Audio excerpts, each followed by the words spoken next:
much. Good morning, esteemed delegates. My name is Mary Morris Mokokoma. I'm chairing this brief session, and I would like to appreciate sincerely Professor Ngonzi for the highlights you've given us about, I hope I'm going to pronounce it well. Please don't mark me, but I'm trying. Chuku Emega Odugu Ojuku University. Thank you for the highlights, and you are emphasizing that we should work with the communities, not on the communities. We are highlighting that, and we appreciate you sincerely, and we are ready to collaborate since you're in charge of collaborations. Permit me on that note to invite Professor Eju Godfrey as you take your position. Professor is a professor at Kyambogo University, specializing in early childhood education and research in cultural indigenous knowledge for development. He has participated in ECE policies and ECE community mobilization and advocacy. He does consultancy for different agencies locally, nationally, globally. He has led and mentored teams of community enablers in the area of his specialization, and he has mobilized a number of projects. In fact, he's a reference point for project management in ECE area. Join me to welcome Professor Godfrey Eju.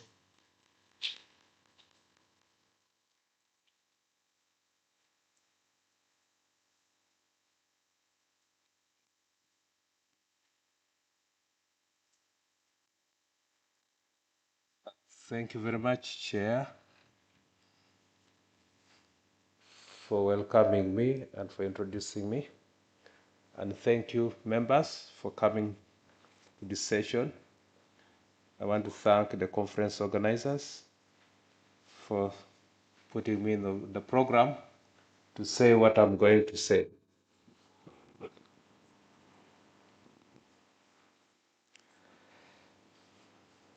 Indeed, I am privileged to stand here before you to present this presentation. It comes from deep down in my heart, if a heart has a bottom.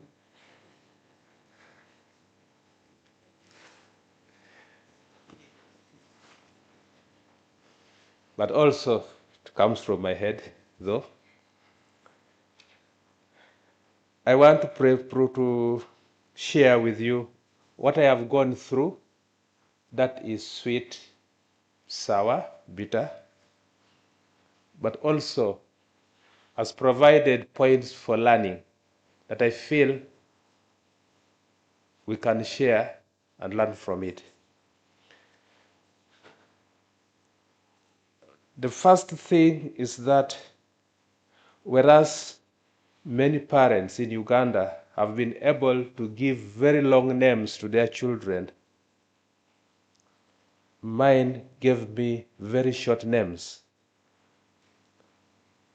The longest is Godfrey, the short one is a Jew, and for the case of being in line with others, if you want the shorter name, call me a Jew, and things will be fine because Godfrey is longer.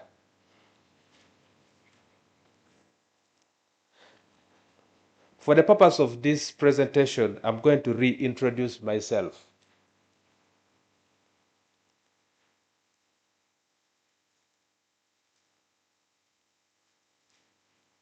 And I want to move my slides, but today it has refused.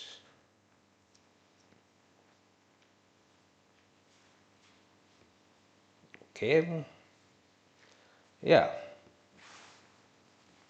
You can see me there with a friend, a research friend. Somebody said we have to work, I don't know, in the community. Okay, I'm modifying that. I'm not only working with the community, I'm working in the community. Is that allowed? With the reference point, okay? Of course, I joined this university in 2003, And so basically, I have taken almost 22 to 23 years now here and still counting. As a young person, getting my PhD in 2011 from Kenyatta University in Kenya. So I know all the small corners in Kenya there, In Nairobi, when you go to those small places and sleeping in the bus, I know those places. I've been a head of department for early childhood for some time. But I've also been a conference convener for a number of conferences. I think this one we are in, I was also a convener sometime, I think twice. We also had a virtual conference for inter-university, if you remember. How many of you remember Gather Town? You know that Gather Town where you used to move virtually. So I was privileged to be able to do that.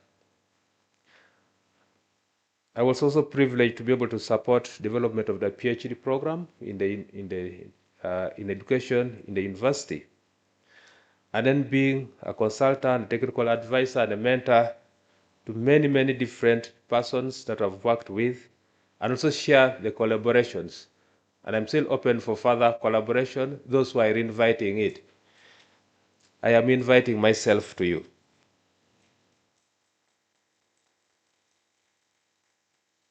But of course, you will evaluate and see whether I am worth being in your collaboration, maybe at the end of this presentation. I've been a mentor. Currently, I'm doing a mentorship program with ESA, Education in Sub-Saharan Africa. For some of you who might have seen some calls of recent for mentorship programs, I am a member of that. I'm also a member of the Free Child group. Also, we do inter-university mentorship for universities in Uganda in the areas of research. In Kenya, of course, I'm a member of AFCEN, also doing mentorship. And also, I'm in the mentorship group for ISSBD, International Society for the Study of Behavior Development. It's a world organization. And I am part of the Africa Regional Forum that mentors young or early career scholars. We just had our regional meeting in South Africa just a few months ago. We had one in Uganda last year. And we are having the world meeting next year in Korea. But locally, I'm a small person here in helping in research processing in the university. Now, besides the mentorship, where I get some of the knowledge from is from the different research projects that I am leading. For example, I've been leading a research project which involves sponsoring of 1,000 teachers for training. I pay the functional fees for them at certificate level, and at diploma level also sponsored 90 students. And because we are supporting that technically, Elma Foundation that funded the project gave us a computer lab and developing the e-resources. So the research was trying to bring on board e-learning for early childhood teachers. And you can see some of the centers that we've been supporting. And you can see the e-resources that we developed from the funding. I also got opportunity to work with the Hilton Foundation in a research project where we are developing training materials and modules for training at certificate, diploma, and bachelor's level. And so these documents that you see have become the foundation for training in early childhood in Uganda right now. and more of them are coming. But also with the research support that we have got from these organizations, we have been able to do some kind of infrastructure support in the university. As you can see, some of those going on there. I've also been privileged to work with IDRC, the IDRC grants, in collaboration with different partners. Some of them are here. And within this consortia, I've worked on a project called Inclusive Home-Based Learning Project, where we have opened a number of learning centers in Uganda, Kenya, and Zimbabwe. And in Uganda, they're in the districts of Kalungu, Kaliro, Kaleki, and Buikwe. In Kenya, we are in Ikolomani sub-county, in Kakamega. In Zimbabwe, we are in Zaka and Bikita districts in Mazingo province in Zimbabwe. Also, we have had an opportunity to have a child-to-child project that we developed collaboratively with my PhD students, some of which are inside here.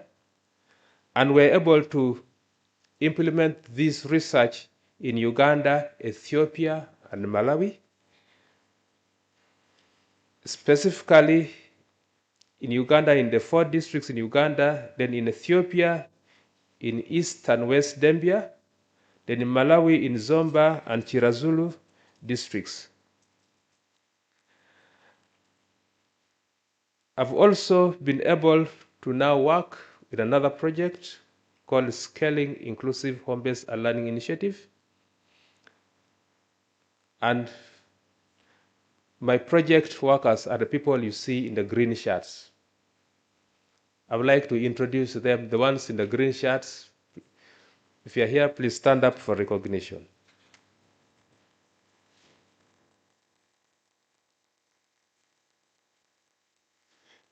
Yes.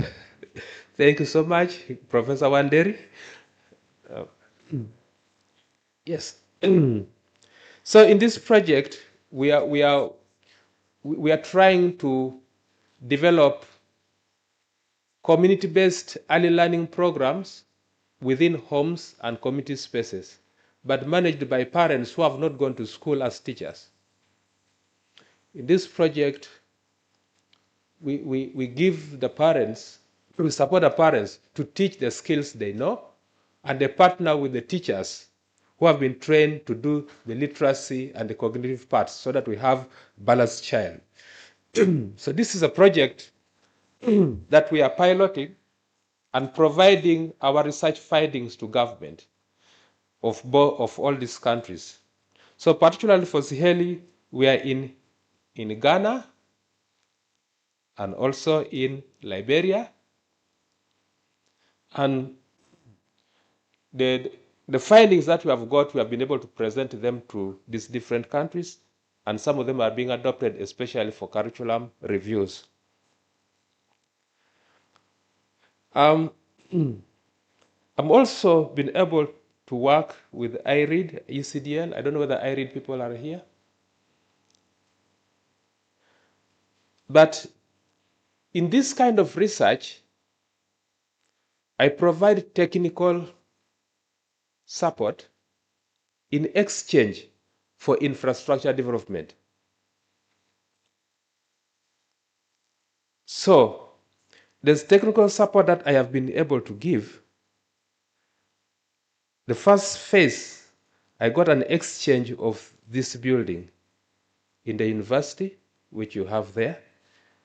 So it is a research that I provide solutions to the donor in the areas that they want, and in exchange, they gave us that building.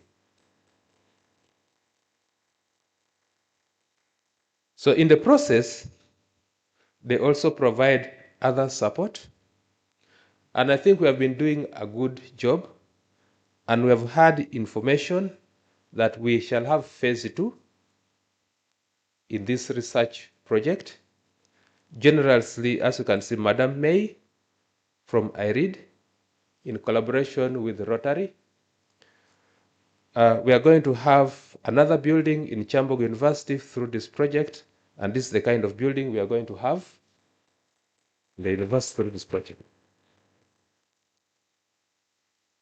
Now, that was my introduction. Now I'm going to start the presentation.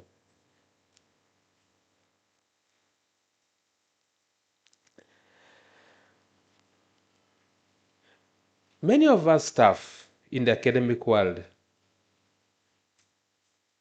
look for research grants everywhere but don't see it.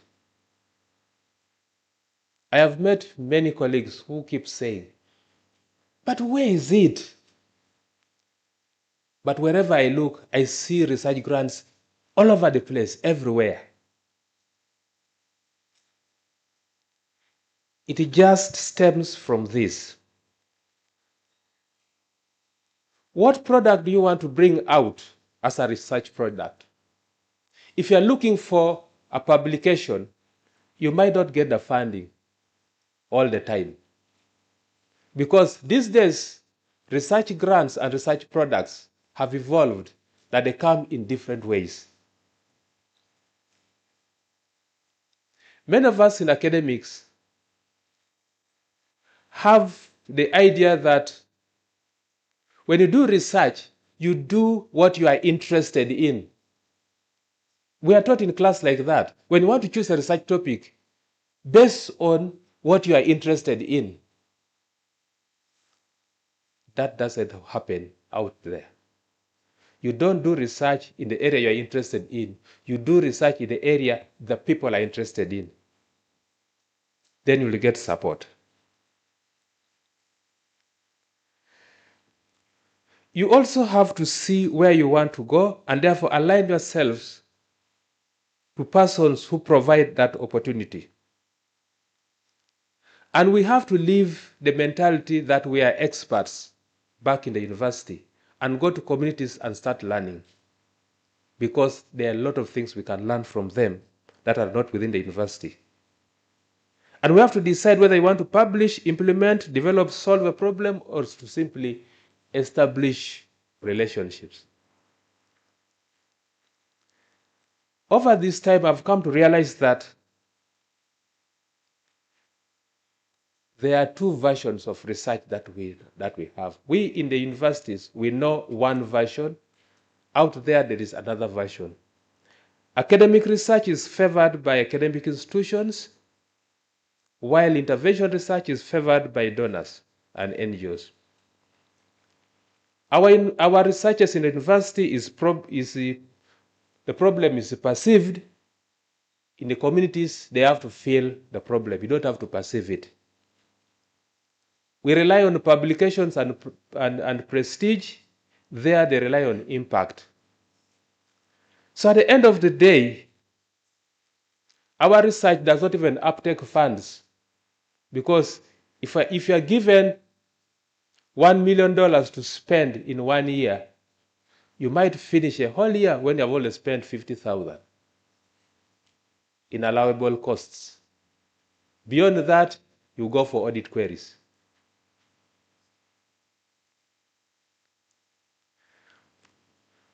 We have to look at sustainability, we have to know the budget justifications, and we have to build a team to work with. You cannot apply for funding as an individual. You must apply for funding as a team. That's when you will win. Because individuals have limitations. And the more you say you are an expert, the more you are limited. Because your mind is not open for other ideas. Sometimes I have noted that we start looking for a grant when a call is made and want to apply for it. It doesn't work like that. You need to prepare yourself early before that.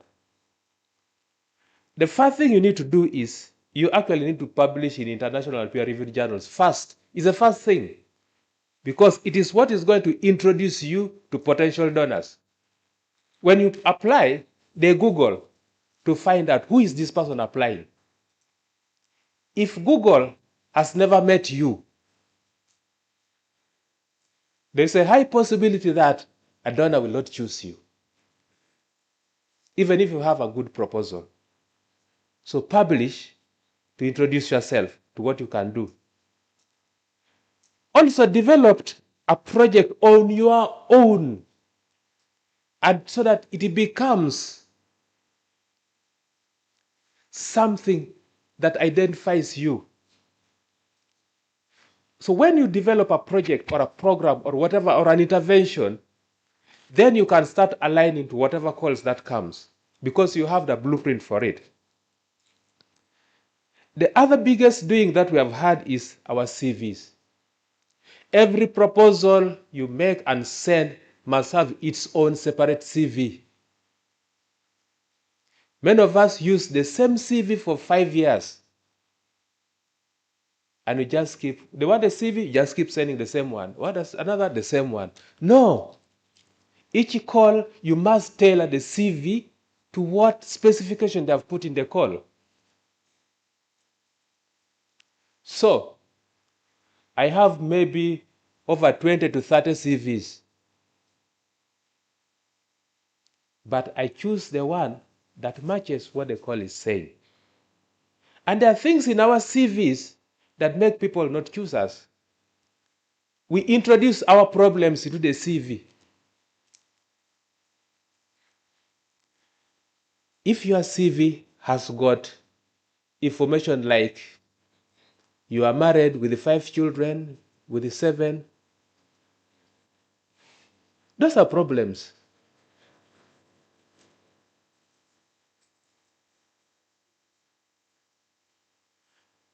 You're a Catholic, you're a Protestant, you're what? Those are all problems.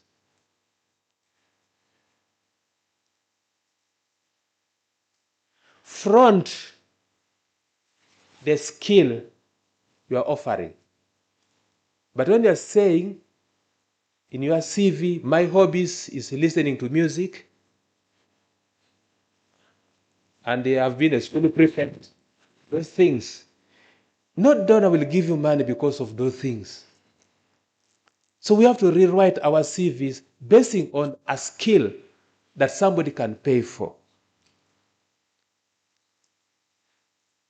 Make yourself available through publication, know what is trending, and write about it. Understand the eligibility criteria, match your skill to the grant, collaborate, and show that you can demonstrate impact. That is when you are going to be a good match for any funder. The common places people go to look for grant is in donor websites, if you know them. But I want to tell you that most of the grants that I have got, I've got them from conferences like this, because donors are present here, their representatives are here. They listen to you, they see you, and they will contact you. That's why when you come to conferences here, you come with a business card. Not a big book to keep writing people's telephone numbers. They have no time to remember that. From a presentation, you will get a collaboration. Sometimes most of the funding you see in the newspapers can be a formality. They have already been taken.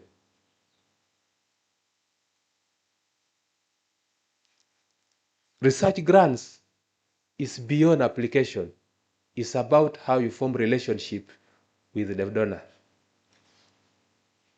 Sometimes they just recommend. Sometimes donors also headhunt for people. I have been able to work through different research grants and projects. But you choose where you want to go to. Many of us in the universities, we tend to rely on the first bullet, basic research projects, given by university grants, individual grants, maybe they're training grants, whose money ranges between 500 to 20,000 US dollars. And by the time you get 20,000 US dollars, the university will be celebrating that they have given you a lot of money. But as you can see, this is the least money in the table of grant writing. You could go for technical support. Probably you can become a mentor, you can develop training manuals, you can develop assessment tools, you can go and assess projects, you can assess programs, and so on. It is also research. And funding that I have seen around those areas range between 500 to 30,000 US dollars. You can be able to work with that as research. You can do project evaluations, endline, midline, baseline, and so on. You can request between 7,000 and 50,000 US dollars. And I've got several of those. You can go for impact studies, which are also researches, and the money tags are between 30,000 to 200,000 US dollars and beyond. I've been able to be in those areas. You can also do product development. You can develop a policy. You can develop guidelines. You can develop curriculum frameworks. And these range between 30,000 to 300,000 or beyond US dollars. You can also do implementation research, which is now the way to go. The small money is from $200,000 up to where your limit can be. You can get up to 10 million, $100 million, whatever you want to do. And when the PI, you choose your salary.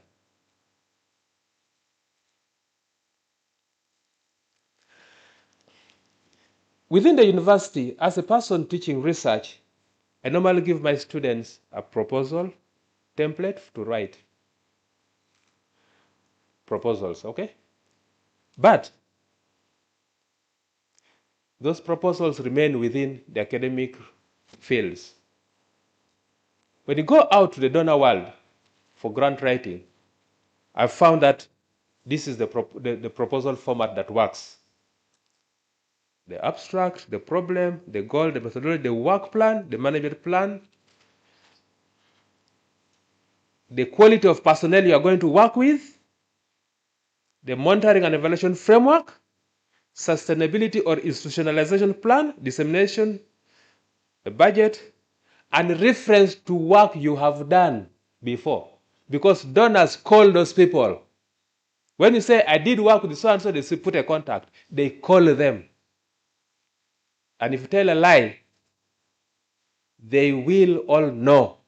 And they'll blacklist you. Everywhere you go, they'll ask you, what happened about this? They know. If you use this, it will work for you. So, as you apply for a grant, I want you to know that donors know what they want, only that they are not sure of how to do it. So, when you get the opportunity, show them that you know how to do what they want to do. So it takes time for you to sit down. Don't write a proposal in 1 week and it's okay. No. It takes 2 to 3 months to write a proposal and keep reviewing. Your proposal will be rejected over very petty things. For example, one of my proposals was rejected because I used a red color, the cover, instead of blue. Because blue color was the color for the funder. So I just picked a red color and it was rejected because of that. This means when you develop a proposal, know the donor, including the colors they prefer, and use that in the proposal.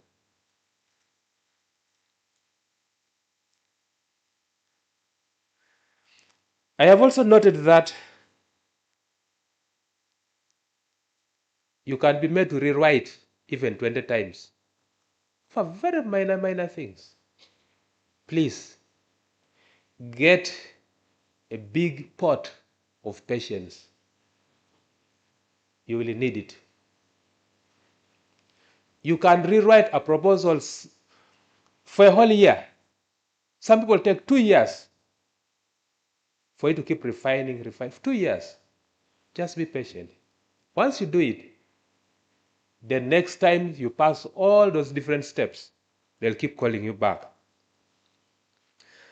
I also noted that a grant can be won just even over coffee. As you're taking tea, somebody comes, I saw you doing like this, so can we collaborate? See, the university there has already asked, can we collaborate? At break time, don't hurry for the bites and eat and be in a corner. It's time to collaborate and make a grant, because that is where it happens.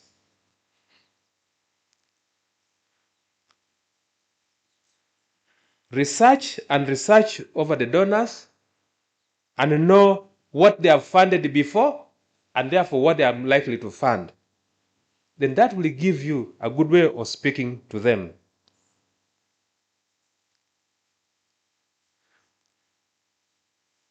Within the university, sometimes mentorship might be lacking within the university.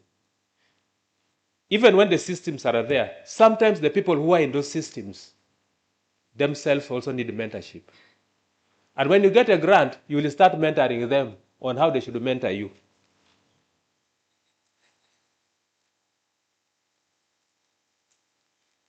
Also, sometimes when you announce that you have won a grant within the university, you might make more friends, but also you might lose others.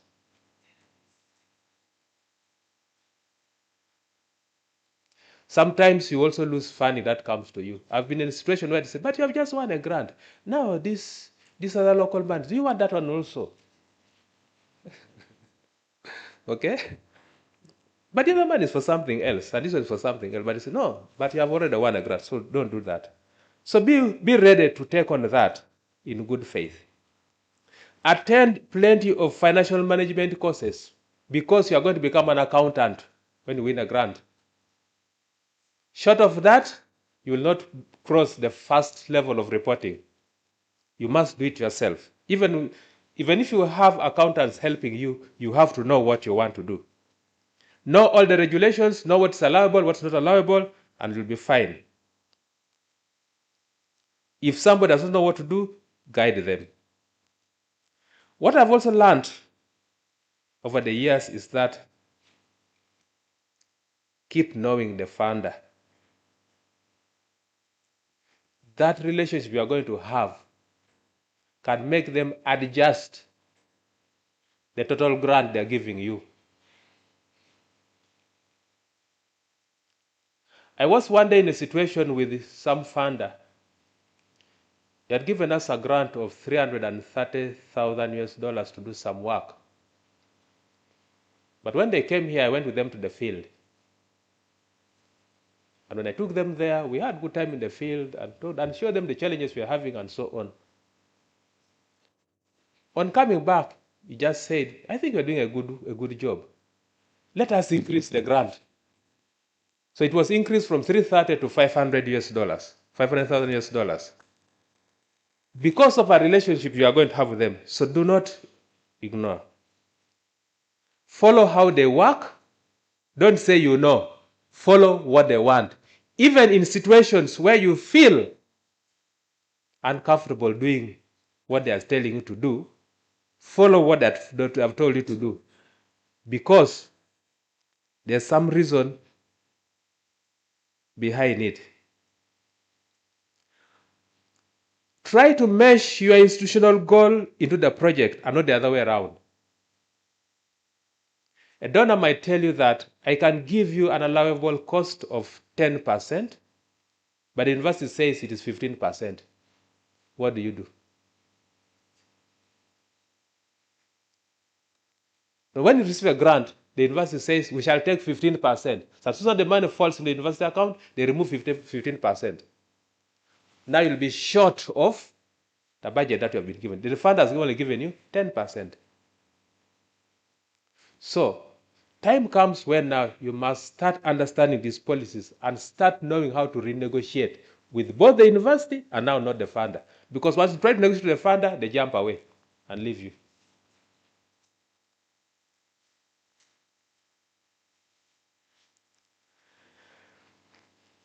Also, include the grantor and your institution in the grant.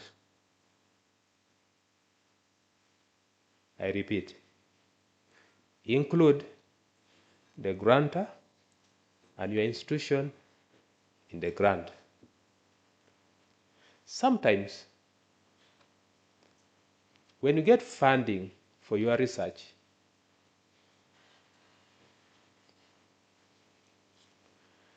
the funder, the grant person on the other side, wants to go for a holiday in Africa, but they have no money. So you must introduce what they call a monitoring and evaluation wing where they come to monitor.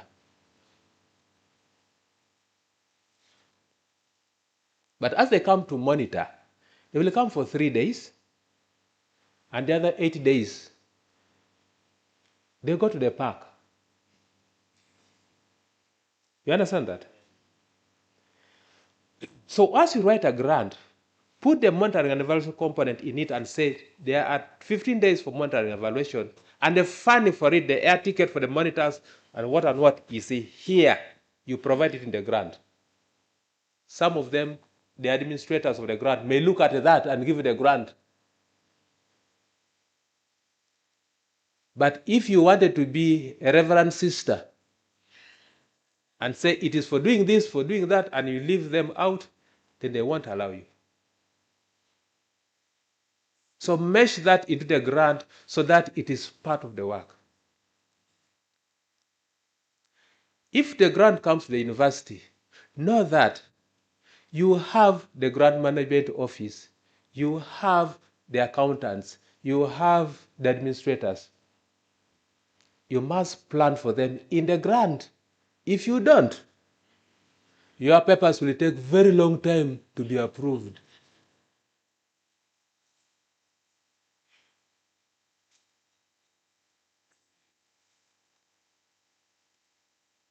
Finally, when you do researches, keep away the name called professor.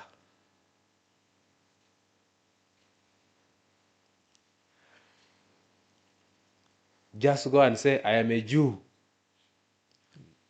Godfrey. I have met some funders who are having just a bachelor's degree, but they have lots of money to give. When you go and introduce yourself, but I am professor this or this, I'm going to do this and so on, they walk away. Because you are now no longer at the same level. But when you say I'm a Jew, I'm Godfrey, we can go out and take coffee there and so on. Then you come to their level. Then you understand what they want. Then you show them how to do it. Then you are going to become a good grantee to them. Because they fear that divide. Follow all the guidelines provided by both the university and the grantor. Some things they are going to tell you which really are not reasonable to you, but there will be a reason for it. Please follow it. You will get to learn that later. Grants are everywhere. Just have an open mind. You will see them. If you have not seen them, let us be friends. I'll be able to show you some of them. Our biggest problem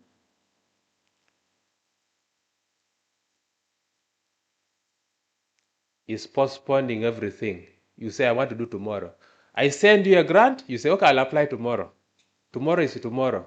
Tomorrow is tomorrow. Eventually, you don't apply. You keep postponing things. That is our biggest weakness as academics.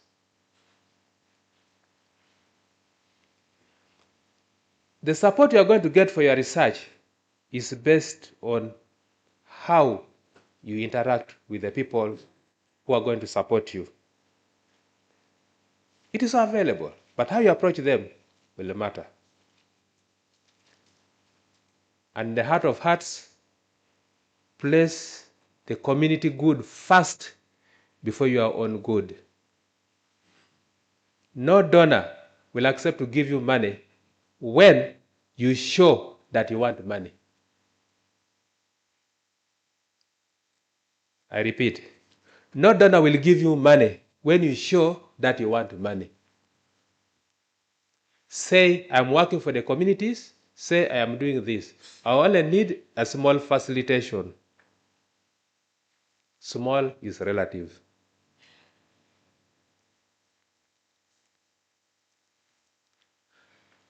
You have been very, very quiet. I am very, very much worried. But I want to say that it is not late to start, and it's not early to start. There will always be a starting point, and once you get one grant, the others will keep flowing, and you are going to be as happy as my friend here.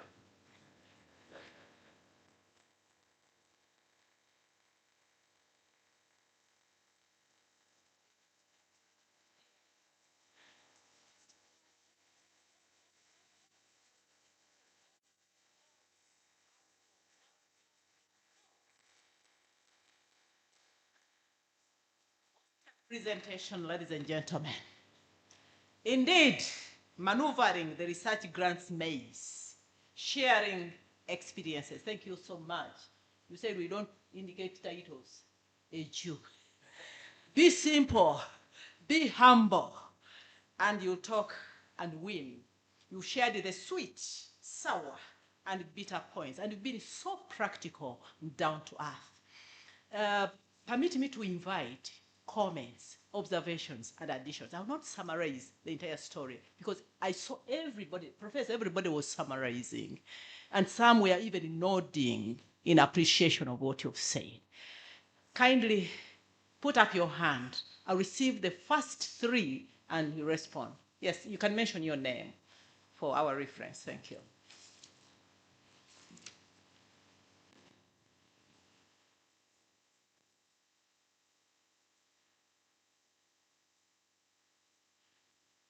Thank you very much. A good presentation. By introduction, I hope I'm a good learner. I'm Peter Wanderi from Mount Kenya University. I've dropped my title. Sorry. Congratulations for that. That's very inspiring. And I also want to give a disclaimer. I put on my good shirt this morning. Then I found some people with a similar color. So when they are told to stand, I had to stand up because nature has it. So we are all in the same color. Professor Eju, I'm very touched. I've known you for quite a while. Well, in our interactions, but now I've come to know the person I normally deal with. Congratulations. I feel there is a little task you'll do for us. That's a good induction, a good introduction, but I think we also need to introduce you to our students and our staff members, our colleagues, where we are. I believe we can do a webinar so that what you have presented from A to Z, including introducing yourself, up to the little girl who is dancing, you do it in a webinar that will be able to transcend the boundaries, moving from here where you'll be presenting to every corner of this continent. Congratulations. Thank you very much. Thank you so much. Next person. I saw another hand here, please. Thank you, Peter. We've noted the comment and observation. Thank you, Professor Ju. My name is Vasco Dagama Odong. I stand here to represent an organization. And during the presentation, I was so much touched with especially the point of research in academia and that of organizations. Mine is a humble request that before I leave, I really want to also know how my institution, which is the Jane Goodall Institute, for wildlife research, education, and conservation, can also work closely with Kyambogo University. I've just concluded a program which was a longitudinal research with Makerere University, but now I'm interested in Kyambogo. Thank you. Thank you, Vasco or Dagama. There's another hand there.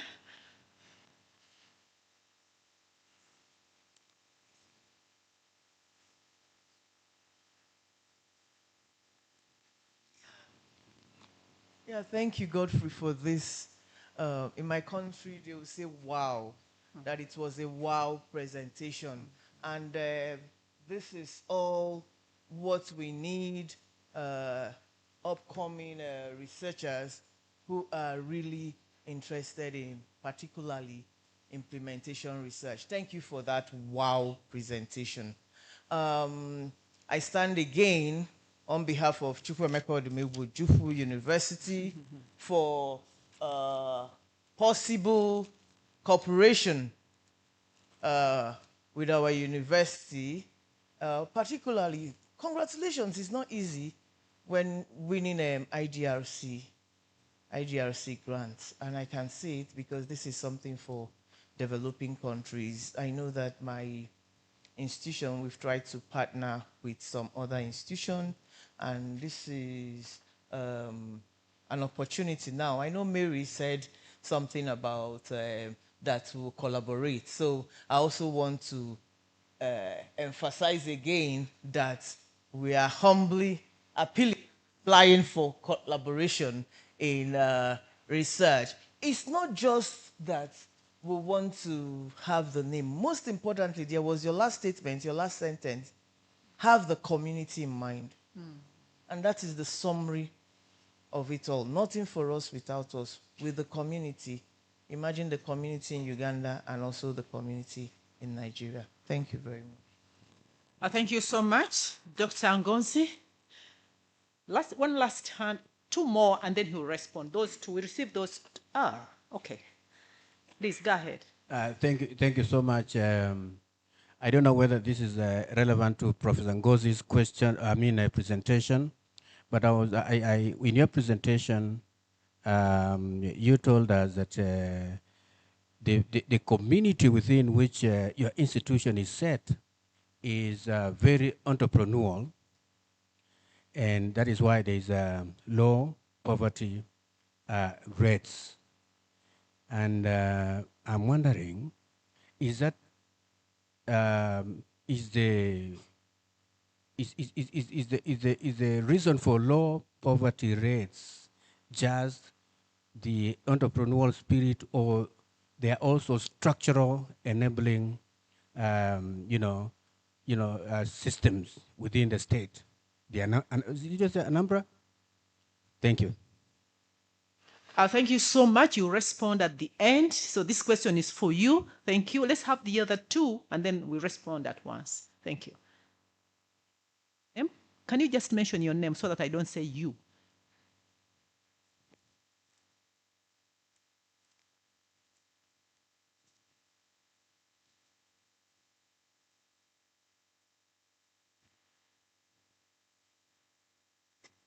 My name is Kelly Bobson Blair. My dad gave me a long knees. So this morning when the MC asked us to stand up by our country, and when you said we are Liberian and we are waiting to see shite, I wanted to tell you that for the issue is also a Liberian, because because he went to our country, he brought a project, the Shahidi project that's been undertaken into 5 communities in our country. And then interestingly, he went to my region. My region is the second most populated region in Liberia next to Monserrado. And we are a vote-rich county. I want to commend him for what he has done and what he's doing with our region. Currently, we have 2 school districts where we have the project going on. And I identify with what he's doing because I came from a background where I didn't start school early because our parents thought that we were older to go to school, we were younger to go to school. So coming to our community, those communities, and then reaching out to parents who cannot even afford to send their children to school. And that pressure is now affording these children to go to school. And then it makes it very easy for the parents to have their children to school because they have to sit on the ground and sit on the mat and learn. And that is our cultural way of learning. We are also integrating our culture where you speak your language and also speak English. In our school system, when you speak your language, it's a taboo.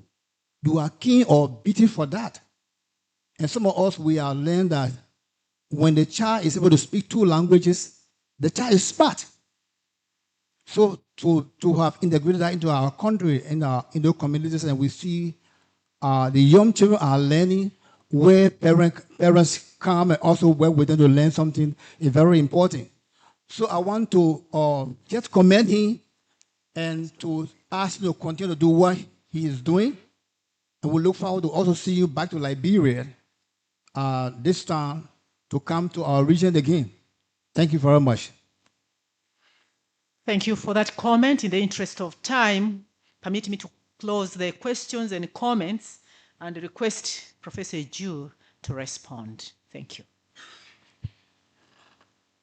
Thank you, Chair, for allowing me to make a comment. My name is Blasio Visereku Wambale from Renzori International University. It is a very young university which has been in existence for only 3 years. Thank God I'm here today. And the chair knows better about Renzori than I do. Away from that, a Jew, thank you so much for this presentation. It is so touching. And probably we may need to revise this presentation. It cannot just end here.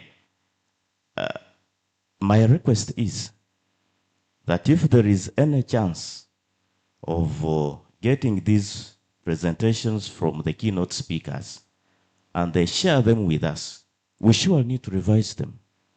They carry a lot of meaning to us. And if we do not get a chance to revise and revise again, then we are missing a point somewhere. And to Prof. Mukokoma, my humble request is that we need a Jew at Renzori International University. Sure, just to do that. We'll be happy, we'll be happy. Thank you so much. Thank you so much. Over to you, Professor Ju.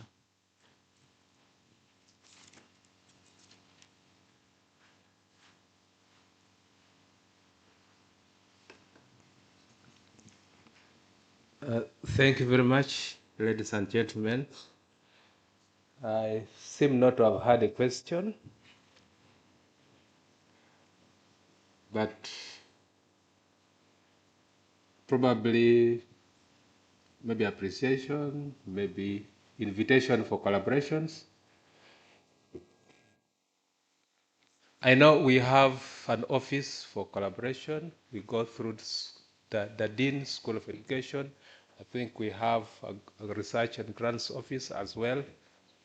Once you go through those offices, then we can be able to identify the different persons whom we can work with. But as I said, I'm open. I'm open for collaboration with any university, any institution, to really promote research. And I think we can do a lot of mentorship work.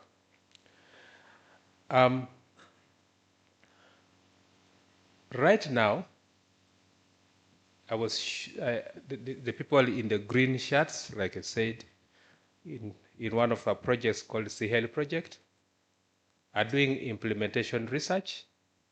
We are trying to answer the question, how can we make learning inclusive and affordable in our communities to lay foundation for learning? And so,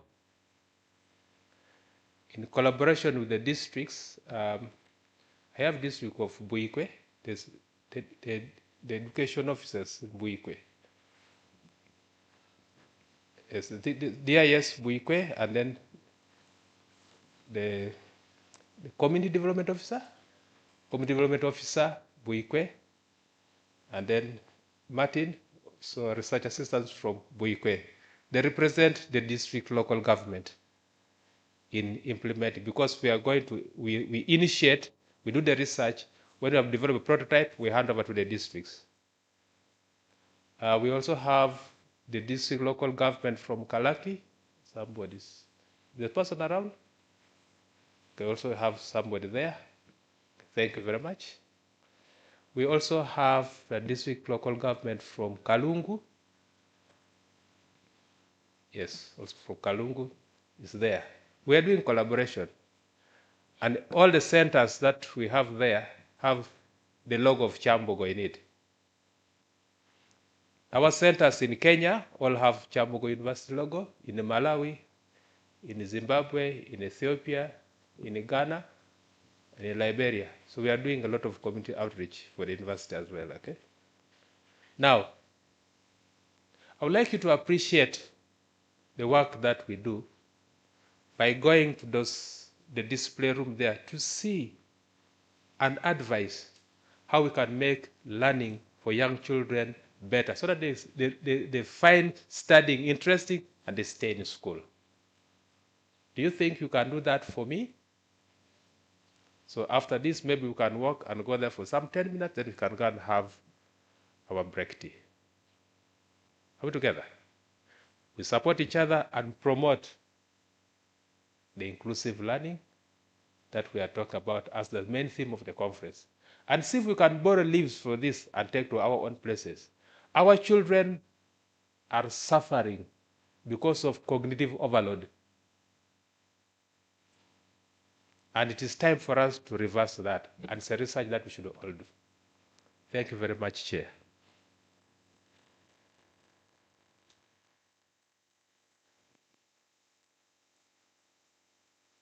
Thank you very much,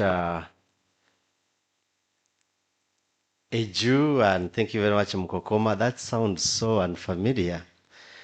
I'm used to Professor Eju, so since I'm not applying for a grant, let me say Professor Eju. When that time comes, I will just say Eju, but for now, thank you very much, Prof. Eju. This presentation, I tried to write things, but then I realized I was writing everything from there to my book. So I said, okay, I am not going to write. I will get it and read it and pick things. When I have no platform where to put things, I put it on my WhatsApp status for my people to see. So I'll pick things and put them, at least if I can't have another platform. It's so good. And what I have learned from his presentation, it's not only about applying for research grants, it applies to life. Life, work. At a workplace, you must know all those things. It is work politics. And it works very well to those people who know. Those who are nuns and good people, they know their wounds as a result. So there is a lot to learn from these things, and it stretches beyond the grants to life. Now, we have something we want to do, and I will invite this Buffalo brother of mine to take us through that segment. Thank you so much, Brother Ruben. A good morning to us all. How are we? I told you yesterday someone greeting you is a precious statement. Respond with power and energy. Not everyone can greet. Good morning, everyone. Hey, thank you. Thank you so much, Professor, for the presentation. I think his expertise has always invoked and provoked hands-on community impact in line with development. We have worked with him severally, and I'm also a product of his mentorship. So if you feel madness in me, it's him. When you find peace in me, it's him. And you find a good person in me, it's him. Combine the three, but for the bad person, drop the negative, it's not him. It is always character, maybe. We thank him for the mentorship. And I think ECD team, whoever is in this color, stand up and we clap for him once again, including you.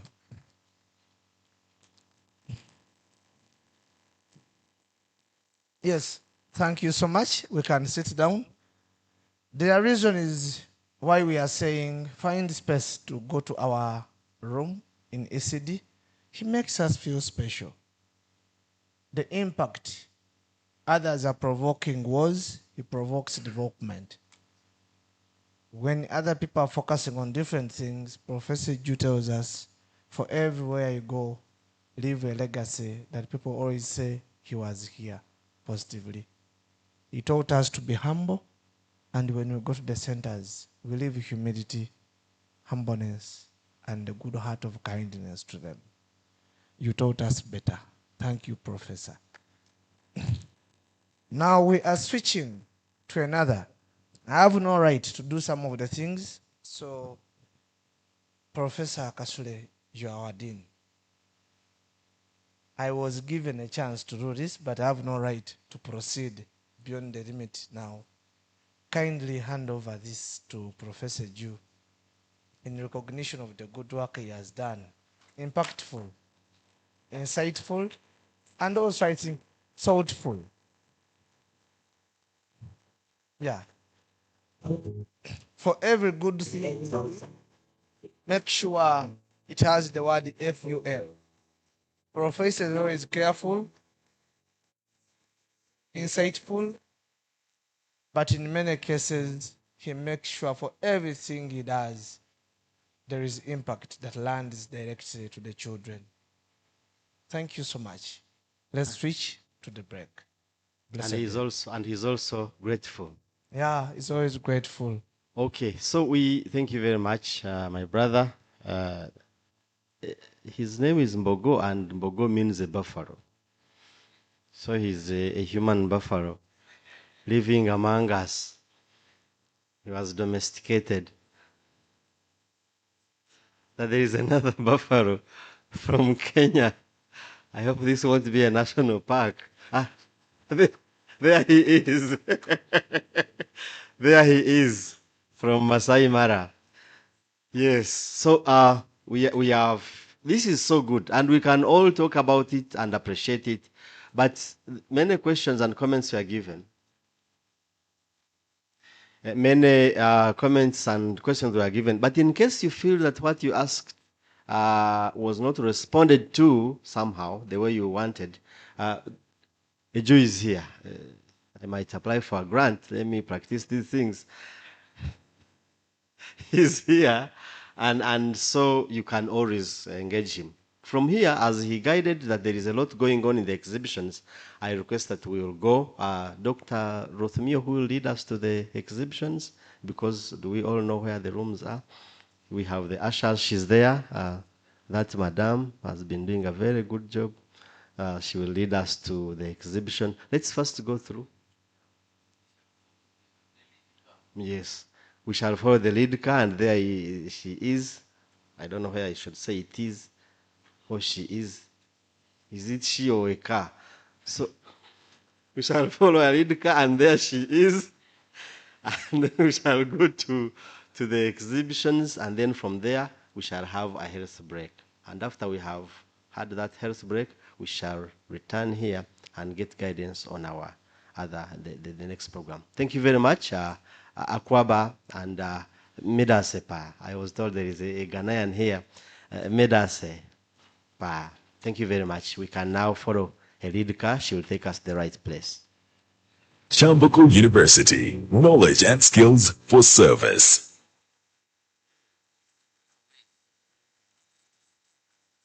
Yes, in the interest of time, after the break, we don't have to come here. Let's go back to our breakaway rooms and for our breakaway sessions. We don't have to come back here, really, for the sake of time. Thank you very much. Merci beaucoup.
Kyambogo knowledge and skills for service.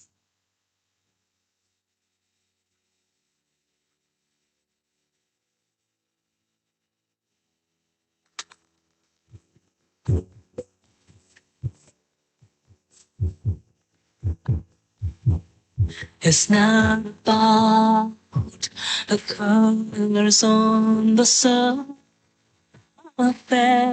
It goes beyond the land of truth. It goes before me everywhere I go.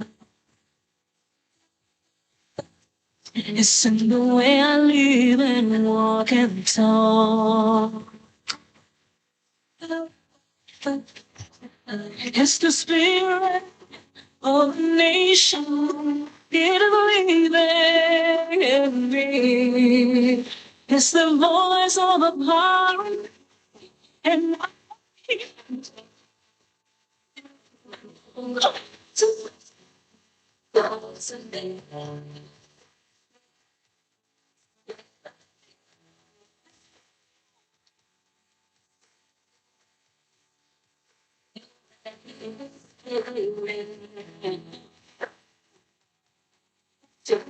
how to bring you to find out so I can stay.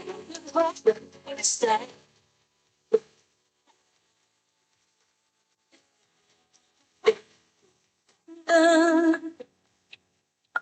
I am Uganda. I'm your child. I'm here for you to raise me. But who am I? And how do you define me? God of truth and justice, I hope that runs on our days.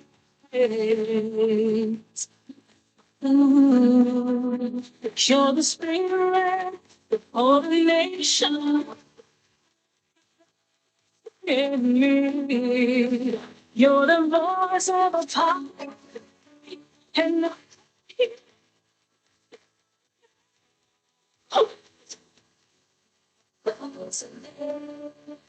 sweetheart, it's what I do.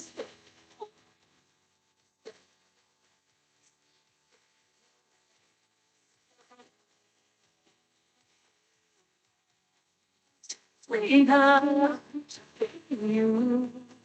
Further, can stand and walk. And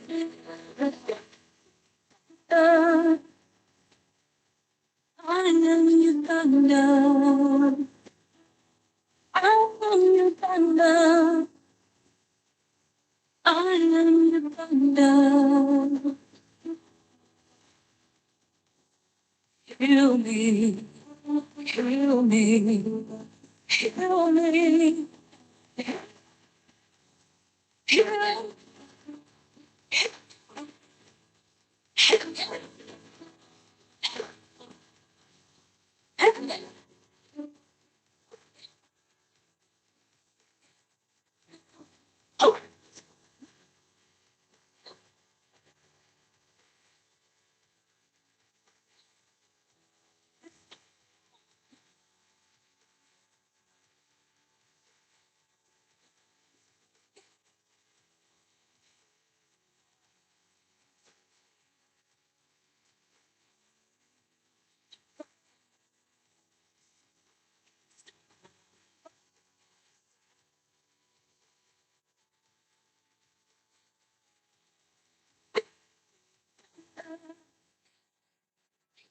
I am your thunder. I'm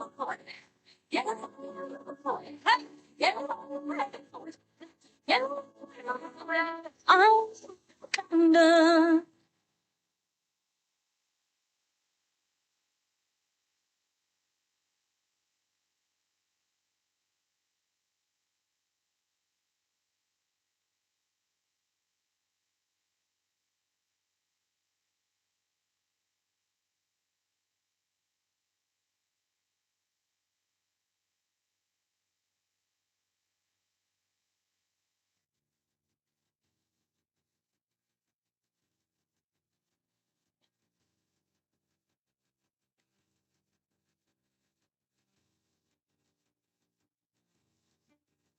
I remember the time. All she had was a smile through the raging tide.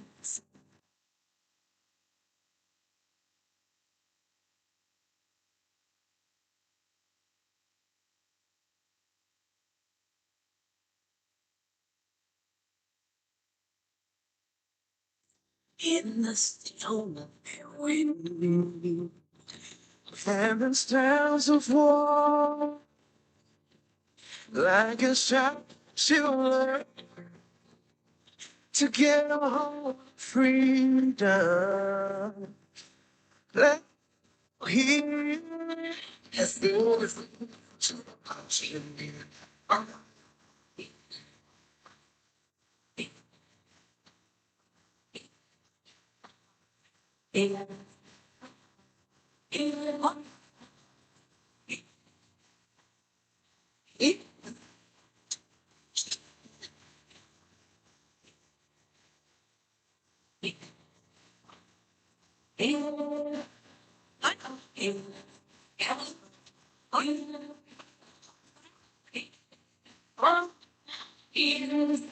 tribulation, tribulation, you can revelation. Yeah,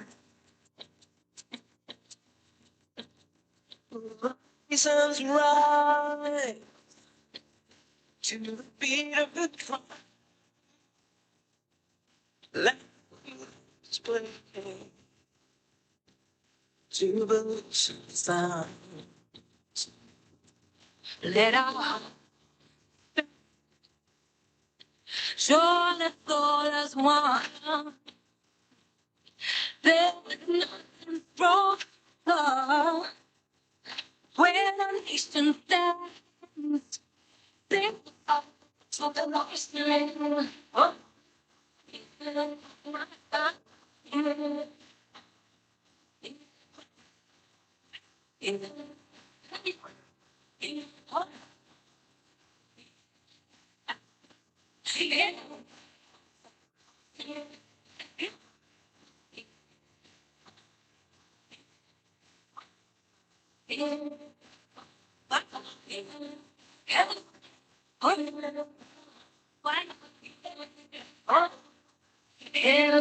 up to the lights. The Uganda green and not just what she lost, but more to bring her. World has never come across before. I know how great it sounds, the question's how. By every man casting that 2062 vision for every child.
Sikirizewa okutemberere, sikiriza nkusemberere, sikirizibwa okutunuulira.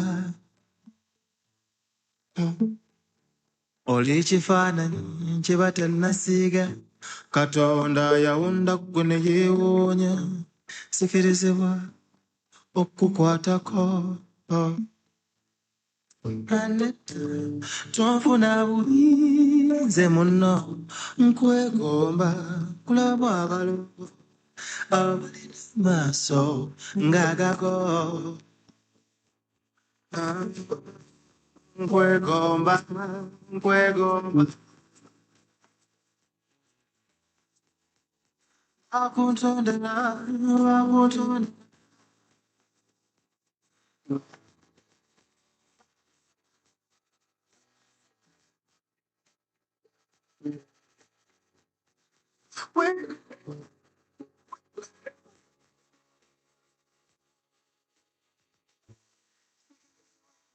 Okutema buli wobukuumi bwe mpulira, sikirizibwa n'okuwuliriza.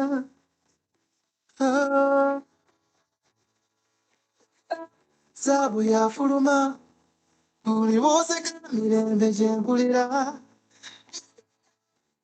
ng'ompuliriza. Ky'olowooza n'onyumirwa kitambulira.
When I see from the light, feel my soul come alive. Memories flooding back. I'm the heels of Chipsy. I see the Tinafe to lave si kaloli. Ne tukol ke baga ngayataka. Babu kakubisenge. Bulijo tinafe tukwate kokunsenene. Ne tutu pakamulali ngakutemu maso. Jangu, jangu, inawe, tukungona mayumba gona, tuke nawe, mapeo, papume, kateri. Mulala, teri, yo, mulala, teri, yo, mulala. Otio, otio, seyo, yo, twalu banga fendinga tio, fende nawe, otio, tinawe. Did you get out? Oh, Joe, say you. I to quite a baby moon, walk up to baby to try and ma. Did you get out? La la, Teddy, la la, oh, la la, ah, la la, Teddy, la la. Hey yo, la la, don't be stop, bravo, bongo, sempa, yo, I know, como canaro, oh la,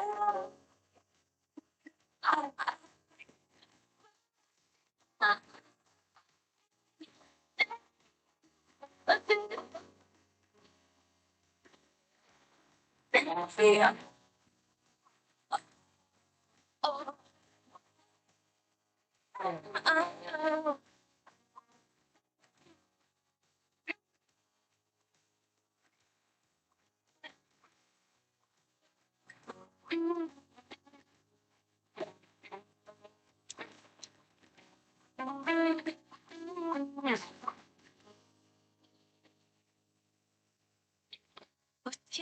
Otion sichukira, mama sana kukanyo kucha, umawanga. Otion sichukira, ngatukadie. Otion kumira, abana betuzadde mu mawanga, tinabo bakule, pamanye omukwano nga guno, mulala teriyo, mulala teriyo, mulala.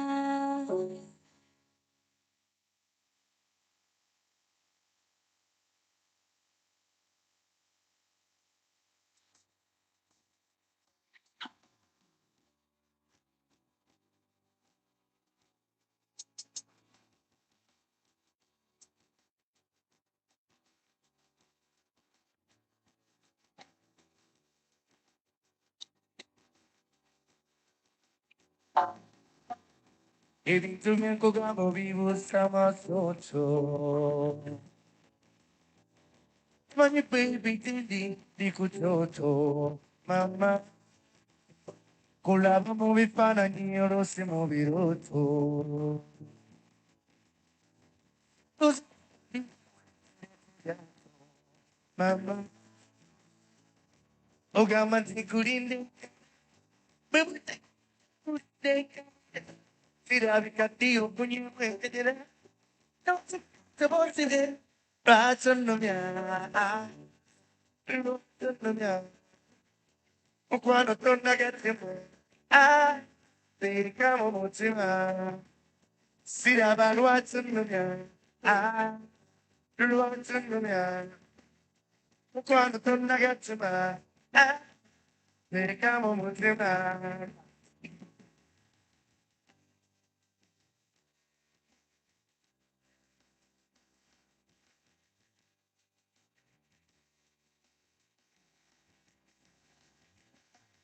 I'm about to win it out with Molly. I'm about to win it out with Molly. I'm about to win it out with Molly. I'm about to win it out with Molly. What do you song of what see? What don't you buy? Song of the money, Mokama Yakutondera. You get me, you're not a Tonyano Kola. Purida, Mayoban Hola. Sipuna, Kabakum Mutima, Uri Mujita, Good Kanoma, Sipuna, Kabakum Mutima, Well, no, I'm about to win it out with Molly. I'm about to win it out with Molly. No, I'm about to win it out with Molly. I'm about to win it out with Molly. No, I'm about to win it out with Molly.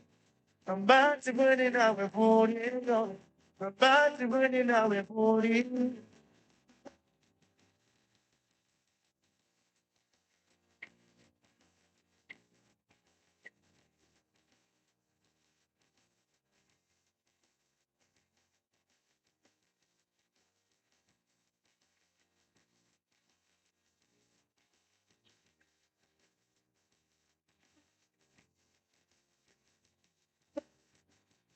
Send me back again. Masinira wari, bagaya turi. Oh, you better can walk a Christian. Send back.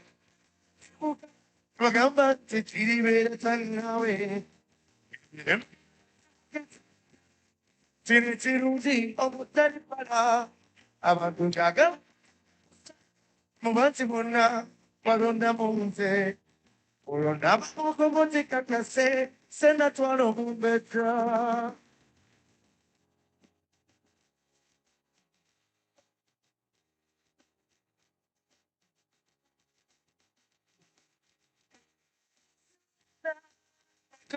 Sananga. Na new misa minza ni suena ratito te kakumisa suena no prima no la va kwa galagani oringe tu met pute obebela ende buzio tuti boyo kenari manyoga Leke pona na tabasam baby cause you're so dumb Leke pona na tabasam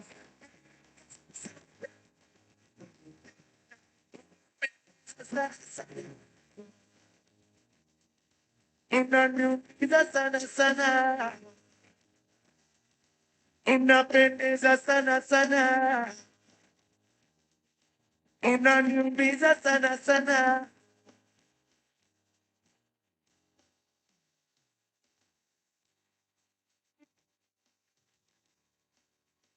Nakia, nakia, nakia, nakia, nakia.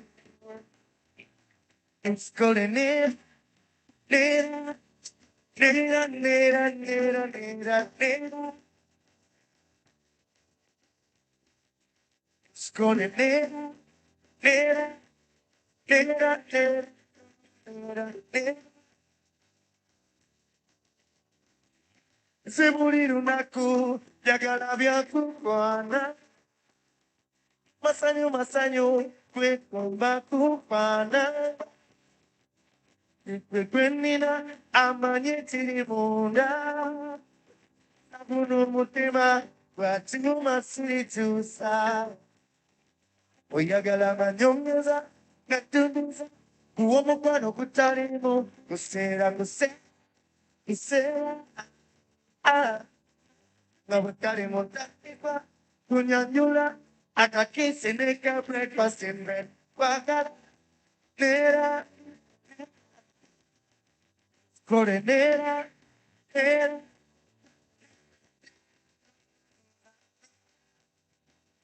Yeah. Score nera, nera, nera, nera, nera.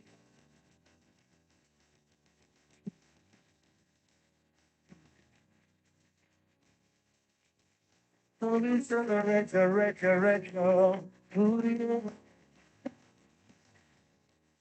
do you want me back to my baby? Say, take money because you are my soul.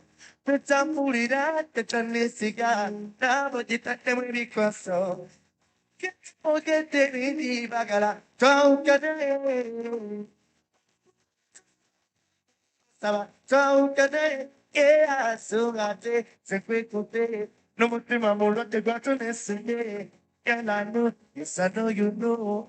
Yeah, see you every day. Not to that time. Yo sola, na oh, oh, oh, na to that time. Yo sola, na oh.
Hey, Mr. DJ, just select that one, get in the baby one, get it.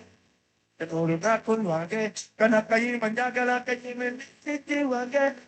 Hey, Mr. DJ, just select that one, get in the baby one, get it. The Guru Rakun one, get. Kanakayi Manjagala, Kajimin, Mr. DJ, Mr. DJ, Mr. DJ, oh, jump on the replay. Mr. DJ, Mr. DJ, Mr. DJ, oh, jump on the replay.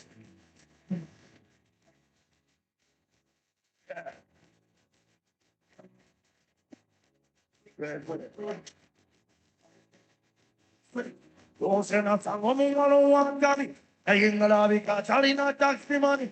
Namo buzemo taxi, bakati buri namba. Onde te taxi money, against kula basi wena sawa kumi. Ingira munda man de taxi money, bangamba omuwa. Home sector tirare kori mistake. Ase pone masanganga bari wamiri. Eva kubomo kunumu no mandati buri. And then I immediately somebody moving I never got that. Just running now and set the city family. You know, she was a good of your life. And I know who's a consider one game facing. And I know the sack to that color. But attack once. Panama attack one here. Panama attack one. But then, Panama attack one. Panama attack. Panama attack one. But then, even though. Bamba wasira musata, who are did it? Who are did it? They were in the white. Uwapanika waikulu, uwamala wanegula, uwanegula, nakana magala, kutomusada, panagana na samba, kutomusa, taidina kogera, so iko wawipi, and you take my bread off, yeah, you take my bread off, and you take my bread off. The bread I bread, hey. Banana, wala, that one day. Banana, wala, that one. Banana, wala, that one. Ibate, bate. Banana, wala, that one. Banana, wala, that one. Banana, wala, that one day. Bate.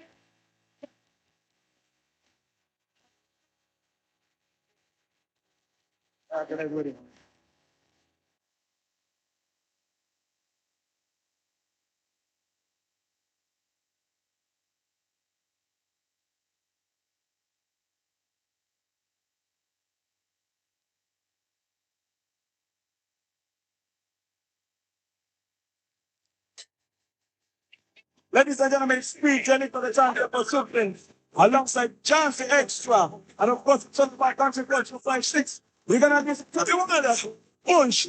Hey.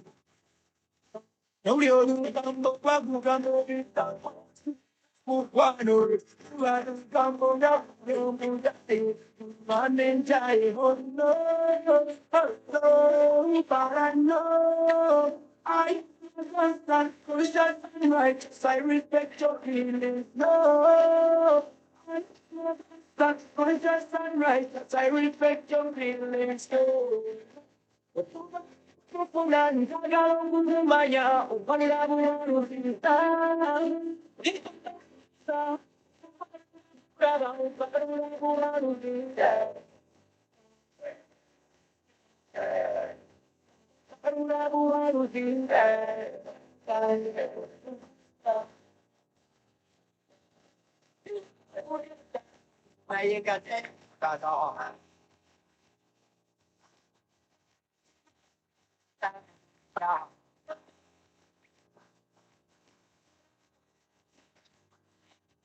Danger, it's Alzheimer's. Break.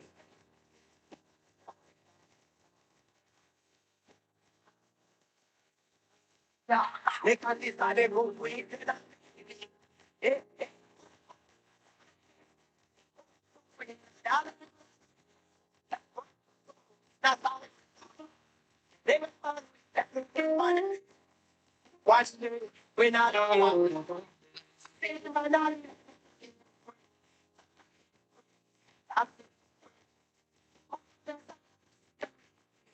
I do it. Got it for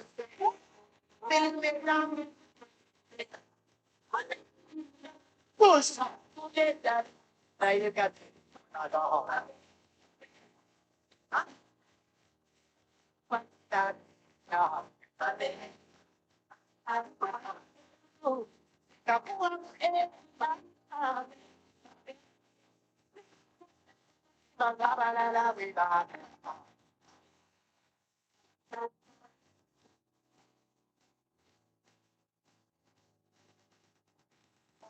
Mazimu tata motoka, kasira tino naskumbuwa.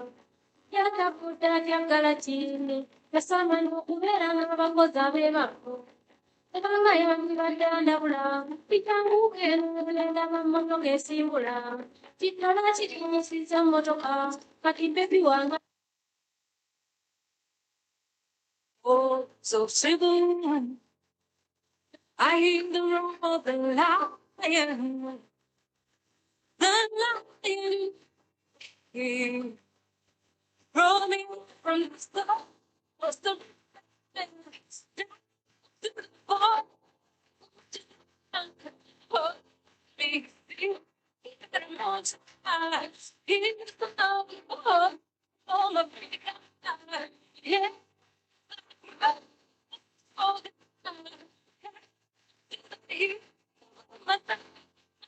I think it's true.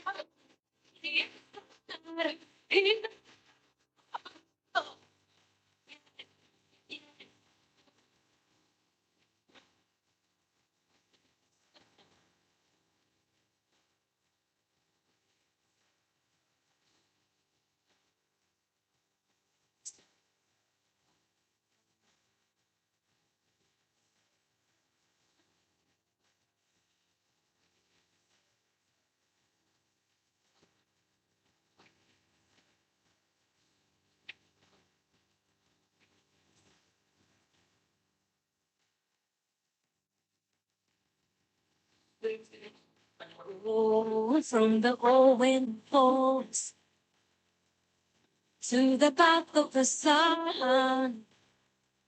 I feel the warm embrace. Keep my token zero. Share a smile from the heart. I hear the look of the lion.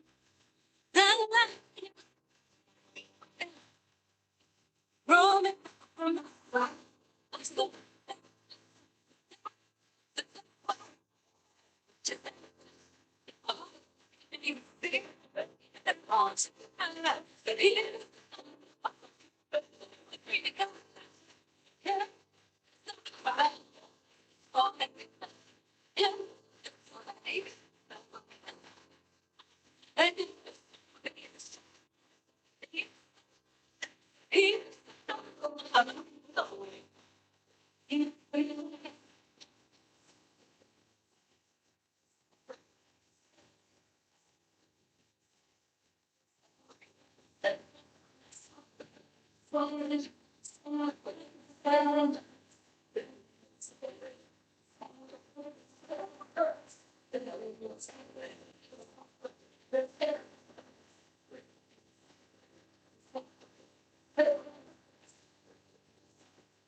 What's left to say? These prayers aren't working anymore. Every word shut down in flesh. What's left to do with these broken pieces on the floor? I'm losing my voice, calling on you. 'Cause I've been shaking, I've been bending backwards till I'm broke. Watching all these dreams go up in smoke. Let beauty come out of shame. Let beauty come out of shame. And when I bring the dawn,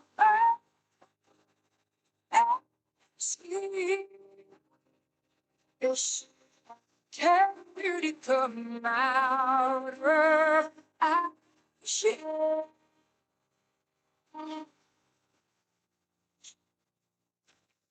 You use these tears to put out the fires in my soul. 'Cause I need you here. Oh, 'cause I've been shaking, I've been bending backwards till I'm broke. Watching all these dreams go snap. Let me put my world out shame. Let beauty come out of shame. And when I break the dawn, I scream. It's can't come out of action.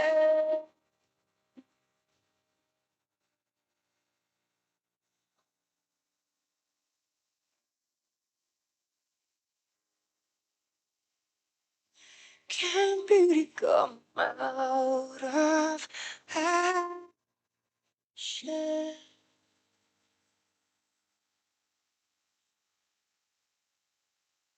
Celine! That was amazing! That was the most beautiful performance I've ever seen in my life. Thank you so much. Thank you. No, thank you. We need to do it again. Okay. Why? Well, it's too good. Yeah, this is Deadpool 2, not Titanic. All right, you're at like an 11. We need to get you down to a 5, 5.5 tops. Just phone it in. Listen, this thing only goes to 11. So beat it, Spider-Man. God, I should have asked NSYNC.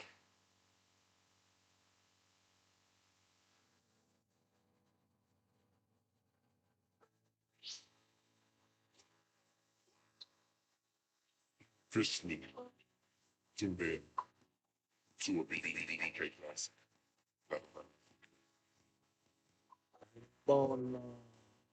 I'm calling this phone up just to tell him how much I really love him, 'cause everything I want, he listens to me.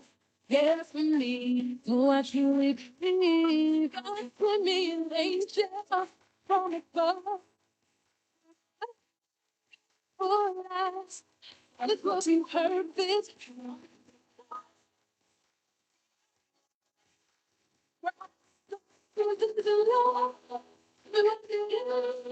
Like a big dream, just crazy, crazy. Hold that, baby, there's a love in me. There's a love in me. There's a love I don't want to share 'em with nobody, not even those people that came before me. But this, I believe from above, before life, and it wasn't perfect. Only did it's the out.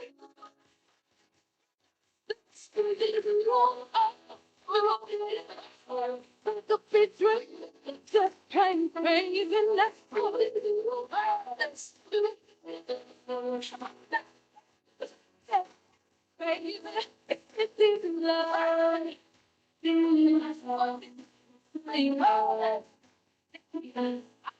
This is love.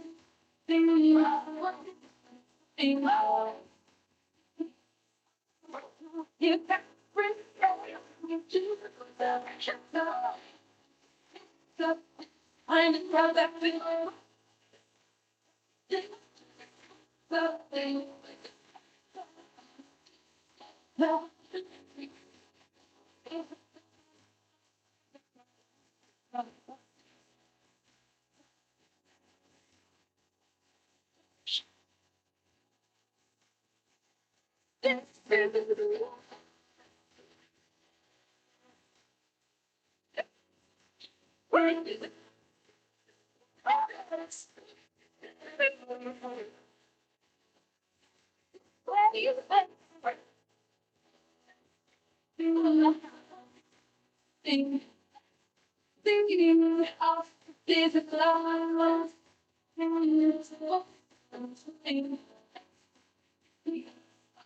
There's a cloud. There's a cloud.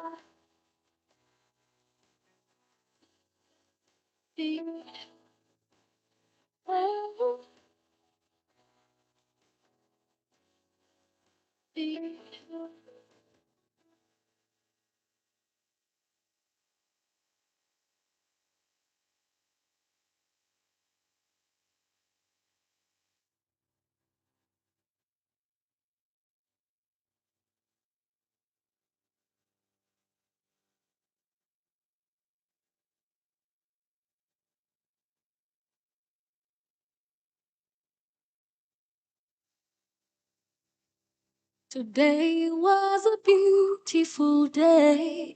Jagala nyumye munawe. Natunuli domuntu gwene gombanga. You're the person I prayed for forever with. What a good day, Masiga negava mumaso. Kankutunulira ngasikumala, and I said, this is what a blessing should look like. I'll go places you will want me to. Darling, again, God, what you're like. This is my promise. Tiwagala. When you fight, that will be you and I.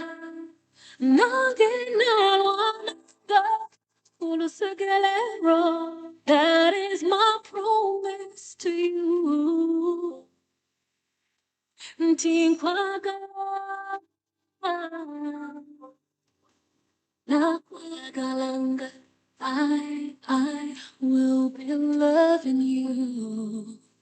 And that's why I just said I do. Reva kuwaganze kwagala. Nakwagalanga, I will be loving you. Oh, and that's why I just said I do. To forever kuwaganze kwagala. Nakwagalanga.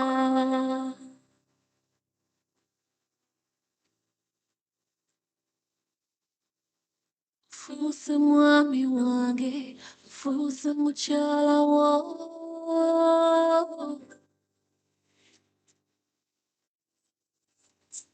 Nakwagalanga, I will be loving you. And that's why I just said I do. I do, and I do, and I do. Kwagala. Nakwagalanga. I will be loving you. Oh, and that's why I just say I do.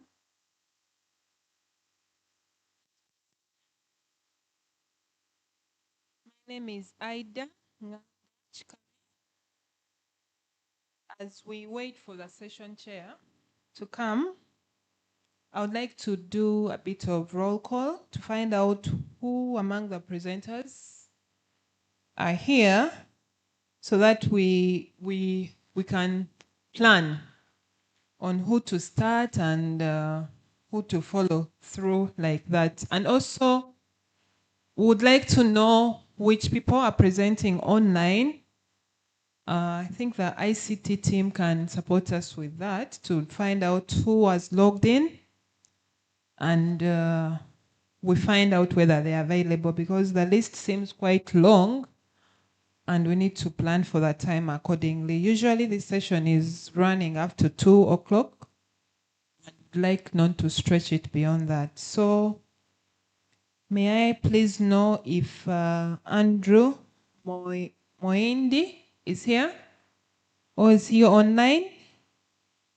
Ouma Samson Omondi, Winston Kabiswa, and the colleagues, there are quite a number: Joseph Mekingu, Joseph Kalule, John Kalule, Jim Oyekerire, Immaculate Nakalemba, and Samuel Majalija. So those would have been our third categories of presenter. Then we have Kalulu Dokas Motheo. Amina. Kalulu is online. Kindly respond if you're online. You still let us know that I'm online so that we take note of your presence. Right now, I've read quite a number, but I've not received any response. Amina Namugenya, Wilson Okaka, and then Letitia Komba, Wilson Okaka, Joseph Ruthomio and Wilson Okaka, Odong Vasco da Gama and James Biamkama. Oh, Odong is here. So, Odong, please send your presentation to IT. And Ngoria, Fausto Mahenge, if you're online, please let us know. I think those are the ones I would like to echo again or read again to find out if these people are here. Andrew Moindi, Oma Samson Omondi, Oma Samson Omondi. Oma, are you online? Okay. Okay. Oma, please prepare. We are going to start with the one available. Odongo, you present first as Oma prepares to do the online. So Odong, please prepare. But as we communicate that, can I know if Winston Kabiswa, Joseph M. Kingu, John B. Kalule, Jim Oyokeire, or Immaculate Nakalemba, are they here? Okay. Kulu, Docas? I beg your pardon? Yes.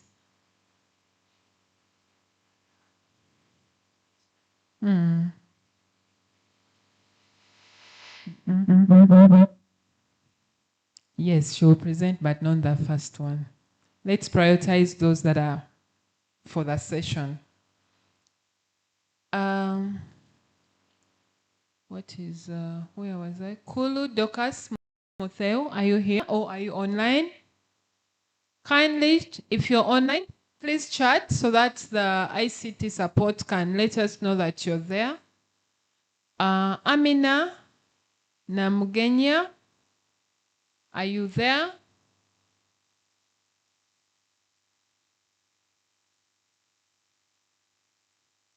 Amina, are you there? Then Letitia Komba Rachijuma, and Wilson Okaka. Joseph Ruthomio and Wilson Okaka. Odong Vasco da Gama and James Biamkama. Odong is here. Anangria Faustino Mahenge. I saw someone saying that they are going to present I beg your pardon. They are going to present. I saw a Caroline. Is she in this breakaway room or all online are here? So maybe you just let us know how many online presenters we have so that we can lay a program. Because now it means we have to also go to what other presentations were supposed to capture and then we take care of them. So as we take care of the online arrangements, may I request that we welcome Dr. Luima, the chairperson of this session, has only standing in. But in the meantime, we are going to request Odong and Madam. Yes, so Madam Lizzie, you're going to present after Odong. We are going to have all the presentations come through, and then in case people have any questions, we shall take note of them. As the physical presentations are going on, we are going to have a plan for the online presenters. So we would like to know how many are there. I see Motheo is also there. And I think he was one of the people. Huluk Dorcas Motheo. Yes. So we are going to know how many are available and so that they can start the presentation. It's about 8 minutes, according to my watch, past midday. And I would like to request that we start. We are going to interjectively communicate who will present after these first two people who are here, the physical presenters. So the online presenters, if you're supposed to present during this session, please let us know you're there so that we can now communicate who will start and who will follow through. Thank you very much. And also send your presentations to ICT support. Hello. Thank you so much, Dr. Nganda, for starting off our session. Just to be sure, IT, how many presentations do we have so far, which are ready? Pardon? You're loading. All right. Yes, so our colleagues who are online, we are following up. Let me also be sure if these people are available and they also prepare to submit their presentations. We are making some simple adjustment. Some of the presentations we are supposed to have after lunch, between 2 to 4. We are bringing them a little forward so that we can take care of them. Afternoon session presentations that we need to, that I want to find out if members can present, include the one for Mr. Wilbur of Force Okongo, Mr. Yourround, thank you. Kipsigei, Lynn, Sudoi, Vincent, you prepare to present as well.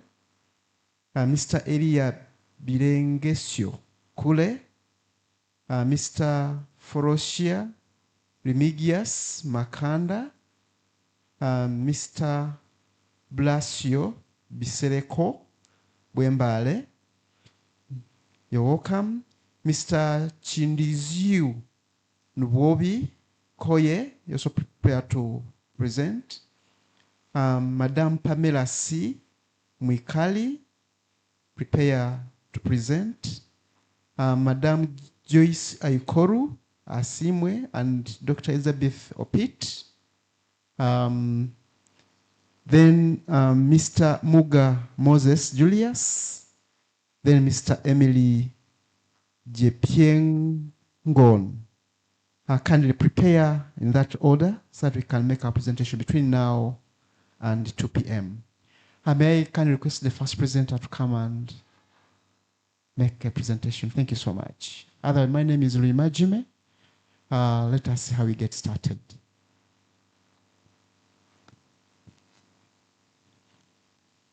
Thank you. Maybe just before you start, our presentations are going to be for 10 minutes. I hope Madam had communicated. We are going to have all the presentations at once. Recording in progress. We have all the presentations at once.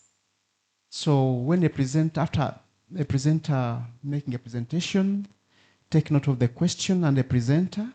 Then at the end, we shall give room to everyone to ask a question to a specific presenter. Thank you so much. Please go ahead. Thank you. Thank you so much, our chair. My name is Vasco Dagama Odong. I'm here to make my presentation. I was supposed to be with my colleague, Mr. James Biamukama, who is engaged on some other task. So my presentation today starts with a very big question that would make the room wondering. The question is, if Winston Churchill is to write his book of journeys in Africa again, will he still describe Uganda as the Pearl of Africa? Ladies and gentlemen, this is the Jane Goodall Institute for Research, Wildlife and education, and conservation. This is going to be an implementation research that has taken a longitudinal study, and we are going to move in to understand how do we talk about inclusivity when we don't dwell much on the issue of most times people talking about inclusivity, they want to look at disabilities, they want to look at disparities in terms of access, but we are looking at these innovative pathways to inclusive education. And our focus is on advancing sustainability, climate change, education, and disaster risk reduction in Uganda. I would request that we move to the next slide. Okay.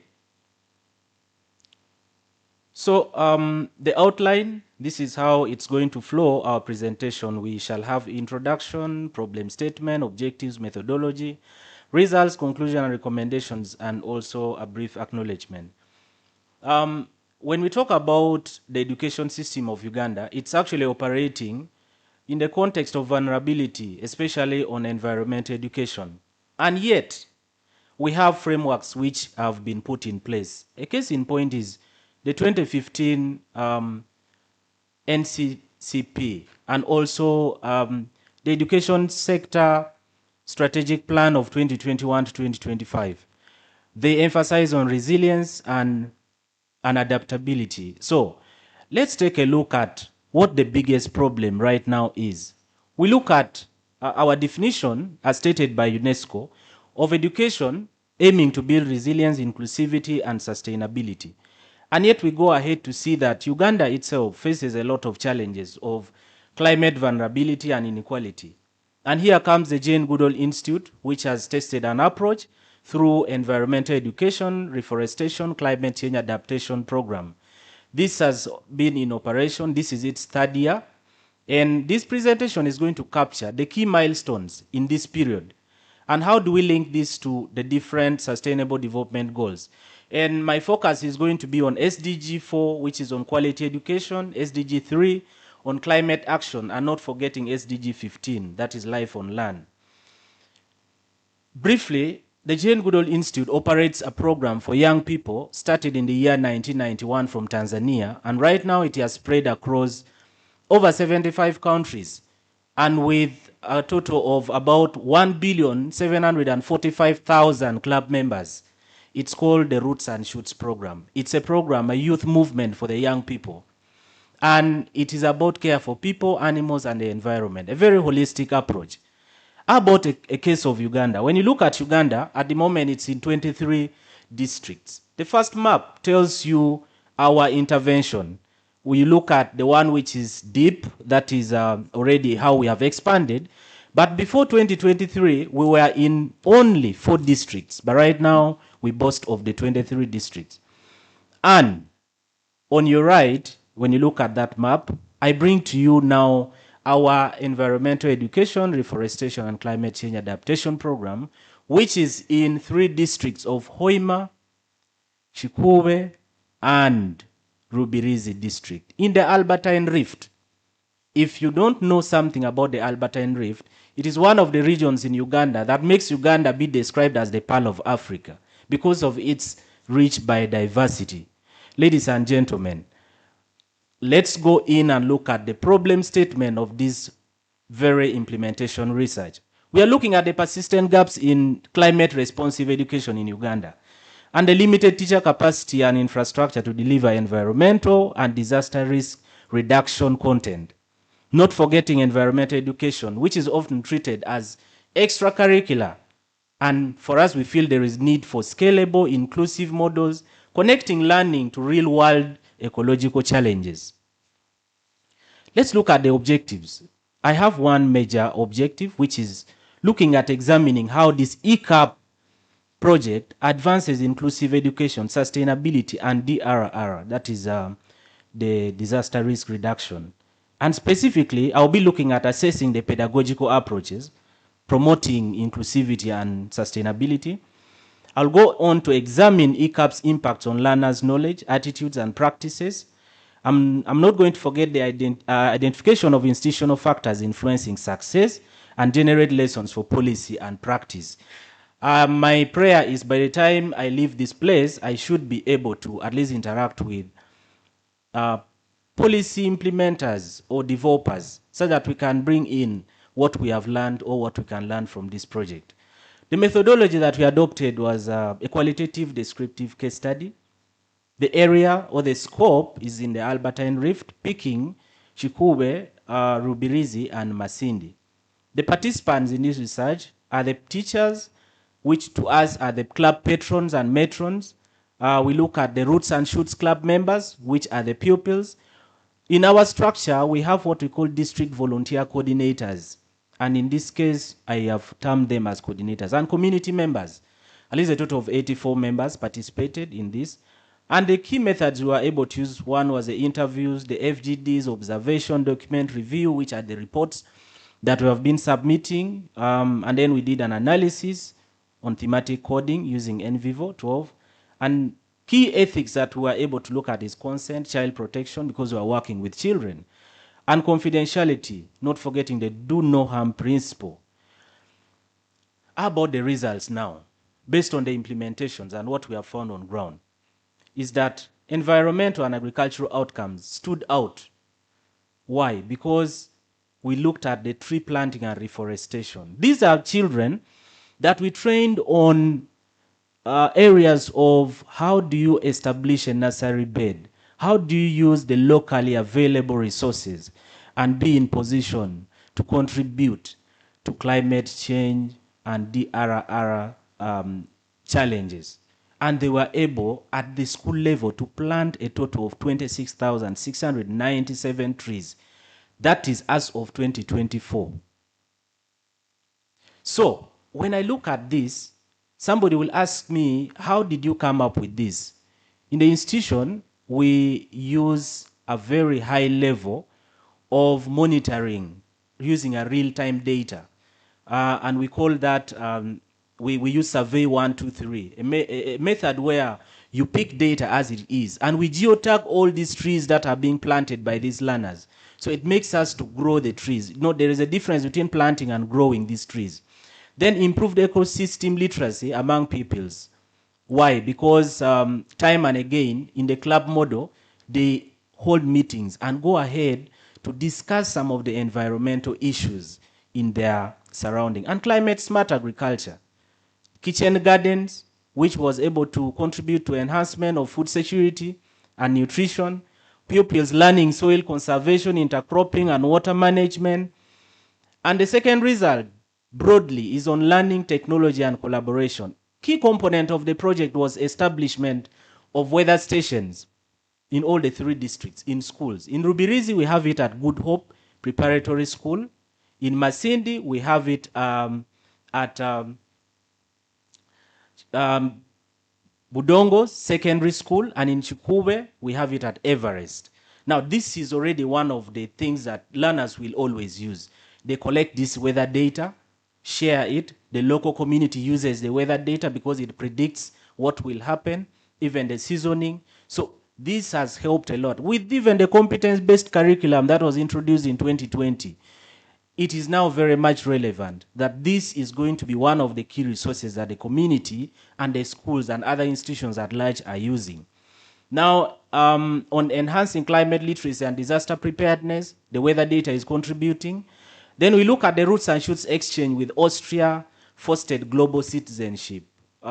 We, as I told you, in over 75 countries, and Austria, who happened to be one of the funders of this project, we have organized for an exchange program where the club members from Austria always have sessions with those in Uganda, and they could learn a lot, discussions on urban forestry and many others.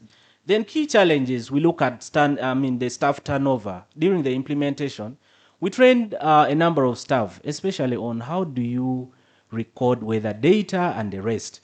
And the key success we can talk of participation, training, and partnership. Ladies and gentlemen, in the conclusion, which is our take home, is that this approach effectively integrates education, environment, and resilience. It promotes inclusive participatory learning, builds climate literacy and community resilience, and schools serve as hubs for sustainability innovation.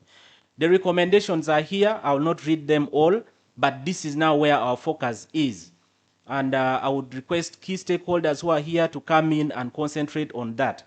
And lastly, this is my acknowledgement, events organizers, and also our different funders, and those who participated in the research. Thank you so much. Thank you so much, Vasco da Gama. You remind me, that name brings my history very live. Eh? Thank you so much for that wonderful presentation. As the next presenter comes to make your presentation, please take up the podium. And can you please take note of the questions to Vasco da Gama? Don't forget those questions. Thank you so much. IT, please load PPT for Madame Lizzie.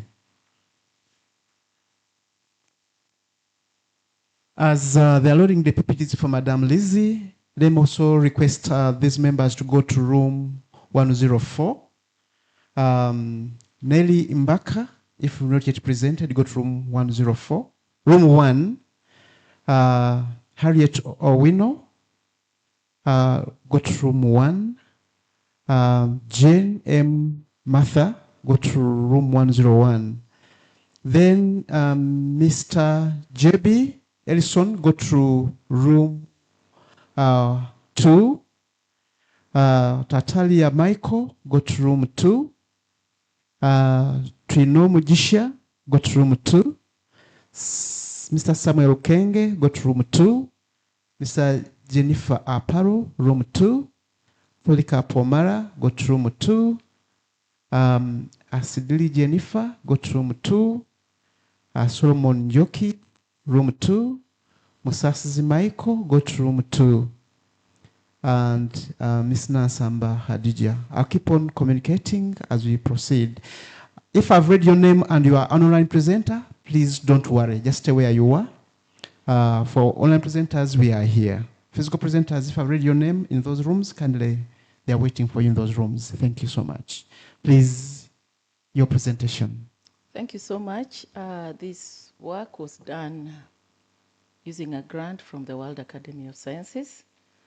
And you can see the names of there. So this Tuta absoluta is one of the major pests of tomatoes currently in Kenya and also worldwide. And why tomatoes? Tomatoes is a horticultural crop. Tomato is a horticultural crop grown by over 70% smallholder farmers. And the reason why we focus on smallholder farmers is because they actually produce more than 90% of the tomatoes in Kenya. And because it's a fast-growing crop, it is very important for our economy. Now, Tuta absoluta is also tomato leaf miner. You can see how it looks like when you cut the tomato. You can see the spots on the tomato. You'll find this worm inside there. Now, unfortunately, the tomato leaf miner has developed resistance to many, many pesticides. And also currently, Kenya is moving towards organic farming. So the use of pesticides is actually not very attractive currently. Now, two fungi, this is Beauveria and Trichoderma, have been used to control very many pests. And in this particular study, because we use manure to grow tomatoes, we wanted to see whether it is viable to add this fungus to the manure and see whether there's any effect. Okay? So we had two tomato varieties that are preferred by farmers, and then we also used chicken manure, cow manure, and there is another type of compost. This is known as filter mud. Filter mud is waste from sugarcane, and normally it is thrown. But we realized that it's very rich in organic matter. So that is the method. So we wanted to determine, first of all, the chemical composition of the various types of compost, and then isolate and identify these fungi, and check if these fungi can actually grow in the manure, because if they can't grow, then it's going to be of no use. And so that is viability, and then determine the effects of these fungi plus the manure against this tomato leaf miner on tomatoes. So the tomatoes were inoculated with the Beauveria and Trichoderma, and then we introduced the tomato leaf miner on the tomatoes. And from the results, we can see, so in this case, this is a chemical analysis of chicken, cow, and filter mud, and we can see that they contain all the various types of nutrients that are found in fertilizer that is usually bought from agrovets. And then viability tests shows that these fungi can actually grow on the various types of composts. So we can see the first one. The first one is cow manure. The second one, B, is chicken manure and filter mud. So actually they're able to grow. So we went ahead with the experiment. And these results show that actually they were able to affect the weights of the tomato leaf miner.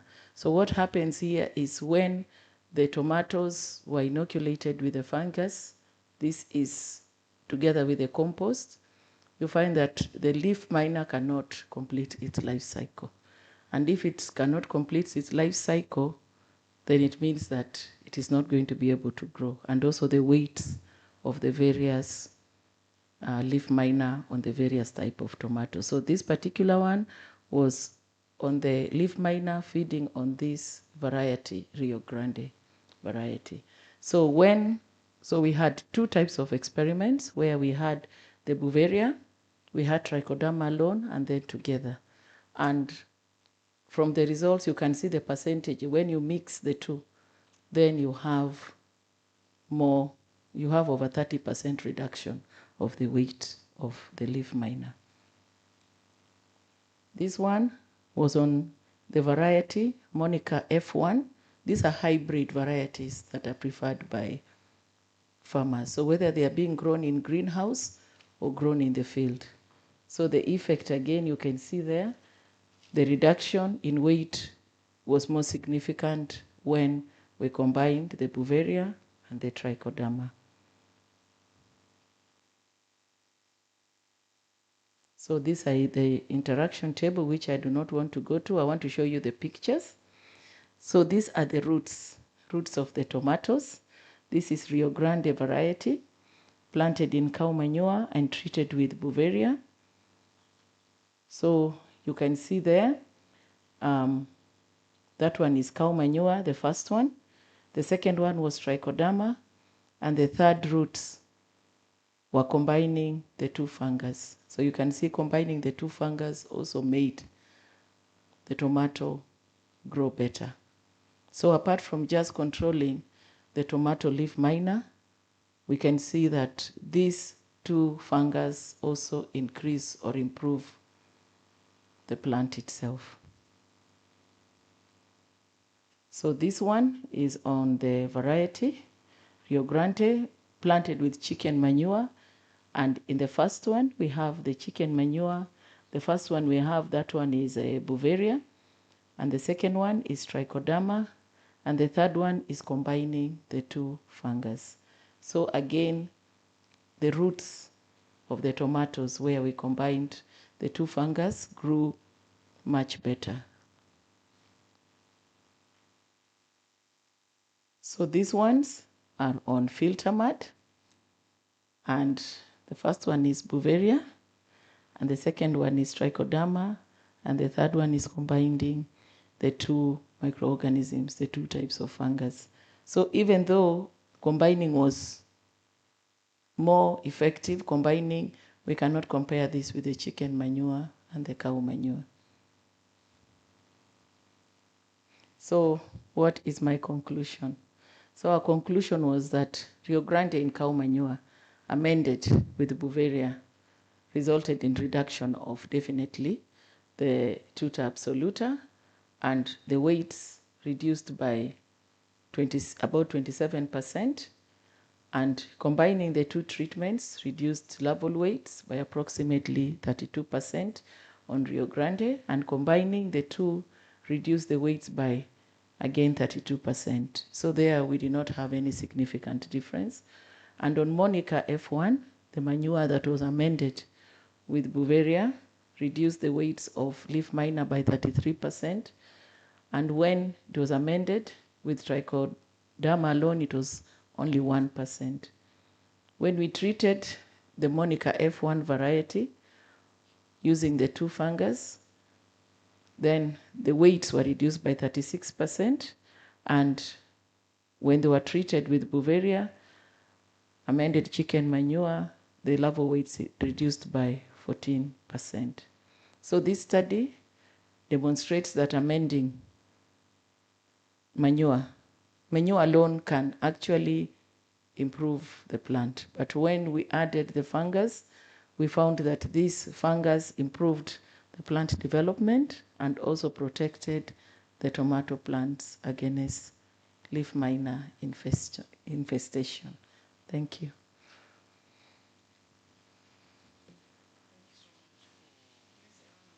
To present presentation.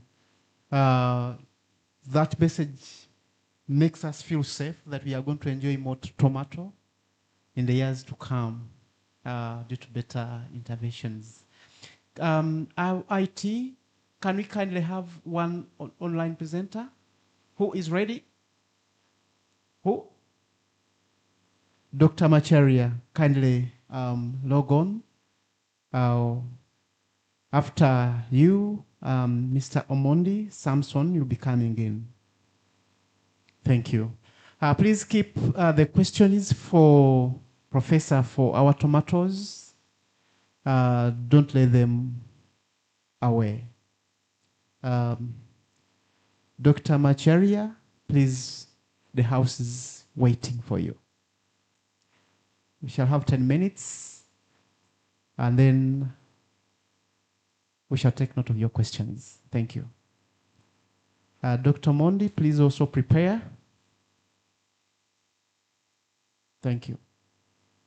If you have any challenges, can let us know, and we support you.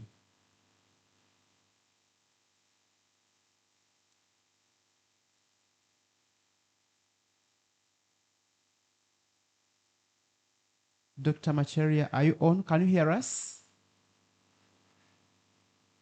Hello?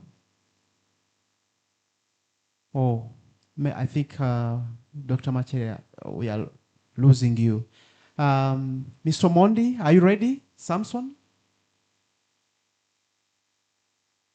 Mr. Mondi? Are you there?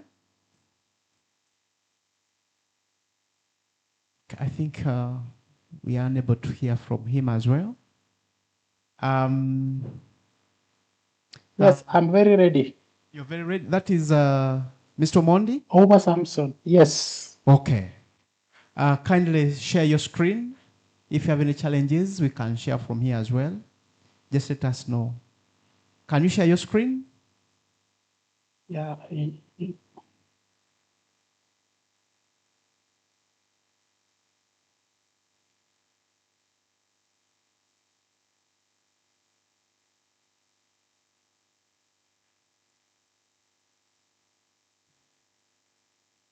So as he's loading the online presentations we have so far, we have one from Kuldokas. We have one from Muya Moses. Muga Moses. We have one from Caroline Day. We have one from Nasamba Hadija. Then we also have a presentation online for Aporo Jennifer. So can they be ready? And time shall be letting you know when you'll be coming in. But you have scheduled you already for presentations. Yes, Samson, please, you have the microphone now. Are you able to see my screen? Yes, your screen is clear. Okay, thank you very much. My name is Oba Samson from University of Eldoret Department of Wildlife Management.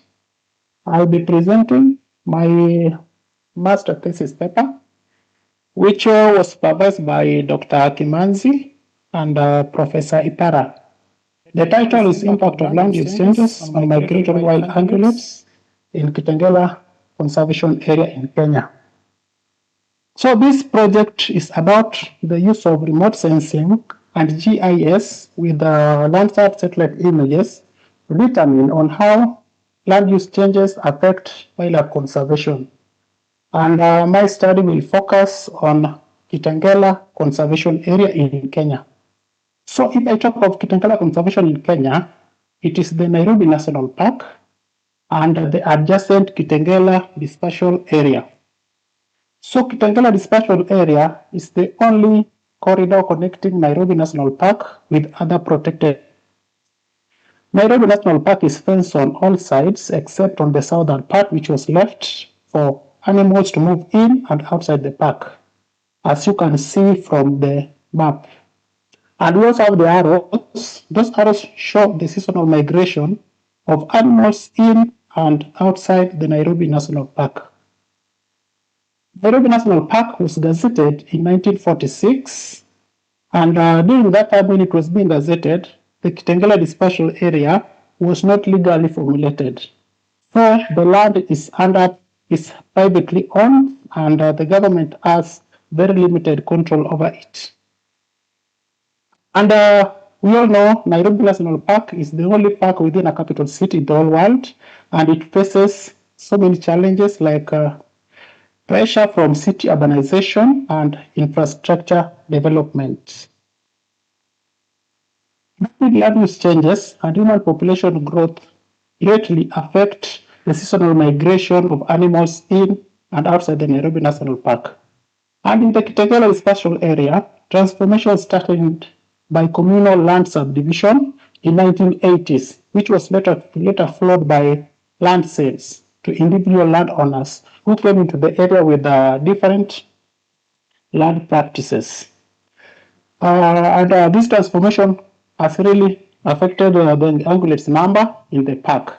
And in fact, the similar trend has also been observed in Masai Mara and Amboseli ecosystem. I mean, this indicating a regional issue. So from the first picture, we are seeing how the ungulates used to move freely in the area without any obstruction. But the second, third, and fourth pictures shows how the area has been transformed, and there are very many factors which hinder the free movement of the animals in that area. This project was guided by two objectives. The first is to analyze the extent and trends of land use changes that have occurred in the Kitengela Conservation Area between 1988 and 2020. The second is to evaluate the relationship between trends in migratory wild ungulate population and both land use changes and human population dynamics in the area. Descriptive research design was employed to systematically describe the patterns and the trends of land use changes in Kitengela. Remote sensing and GIS tools were used to detect land use changes, which were complemented by secondary data from wildlife counts and human census reports. The flow chart just summarizes the land use classification, which started from the download of satellite images from 1988, 2000, 2010, and 2020. And SPOWER's classification was used to come up with the final land use map of the area. Here we have the maps which were produced after the classification from 1988 up to 2020, and they show the trends on how the land has been changing in the area. We also have the regions which show the land use types in the area.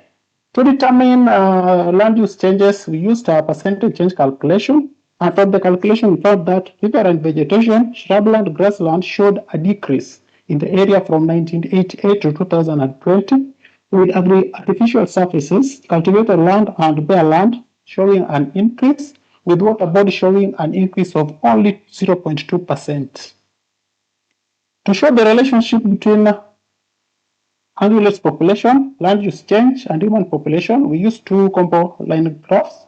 And the first line graph showed the relationship between wild ungulates and land use changes, and the second one showed the relationship between wild ungulates and human population.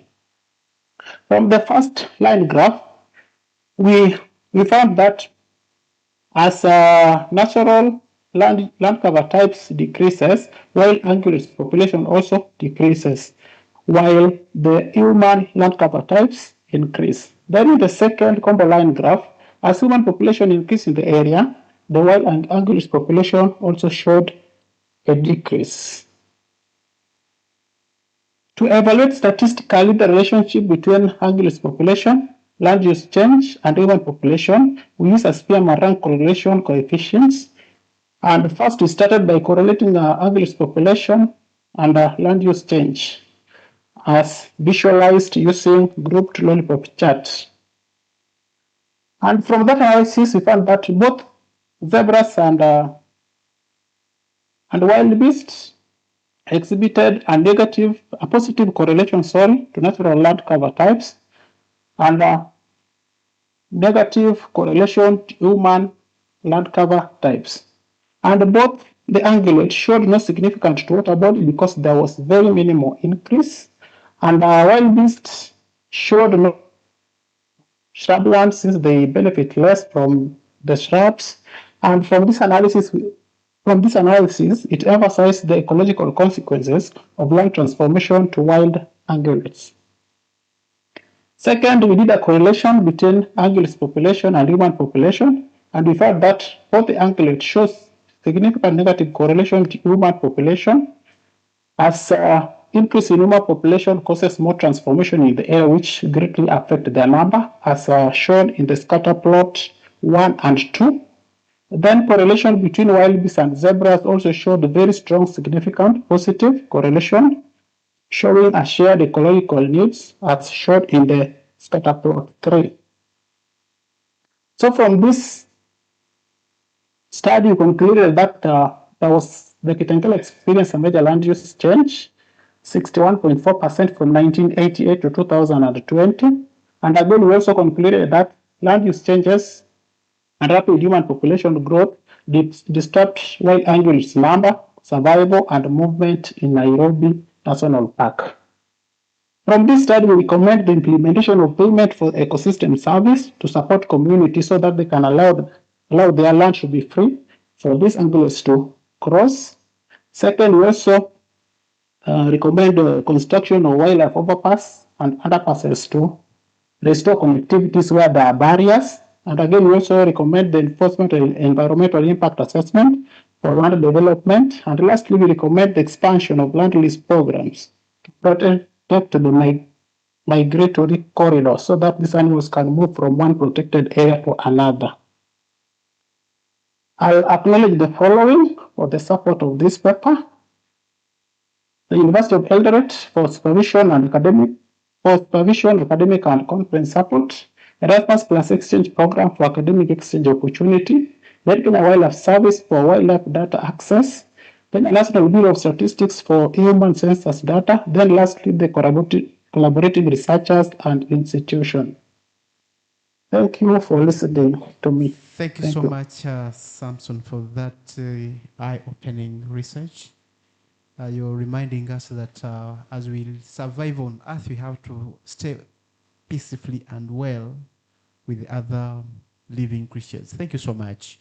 Allow me invite Mr. Kulu. Mr. Kulu, we are keeping the questions for you. Don't go very far. Keep nearby your PC. Please keep those questions for Mr. Samson, if you have any. Mr. Kulu, are you online? Are you available? Dorcas? Dorcas? Yes, I'm ready. Oh, yes, nice to hear from you. Can you kindly share your screen? Yeah, I can share my screen. I can share my slide. Okay. As Dorcas is preparing, I want to request Mr. Muhammad to submit your slides to IT so that we can have it. Another reminder once again, Nelly Mbak, if you're here, go to room 1. Harriet Owino, room 1. Miss Jane Mutatia, go to room 1. Then Mr. Yerenkio Ison, go to room 2. Tulia Michael, go to room 2. Prino Mugisha, go to room 2. You can see my slide kindly? Yes, we can see your screen. Samuel Okenge, go to room 2. Jennifer Aparo, room 2. No. Yes, we can see your screen. Yeah, just put it down. I cannot hear you. Oh, you can hear me now?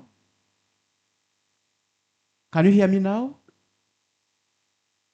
Hello? Yes, you can hear. You can see my slide. Yes, I can see your slide. Can you hear me so well now? Can you hear? We can hear you loud and clear. Okay, may I go ahead and present? Please go ahead. Go ahead and present.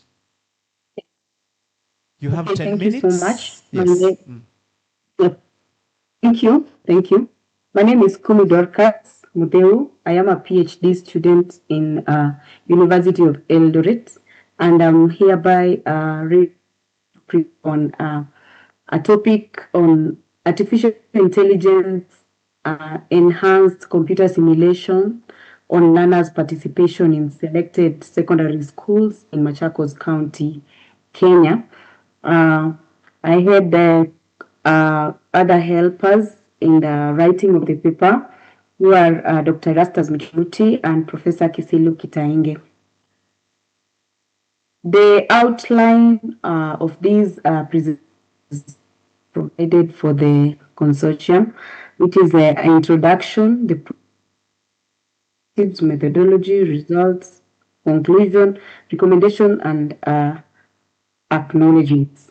And the introduction is that physics provides essential skills for the contemporary, innovative, innovation-driven global economy, and there is persistent poor performance as recorded in my country, Kenya, and the uptake of physics, partly due to the limited learner participation. And this is due to the over-reliance of the traditional or the conventional method teaching that render students passive. This then to examine the effect of the artificial intelligence enhanced computer simulation on learners' participation in physics. The problem statement is that there is a recorded persistent use of passive teacher-centered methods which suppress the learner participation in physics, leading to chronic low performance in the same subject. And there is a need for adaptive tools, such as the traditional methods and basic simulation, which has failed, and we need to have a personalized instruction and the real-time feedback that tags specific participatory in the same subject.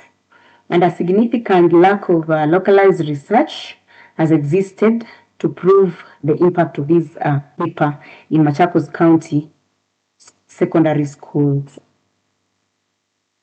The objectives for this study were as follows: to examine the effect of artificial intelligence enhanced computer simulation on learners' participation in physics in selected secondary schools, and to provide an evidence base to inform policy decision regarding the integration of artificial intelligence-enabled ICT to physics pedagogy.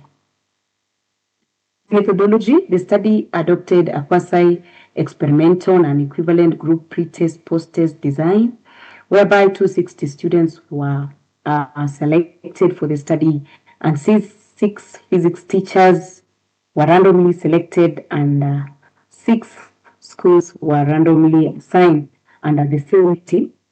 And we had the intervention whereby the researcher took 4 weeks focusing on physics topic pressure, which is in Form 1 syllabus in Kenyan physics book, and the experimental group and the control group were there, whereby the experimental group used artificial intelligence and simulation, and the control group were under the conventional method. The results for this study is that the pre-test was done and also the post-test was done, and the T-independent tests were also adopted for the data analysis, and the pre-test confirmed that there was a there were no statistic difference. The statistical equivalence was not, whereby the groups before their test, they showed that they were of the same or they were of equivalent level of understanding. And after the pre-test, there was the post-test, whereby there was statistically significant difference in the learners' participation, favoring the experimental group as per the the data shown here. All the variables that were offered in that questionnaires, and also we had aspect that was attentiveness of the students that was observed, and the experimental group had a higher mean score than the control group as shown. And we had the Cohen's d effect sizes, where there was a large to very large results indicating strong impact on the experimental group. And then on an aspect of active engagement, the experimental learners were nearly twice as likely to report active participation, and also the aspect of asking questions, whereby they shown 72% versus 28%. That is 72% for the experimental group and 28% for the control group. These studies that the artificial intelligence and enhanced participation, both behaviorally and affectively, physics subject. And the treatment is that the paper recommends the Ministry of Education to prioritize integrating vetted artificial intelligence-enabled pedagogical tools to the physics curriculum as co-mandated to, and equipped with adequate infrastructure, including cloud resources for advanced AI systems. And lastly, professional development must train teachers to shift from the lecturer's position to a facilitator of inquiry, utilizing assisted or enhanced analytics. I want to thank you for this opportunity. Most importantly, I thank my university, that is the Mighty University of Eldoret, and also thank the organizers for the consortium. Thank you so much. Asante sana Dorcas for throwing some light as to whether you should bring AI in secondary schools. In our university, we are still worried whether you should encourage AI, but now you're making it even more encouraging. May I kindly request Mr. Mohammed to come and take up the microphone. Dorcas, kindly, we have your questions for you here. Kindly don't go very far. Please take note of Dorcas's questions. She can tell us really how people became very happy with the AI in physics. Thank you so much, Dorcas. Mohammed, you're good to go. Thank you. As your PPT is loading, Dr. Macarius, you'll be coming in next. Kindly be Yes, thank you. Thank you. Okay.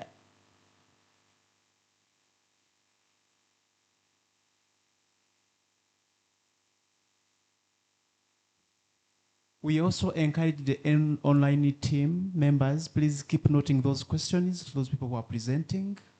We shall also give you opportunity to ask questions. Thank you. As our PPTs are loading, I'm reminding the following colleagues, please, Erio, Barengeyo, are you around or you're online? For Orisia, Remigis, are you physical or around? I want to be sure. Mr. Blasio Bisereko, Are you physical or you're online? Let me know. You're physical? Okay, okay. Let's blast, okay. Then Chindizuk Niwobi, physical or online? Then Pamela Muikari, are you physical or online? Also let me know. Then I just want to be sure whether Professor Joyce Aikulu or you're physical online. Then Mr. Muga Moses, are you physical or online? Let me know. Then Emily Japegyon, are you physical or online? Yes, Mr. Namwano, you have 10 minutes. Thank you very much, Chair, for the opportunity. Good afternoon, ladies and gentlemen. And my name is Mohammed Namwano, and I'm presenting a literature review paper on enablers and barriers to adoption of competence-based education and training in higher education institutions in Uganda.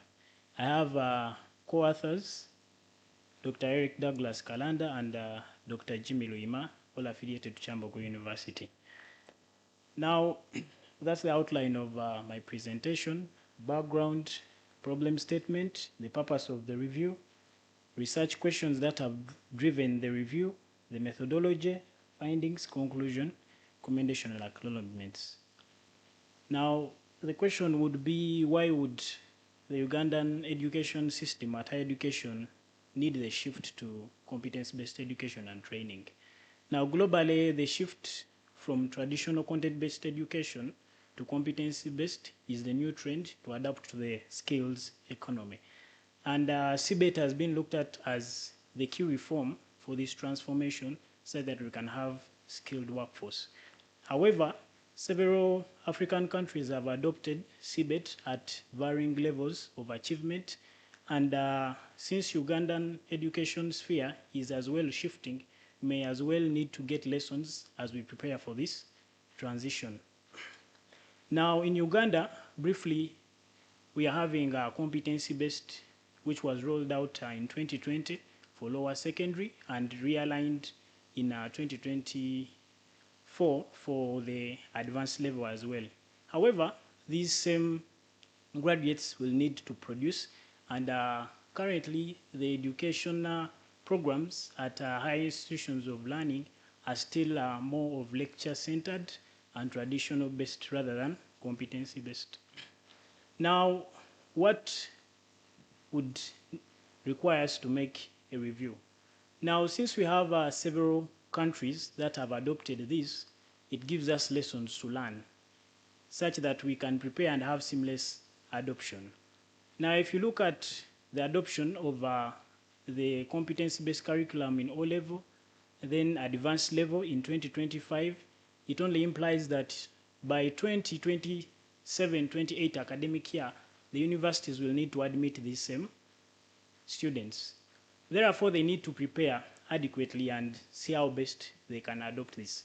However, from the recent census from Uganda Bureau of Statistics, there's about 15.2% of graduate unemployment. And this is largely attributed to the skill mismatch, lack of experience, and as well curricula that is outdated. Therefore, do we look at CBET as something that can reduce these numbers or completely eradicate them? But the question is, are we ready? Now, globally, CBET contributes to the Sustainable Development Goals, especially SDG 1, by providing skills that can transform people from poverty. SDG 4 about quality education, specifically focusing on target 4.4 about relevant skills for employment, target 4.7 skills and knowledge for sustainable development.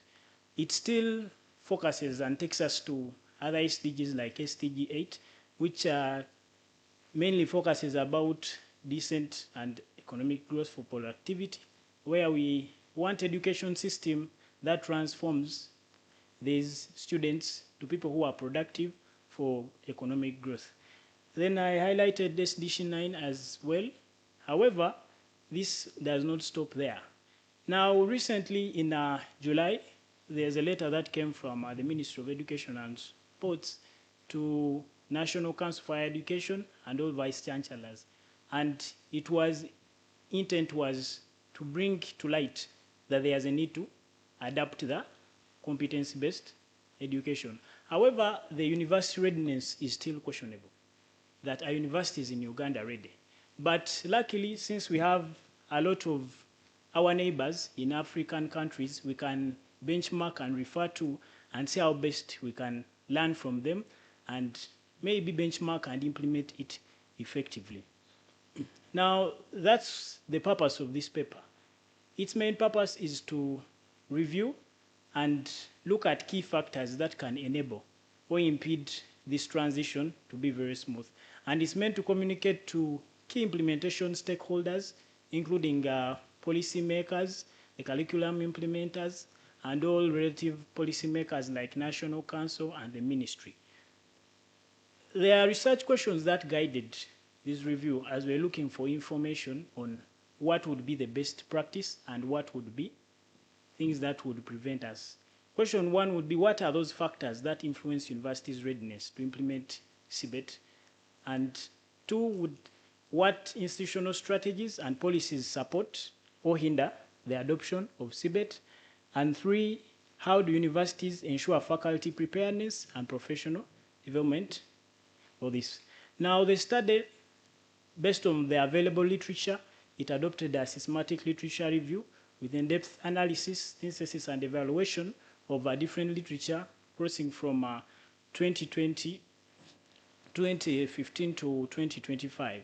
Sources of data included journals, articles, and reports, and it employed a thematic analysis to come up with the themes of these key identified enablers and barriers across different countries. Comparative analysis was key to contextualize these findings to the Ugandan settings, such that we don't pick as we have gotten it from the other side, but look at those would-be constraints on the Ugandan context. Triangulation was done for validity and reliability of the data, as well in adhering to ethical considerations. Now, the key findings were in these areas, as highlighted there, and most of countries that have adopted these practices, challenges and enablers mainly rely on these areas, including institution and policy and governance readiness, the understanding of the competence-based education and training, stakeholder support and awareness, the lecturer competency, infrastructure readiness, and curriculum and pedagogical readiness. Now, with the concept of CBET, it's important and it's brought to light that members of faculty meant to implement this and other relevant stakeholders need to know what is CBET. Now, the focus of CBET is mainly to focus on what a learner can do after the learning process in line with occupational standards. Now, there are key features that make CBET stand out. There will be a transformation of the lecturer's role from just a teacher in the classroom who conveys the knowledge to a facilitator of knowledge, a mentor, a guide, and a learner as well in the same process. CBET is mainly student-centered and focuses that learning is better if the student takes control of the learning process. It emphasizes alignment with industry, flexibly structured, and progression is upon mastery of competency, and integration of technology is one of the key things. It still underscores the holisticness of education, and it spans across from just the technical and academia to the soft skills that the student is supposed to come out with. Secondly, institutional policy and government was a key thing to be looked out. However, in one of the research, there's an emphasis in Africanizing the CBET. How can we contextualize policy? So we move on and more discussions on the lecturer competencies. Since the lecturer role needs to transform, therefore the competency level has to be assessed again and see whether they have the appropriate competences embedded with industrial experience such that they can transfer the required skills to the world, required by the world of work. Curriculum and pedagogy, the curriculum reforms have to be done. However, collaboratively should be done by all the practitioners in the industry, including the policymakers, and there's need for a synergy to come out with a relevant competencies framework that can guide the program review and program redesign. Infrastructure may be the same, but it may be need to improve it such that it can facilitate the demands of CBET training. Stakeholder support is very important, and all stakeholders need to be on board if this is to work out seamlessly. So I'll move on to the recommendations. Now, recommendations go straight to the National Council and via education, the ministry and other policymakers to streamline a key guideline on how this reform should be done. Industry, program developers should work collaboratively to establish a competency framework and as well scrutinize the existing programs for their suitability to these changes. CBET should be gradual rather abrupt if it is to be well implemented, and mindset change and advocacy should be a key role in this. Universities need retooling, especially capacity building, awareness, and assess competency level of the lecturers. Assessment modalities need realignment. ICT infrastructure is pivotal in support of especially managing varying levels of competency, especially in continuous assessment and managing large classrooms. Now, universities, it's important that to strengthen collaboration that goes beyond industrial training and internships. We need to bring industry more closer than we had it before. And there's need to establish strategies in managing large classrooms in training, especially in higher education institutions. I want to extend my acknowledgements to my co-authors, Dr. Eric Douglas Kalanda and Dr. Jimmy, and I want to thank the organizers of this conference and as well Kyambogo University for giving me the opportunity, and I also want to thank you, the listener, for listening to me. Thank you very much. May God bless you. A round of applause to Mr. Namwano. Thank you so much for bringing us to speed that as we prepare our primary schools, secondary schools to go CBE, what is our status as universities? How ready are we? So thank you for taking us through that literature. So at this moment, may I request Ms. Dr. Macharia to share your screen, please, your turn, as Caroline Ney prepares. Thank you. Thank you. Do I share from my end or be shared by ICT? We share from this side. ICT, please share Dr. Macharia's screen. After Carol, Dr. Wilberforce will be coming in. Please keep questions for Mr. Namwano. We want him to tell us more how his university is ready, maybe after reviewing that literature and comparing with the institution, how well they are doing.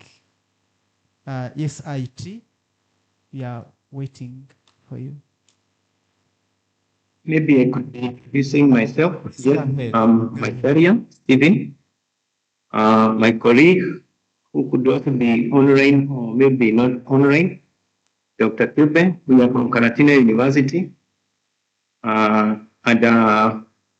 We decided to answer to the call because we realized it is quite important for us to be part of the group that is winning on this end.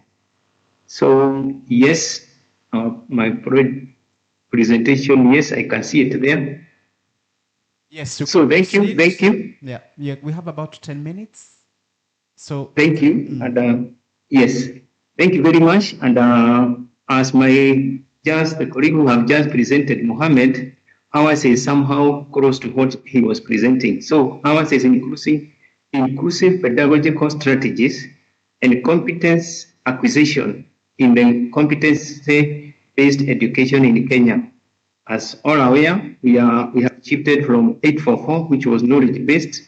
Next is the next slide, from knowledge-based now to competencies-based education. So Competence-based education in Kenya is a focus on developing practical skills, critical thinking, creativity, and learning autonomy. That is the aim of our CBE. This presentation explores on how integrating inclusive pedagogical strategies enhances competence acquisition in CBE. The strategies examined include differentiated instructions, collaborative learning, active parental engagement, and emphasis on individual learners' progress. And the problem, preliminary observation and emerging reports suggest that educators in Kenya face substantial challenges in operationalizing the CBE framework in diverse mixed ability classrooms. The default approach is the one-size-fits-all. That is, every learner should learn from one method. That methodology, which risks marginalizing learners with special needs, those from disadvantaged backgrounds, time takers, and even gifted students. The mere presence of competence-based framework does not automatically guarantee equitable and effective learning outcomes for all. The potential of CBE to truly cater to individual learners' pathway remains largely untapped without the deliberate and skilled integration of proven inclusive pedagogical strategies.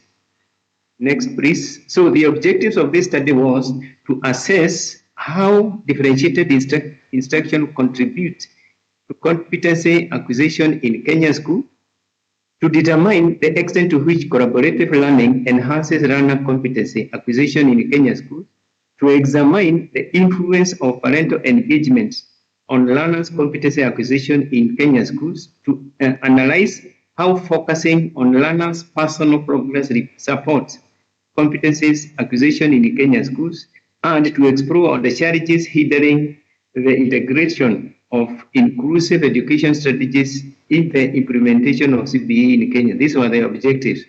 And the methodology that we applied was the mixed method approach. The study combined quantitative and qualitative interviews. The research targeted primary schools and junior schools, teachers, learners, and parents in Nyeri County. And the country is divided into 47 counties, so we concentrated on one. And a sample of 300 participants, that is 150 teachers, 100 learners, and 50 parents were selected through stratified random sampling. Data was collected through questionnaire, focus group discussions, and interviews that were administered to teachers, learners, and parents respectively. Pearson correlation and regression were used to analyze qualitative data, or qualitative data was analyzed using content analysis. These are the results. Differentiated instruction had an R of 0.556 and the p-value was less than 0.05. Collaborative learning was 0.6567. Still, the p-value was less than 0.5. Active parental engagement 0.544, and emphasis on individual learners was 0.577. All the strategic pedagogies were moderately and positively related to competency acquisition. This reveals that the level of either differentiated instructions, collaborative learning strategies, active parental engagement, or emphasis on educational learners' progress increases, the higher the level of competence acquisition will be realized. These ratings were also in line with qualitative data derived from interviews and focus group discussion. The hypothesis that we had is that there is no significant relationship between inclusive pedagogical strategies and competence acquisition in competence-based education in Kenya. And when we got the results, maybe back a bit, rightly? Yes, the relationship found that the statistical significance of t value was that. Therefore, we rejected the hypothesis was rejected. Can go on now. The results, the challenges we had, remember the last objective up there was the challenges, high stake pressure, success still judged by the traditional exam scores. We realize that still the exams are still being given preference instead of the what we are after, critical thinking and the other aspect of teaching. Ineffective teachers, professional development, that is training session for each CPC and inclusive are short, theoretical, and one. Actually, some teachers have not even undergone this, yet they are the ones who are implementing this. Inadequate special needs education, integration, overcrowded classrooms, as was observed by colleagues, and acute shortage of teaching and learning resources, e.g., physical infrastructure hubs. We continue, Kaidre. So conclusion is that there is significant relationship between inclusion, pedagogical strategies, and competence acquisition in competence-based education in Kenya. Any units, as we have realized there, in the utilization of pedagogical strategies lead to more than unit increase in competence acquisition in competency-based education in Kenya. You can go to next. Recommendations. Policy and system strengthening. That one needed to be aware of all this so that at least they do the necessary. Targeted investment drastically reduce the class size, maybe employ more teachers and also the infrastructure. Robust teacher support, overhaul teachers' professional development to be ongoing, practical and school-based. Strengthen pre-service teachers training colleges, community sensitization on the value of principles of inclusive education, building support systems for the CBC's vision. Next, Kaidre. So we acknowledge, from our end, we acknowledge the owners of the school who is accountable for education, the Teacher Service Commission, because of giving us permission to question their teachers, and also the Parent Association. And thank you very much also for listening to us and the opportunity to present our findings to this university. Dr. Macharia, thank you so much. As Caroline is loading her, as she's loading her slides, thank you so much, Dr. Macharia, for bringing us insights. I think it was strategic to have the two near one another, the one at a university and then at a secondary, at a lower level. They feed into one another. So really, it was really strategic. Thank you, moderator, for rapporteur, for doing that for us. So I've loved the aspect of having the community part of developing support their children in the competence-based alignment. I've loved that kind of input. Thank you so much. So, Carol, are you on? Carol, yes, I am. You on? Yes, I am. Yes. Yes, I'm waiting for ICT to help me with projecting my slides. Yes, ICT. Please, Carol, you're good to go. You have 10 minutes. Thank you so much. Thank you.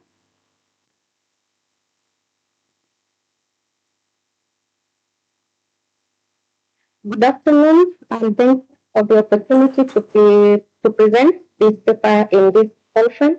I'm Caroline Miserende from Karatina University.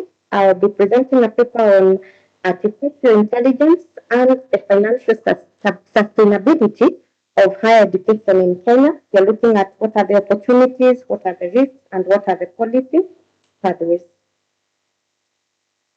In the recent global analysis, it shows that the total education spending per learner has stagnated or declined in many regions, while absolute spending remains heavily skewed towards high-income countries, meaning that we who are in sub-Saharan Africa, where we could not be considered as high-income countries, we still have a challenge in financing or funding per student or per learner.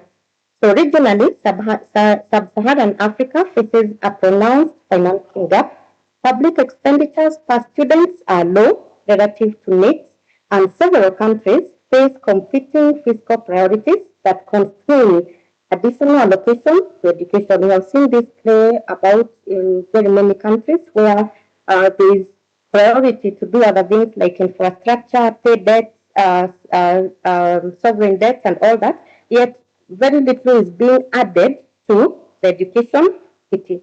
So multilateral reports focus the magnitude of household contributions in Africa and the distribution implications of cost sharing regimes, meaning we don't have enough finances for the students, even in the higher education. Yet, what we would have expected is the government to chip in quite heavily as the numbers increase, but that is not being seen coordinating in the same direction. Thank you. The next slide. Key patterns from literature indicate that public expenditure growth has lagged behind enrollment growth in many lower and middle income countries, leading to pressure on unit costs and quality. That is according to World Bank 2020. In Africa, household spending accounts for a substantial share of total education expenditure, implying that increases in private funding can raise equity concerns if not carefully designed, meaning those who are from low-income families will struggle more to actually complete their studies in higher education institutions than those who are from well-off families. If we are not careful, we may end up having lesser individuals or lesser learners from low-income families completing their studies in higher education. Moreover, debt servicing and macro fiscal pressures have become important determinants of the scope for public investment in human capital, and that is according to IMF and World Bank. Studies emphasize that financing strategies must balance adequacy, so we must have enough finances, it must have equity, so that those who are in low-income families will not be disadvantaged, and also efficiency. How is this money being utilized in the higher education institutions, particularly where public resources are limited? And we have seen that in most, or we know that in most sub-Saharan African nations, we still do not have enough finances. They are being prioritized. And so if you're not careful, there may not be enough for education. Now, where does artificial intelligence come in then in ensuring that we have sustainable finance or financial sustainability in higher education? Artificial intelligence, AI, is emerging as a technology with potential to influence both sides of the ledger. On one side, the side of the cost, AI promises automation of administrative tasks, optimization of scheduling and resource use, and also workflow efficiency that can lower per student administrative costs. We are doing this so that we see how do we increase the revenues and reduce on the cost. On the revenue side, how AI can help and also bring out outcomes. AI-driven learning analytics and targeted student support can also help improve retention and completion rates, and this will result in direct financial benefits for the institutions and also the society or the community where these students are coming from. Yet, the potential gains are tempered by large upfront investments that need to be made on this AI, recurring operational costs, and also we have governance challenges that are related to data protection and data Carol, protection. I'm worried. Now, Not Carol. is this Carol, we're not doing so well on time. Kindly proceed. all right? All right. Simply. The problem is that AI in higher education across sub-Saharan Africa is increasingly being embraced. Currently, empirical evidence quantifying the return on education and also institutional impact on the use of AI.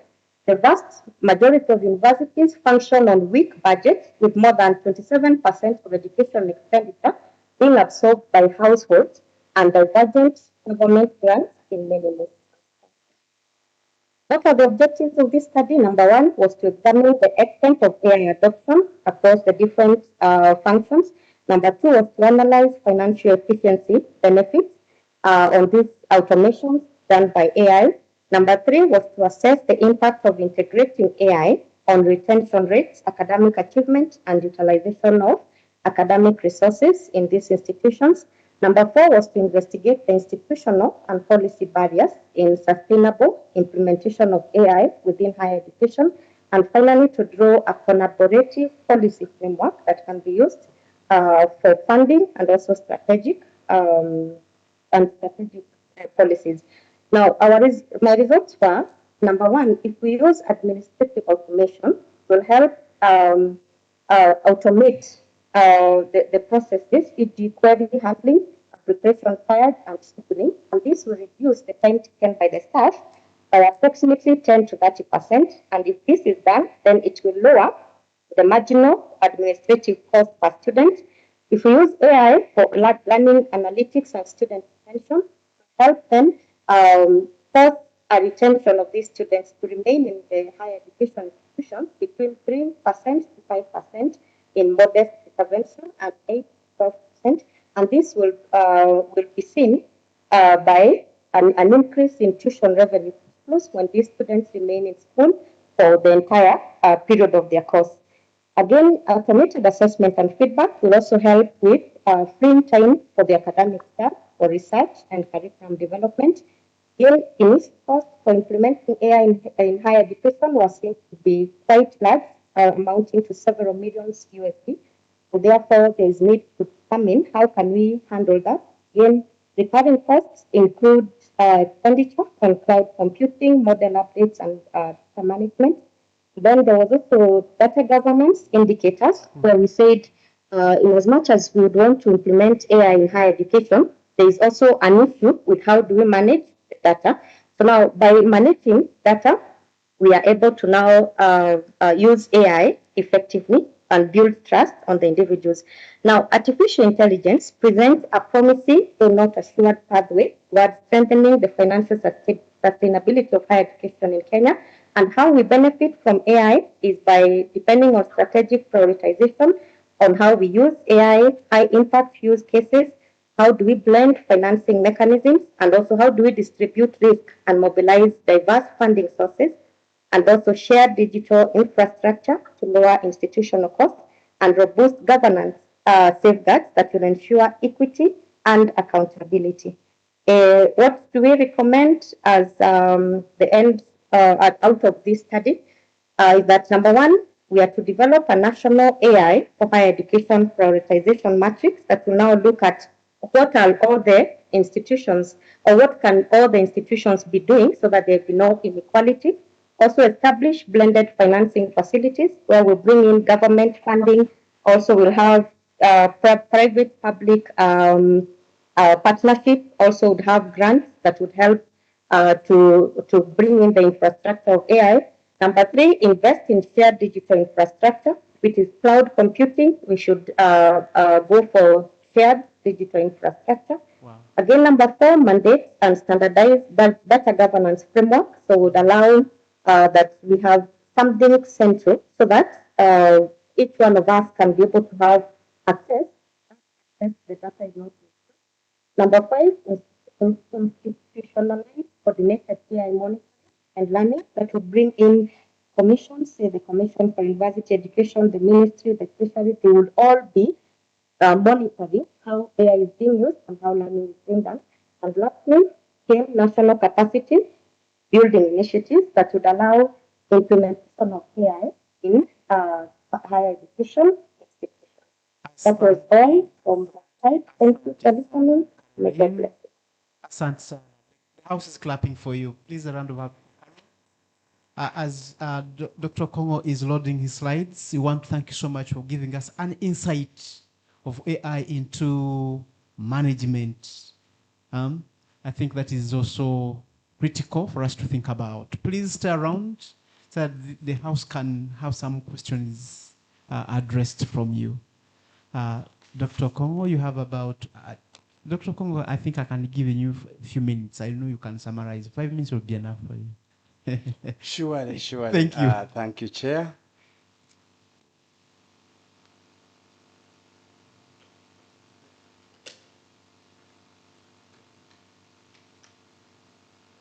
Johnson, can I start?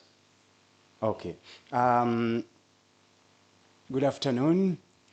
I am here to share with you a study on assessing the status and challenges of educational institution, there's a problem there, institutional ICT and AI readiness for improved teaching and research at Kyambogo University. I am Wilberforce Okongo, and we co-authored this with Professor Wilson Okaka, but I am presenting.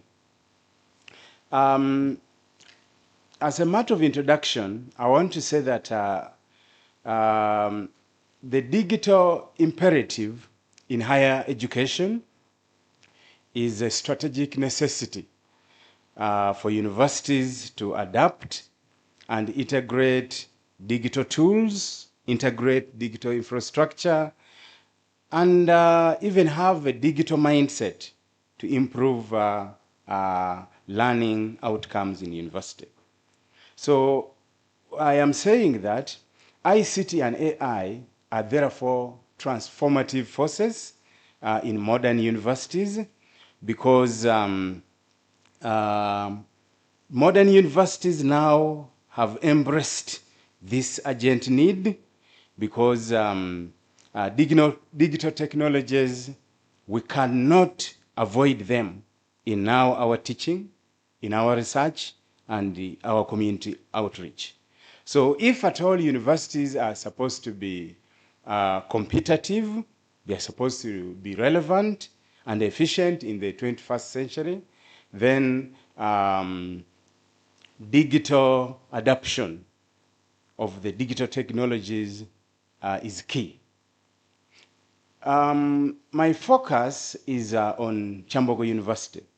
And we are saying that this study provides a critical assessment of Kyambogo University's current state of readiness to leverage these technologies. So we are exploring the potential for ICT to directly improve our institutional outputs and see its impact. The problem is that despite the progress that we have witnessed, there are still significant gaps in the integration of ICT and artificial intelligence at Kyambogo University. And this is seen with some of the challenges. One, we are seeing that there is limited bandwidth, limited hardware, and limited funding. We are also seeing insufficient artificial intelligence and insufficient digital literacy among our staff and the students. We are also seeing that there is a lack of formal policies for AI ethics, data governance, and we are also seeing that there's low awareness of artificial intelligence pedagogical uses and weak industries. Weak research network partnership. So what's the implication of this? We find that this threatens our ability as a country to achieve Sustainable Development Goal number 4, which ensures inclusive and equitable quality education for all by 2030.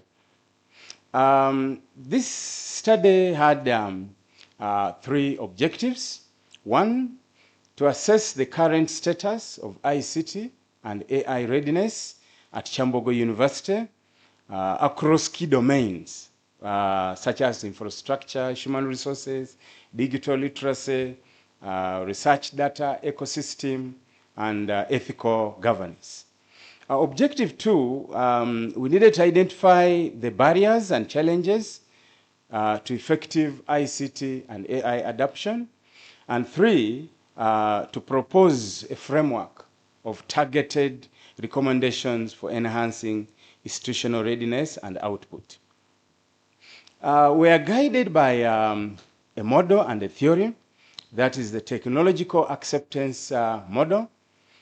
We used it to understand how perceived usefulness and ease of use influence the adoption of ICT and AI by staff and students, and also the diffusion innovation theory.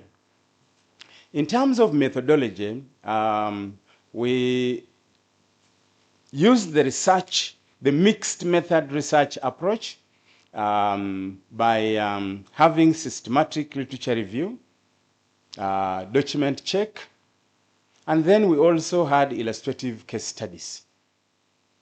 Now, following that methodology, what were our key findings?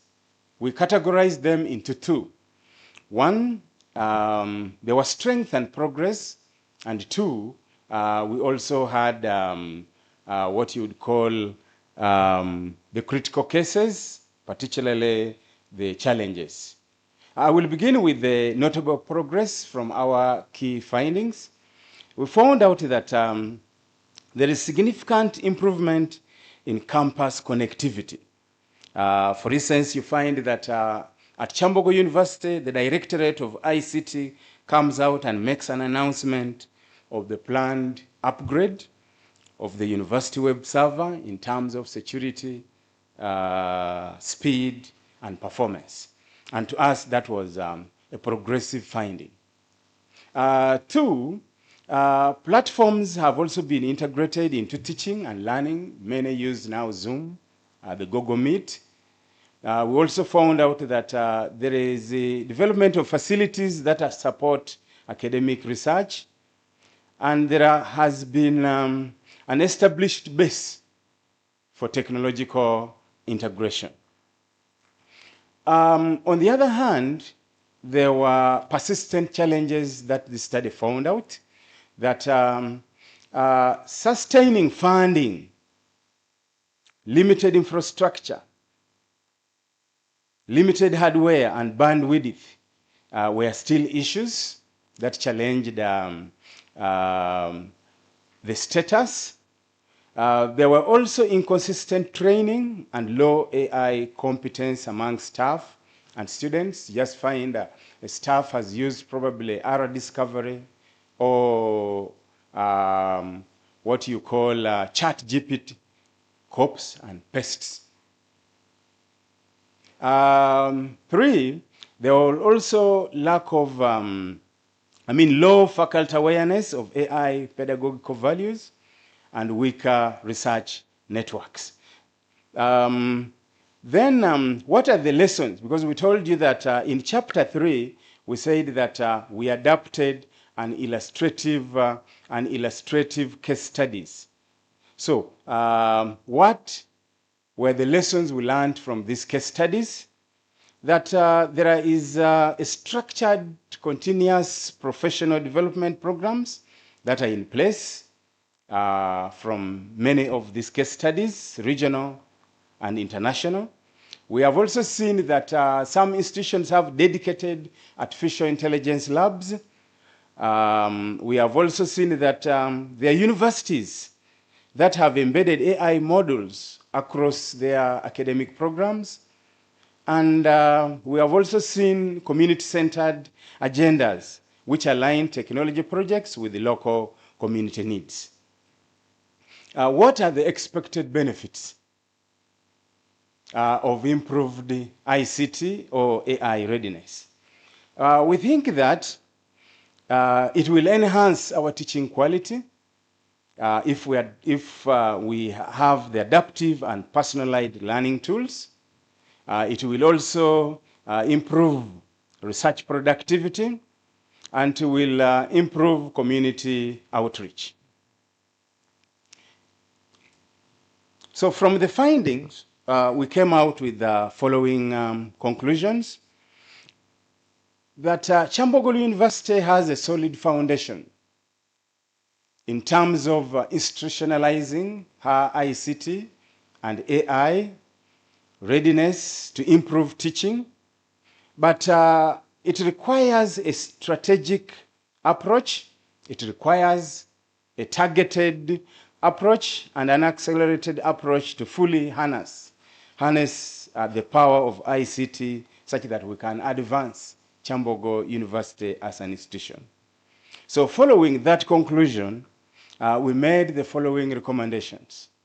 One, we must adopt a pragmatic ICT AI roadmap that creates a time-bound and a strategic implementation plan. So we must set time horizons onto this. We must also invest in continuous professional development, but by prioritizing the ongoing staff and student training, we must upgrade our infrastructural, our digital infrastructure, and we must formalize by adopting clear policies on data governance and AI ethics, because when you look at the institutional framework, I mean the ICT policy framework that Kyambogo is using, this shows that it has a lacuna.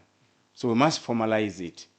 And we must also foster partnership by building multi-stakeholder partnership with the industry and other research bodies.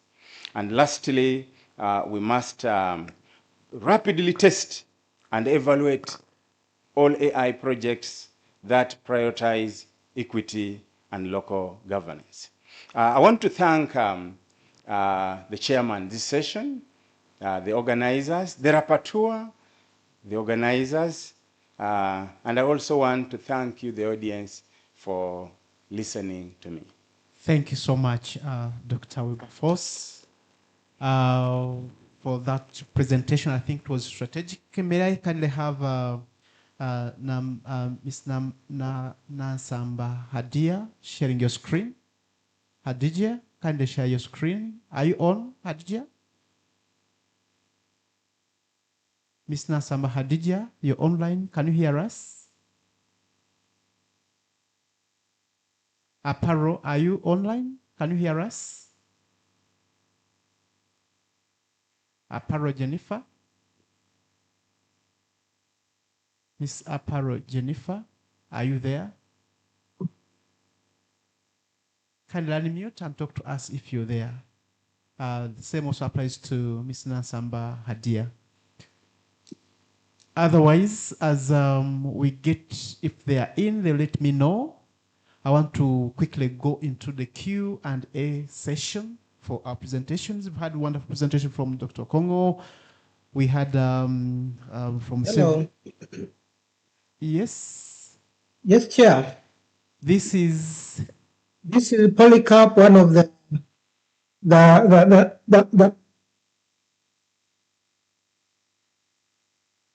Are you posing a question? Okay, I think we are equally losing. This is Aparo. I'm on. Okay. Oh, we are almost leaving you. Thank you for showing up. Kindly, you prepare to present straight away. Are you sharing your screen, or IT has your... Can IT help me? Yes, IT, please share Ms. Aparo's screen. I can see many hands are up online. Please hold on a little. Let us have Ms. Aparo's presentation, then we can receive those questions. If there is an urgent communication, kindly send it through the chat. Thank you. IT.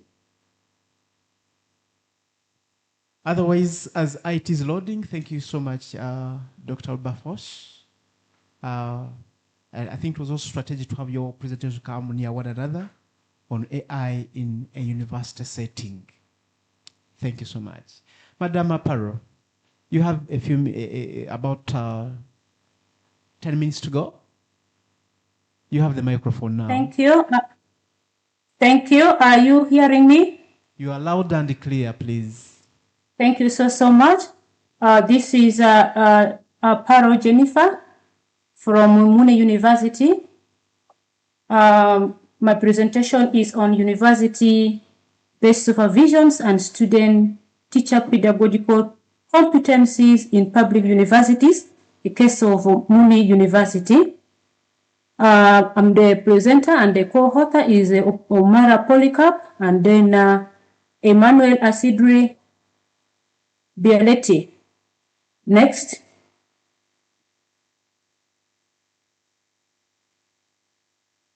Oh, the introduction. Teacher education in Uganda emphasizes the development of student teachers' pedagogical competencies, which is a way of preparing our students into the field of teaching, relating the theory to the practical classroom. Teacher education is very central to Uganda's human capital development. University-based supervision bridges theory and classroom practices, supports reflective teaching, and aligns with curriculum goals. This also leads to the quality supervision ensures that students, teachers gain pedagogical competencies. And then we also see that amidst all this that education is doing, or the training we are taking, we also see that challenges in northern Uganda are inconsistent supervision frequency and quality. We also see that weak collaboration with placement schools, logistical and contextual constraint. And because of that, this study examined the role of university-based supervision in supporting pedagogical development in public universities in northern Uganda. Next. So we see that the problem is so much university-based supervision, yes, is crucial mechanism for developing student teachers' pedagogical competencies, which enhances effective supervision through teaching skills and lesson delivery, reflective practices, critical thinking, alignments of theory with classroom practice. However, supervision is really, as stated in the introduction, inconsistent implementation by the various facilitators in the field, the support staffs that goes to follow up the students.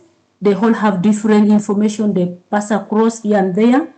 Irregular visits, when students are meant to be supervised maybe 4 times, others are seen 2 times, others are supervised 4 times, so that irregularity persists.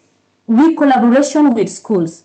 So you realize that when the placement school has already been identified, connection between the school and the institution, like MUNI, it's always a challenge. And then we have logistical challenges. This one comes in terms of fundings, which really limits a lot of activities in the field by the supervisors, depending on the different location they have been posted to go and follow up the students in the field. They find a lot of difficulties at to which areas. Sometimes you don't have enough money to take you to the placement school you are supposed to go and follow up the student. Then variation in supervision quality. We all know that we all come from different training background, universities.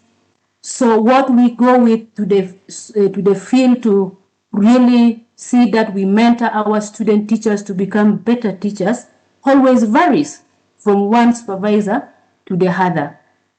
Next. So when we see at the purpose for this study, we explore the contribution of university-based supervision to pedagogical competencies. The specific objectives was to assess the effectiveness of university-based supervision in enhancing student performance, analyze the key challenges affecting the implementations of supervision's practices, and to propose strategic interventions for improving the supervision process. Next. Now, when we adopted a mixed method design, qualitative and quantitative design, to analyze our data. Participant was drawn from students where 151 student teachers were given the questionnaires, 36 student form focus group discussions, 10 cooperating teachers, 10 university supervisors, and then 10 school heads for the interview. Analysis was quantitative mean and standard deviations. When we see on the finding, on the first objectives, effectiveness of supervision, we realize that the highest proportion was 30%, which indicates enhancements of teaching competencies. And then reflective practice was 25, and lesson delivery was 20, which indicates that supervision has a major contributor to a pedagogical competencies. Then in the challenges, we see that inconsistency in supervision standard is high, inadequate communication between the placement schools and the institutions, supervisors overload is also high, and then limited time per session. Because of the overload, you realize that it also affects the quality of the supervision being given to the students. When we look at the opportunities and strategies for improvement, we realize that stronger university-school partnership should be really taken serious. Supervisors training should have the same level and the same information so that they can go and do the rightful work. Use of digital platform should also be really taken care of so that it bridges the gap between the theory and other things. And then peer feedback mechanism where learners can be grouped together and then they learn within themselves should also be encouraged. And then they say there is a strong consensus that enhanced collaborations, digital supervision, and better prepared supervisors can improve practical quality. Our conclusion is university-based supervision greatly enhances student teachers' pedagogical competencies. It also improves teaching skills, reflective practice, integration of theory with classroom experience. For sustainability, there is need for consistent supervision practices, stronger university-school partnership, and then adequate institutional support to align with Uganda's vision 2040 and Sustainable Development Goal 4. The recommendation, we say, let us strengthen the collaboration between the placement schools and then the institution, that is the partner of Mune University, promote peer learning among student teachers, align university coursework with practical teaching experiences, integrate digital platforms for supervision feedback. Theory gets to practice. Mental capacity building should be encouraged. Thank you for, and then I acknowledge my gratitude to the Mune University, the organizing theme for this conference, all that contributed to this research. Thank you so much, our D4. Our D4 indeed. Thank you so much, Mr. Aparo, for giving us another view of our supervision and acquisition of competencies in our schools. So I want to take this opportunity to thank all our participants who are online and physical. It's time for our Q&A session. Kindly, I have those online. You just simply put up your hand online, I'll be able to see you, then I'll get an opportunity to ask. Then the physical, you can straight away put up your hand, then we shall have a microphone near you so that we can have you. The floor is open for questions and answers.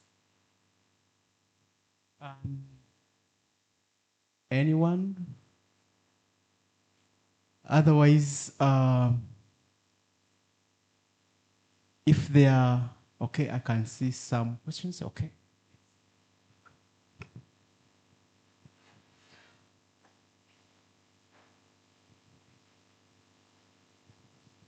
Thank you very much. I just want to appreciate the online presenters and the physical presenters for very good research output.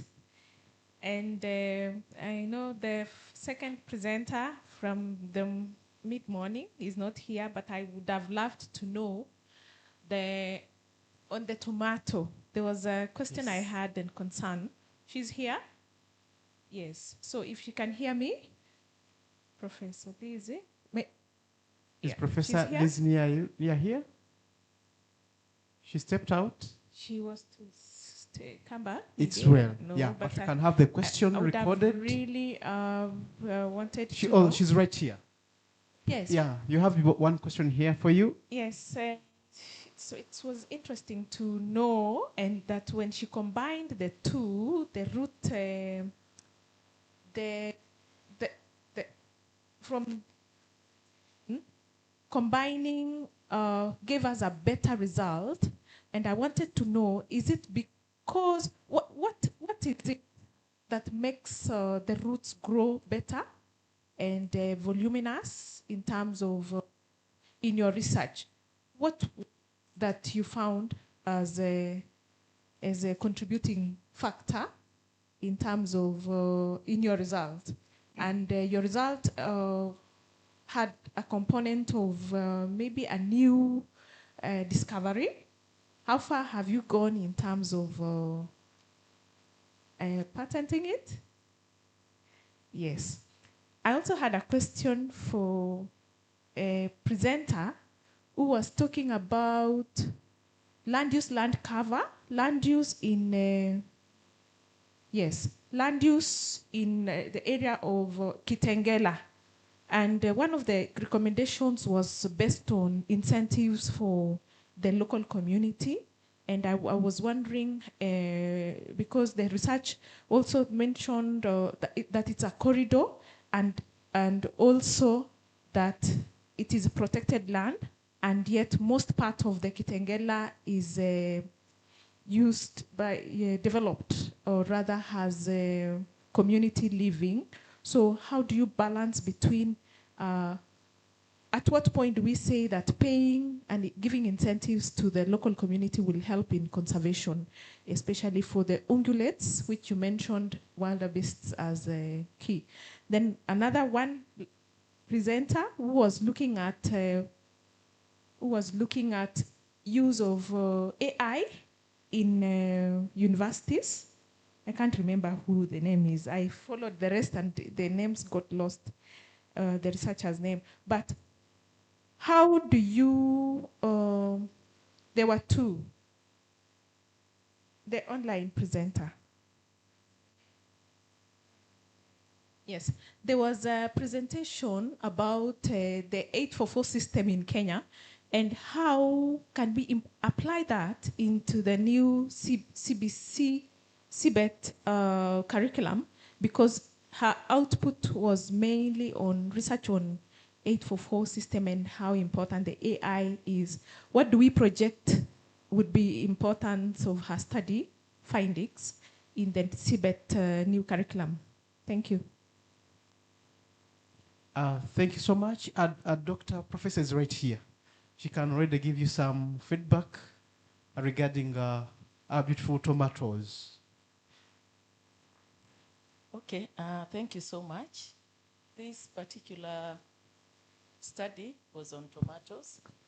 We have also done similar studies on maize. And what I want to say is that these fungi, when we treat the plants with them, what I didn't mention is that they have an endophytic effect. And these endophytes, what they do is they stimulate the plant to produce some hormones and also to be stress tolerant. And you find that the plant can also have better nutrient uptake and better water uptake. Now, the reason why we have different combinations is that you find a fungus like Uvaria. It is an aerial fungus generally. And what I did show there was another study where leaf growth, aerial parts growth. Trichoderma, root fungus. You find that there was some kind of synergistic interaction. So these two together, because of the synergistic interaction, you'll find they give the plant more tolerance to so many types of stress. It could be soil, it could be salt, it could be less water, so they are going to enhance this root growth so that the plant is able to reach places where there is no water, and it can be able to take up more water. And so it also improves the growth of the roots. So putting them together, there are a few studies, but recently there have been quite a number, apart from just helping the plants to control. You know, previously we used to spray plants when they have pests, even with this fungus. But we stopped spraying because during the day, these are spores, and they're not going to be able to tolerate light or heat. So now we go endophytic, where it actually takes up the fungus. And if you chop this plant at various places, you are able to retrieve the fungus. We have done that before. You can do it genetically, chop and try to extract DNA. You'll find that there is actually the plant. So that is the route now that we are going, because they have got so many benefits to this plant, of course, apart from stopping us from using pesticides, because these are natural occurring microorganisms. So they are not going to harm anyone. They're not harmful. Yes. Very insightful research indeed. Actually, she mentioned that, are you really planning to patent it? We shall keep on sharing more about that, but it's really interesting research. And then she also, someone who presented around Nairobi, you also, are you still online? That was who? Yes, Omondi. Samson. Yes, I'm still online. Yes, you have a question? So, yeah, I had the question. The study was done in Kitengela Conservation Area, and I said Kitengela Conservation Area was Nairobi National Park and the adjacent Kitengela Dispersal Area. So Nairobi National Park was legally gazetted as a protected area, but the Kitengela Dispersal Area was not. So the Kitengela Dispersal Area is a communal and a private owned land.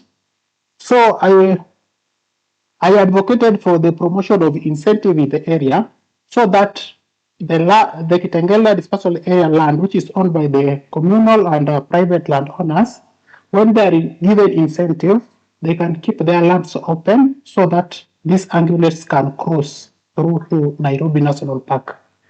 That's why I advocated for that. The Kitengela Dispersal Area is a communal and a private owned land. Only the Nairobi National Park, which is under protected area. Thank you. Okay, thank you so much. Do you have any other question?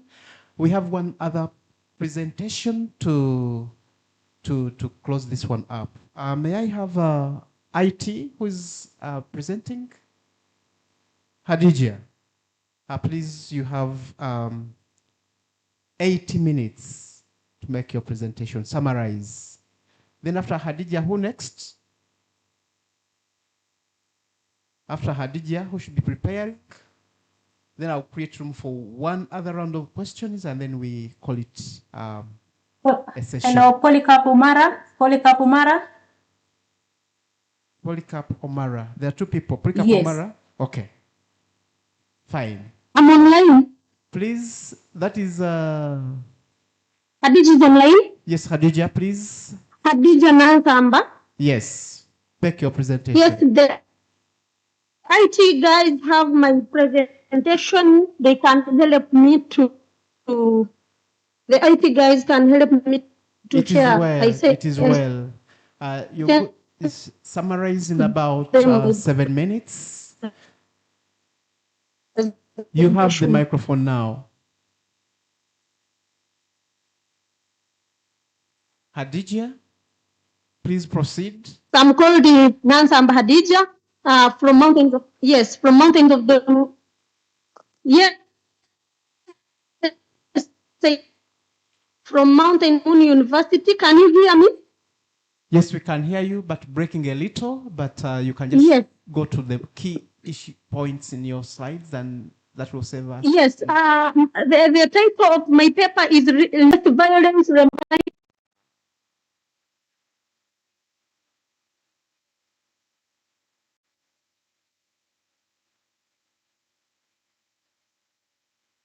The cyber stalking, online harassment, and the image-based abuse These have increased as universities digitalize teaching and communication.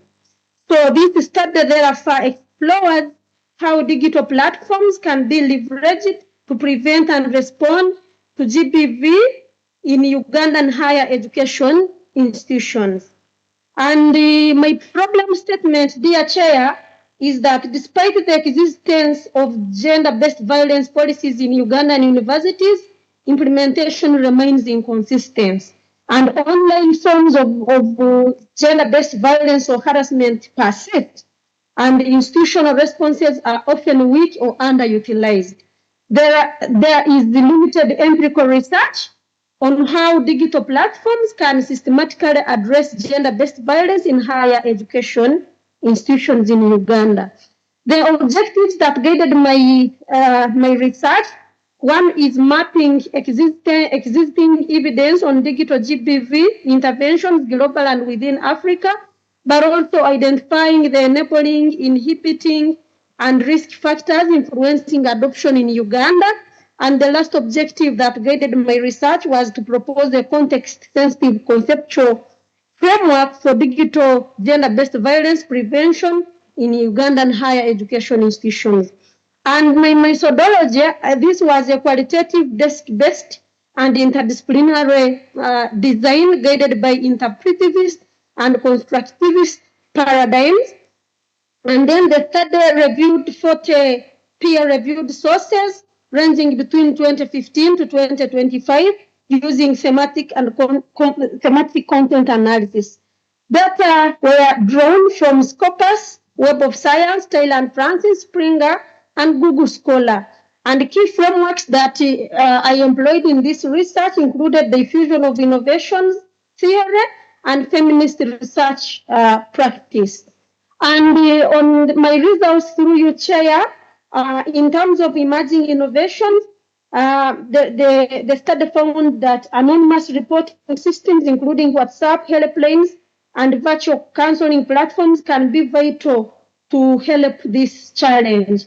And in terms of enablers, they included leadership commitment, ICT capacity, gender desks, and partnerships being promoted or at the higher education institutions in Uganda. And in terms of barriers, we have stigma, fear of retaliation, digital exclusion, and weak data protection within higher institutions of learning. And in terms of policy implications, my study implicates the need for ethical survivor-centered digital GBV frameworks. And in conclusion, through you, Chair, I conclude that digital platforms hold transformative potential for gender-based violence prevention and response in higher education institutions. There are success, and the success of these digital platforms depends on institutional commitment, ethical governance, and specialty and survivor-centered innovation is essential for sustainability. Wow. And the recommendation, the next slide on the recommendations, establish a national digital gender-based violence response framework under Ministry of Education and National Council for Higher Education, integrate gender, ICT, and research functions in digital gender-based violence strategies, but also build staff and student capacity in cyber ethics and digital literacy in higher institutions of learning in Uganda, and partner with technology firms and non-government organizations to sustain the innovation, and then engage students in co-designing gender-based violence tools. And lastly, on my acknowledgement, special appreciation goes to Kyambogo University and other partners in the consortium, but also the Faculty of Humanities and Social. Thank you so much, Madam Nasamba. Please clap for Madam Nasamba. You've been clear, on time, and on spot, to the point. Thank you so much for that presentation. Please keep around for a few questions that may come along. Yeah. Thank you so much. You're so grateful. Can I request Mr. Polycarp Omala to load your slides, please? Polycarp Omara. Actually, they're already here. Are you available, Polycarp Omara? Please talk over your work. I'll give you about 5 minutes to summarize. Polycarp Omara, are you there? Polycarp Omara? Yes, I'm there. Please. I'm sharing my work. Please, please. Probably Aisha can unshare us. It's well. Okay. We can see your work. You can just simply talk over it. Okay. Okay. Yeah, thank you, Chair and members. I am Polycarp Omara, together with Jennifer and Emmanuel from Mumbai University. I'm presenting our findings on influence of university-based supervisors' feedback on student-teachers' pedagogical competence in public universities in Uganda. Next. Oh, we are realizing that maybe Mr. Omara, you're in different location with the Madame Aparo. It seems she has already presented this piece of work. No, this is a different one. This is a different one. From what? Okay, proceed. Yeah, yeah. Thank you. Historically, supervision evolved from inspection to the current model that emphasizes mentoring and feedback. And as Uganda shift to the implementation of competence-based curriculum, students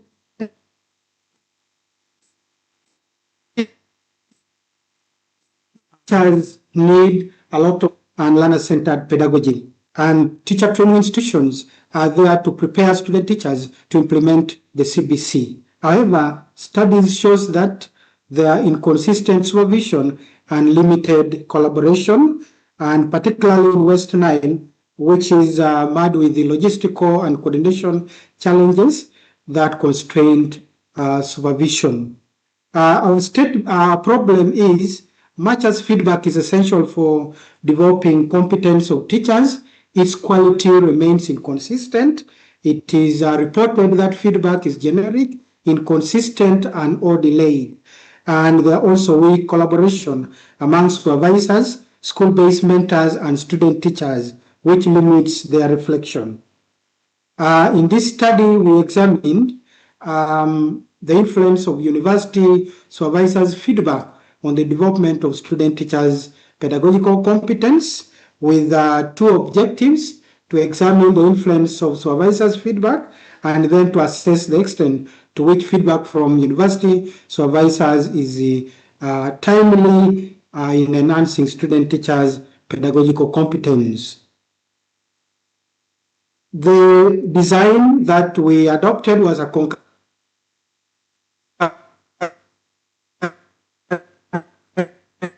mixed method design for complementing the data and for triangulation and validation of findings. Data was analyzed in descriptive and thematic. Next.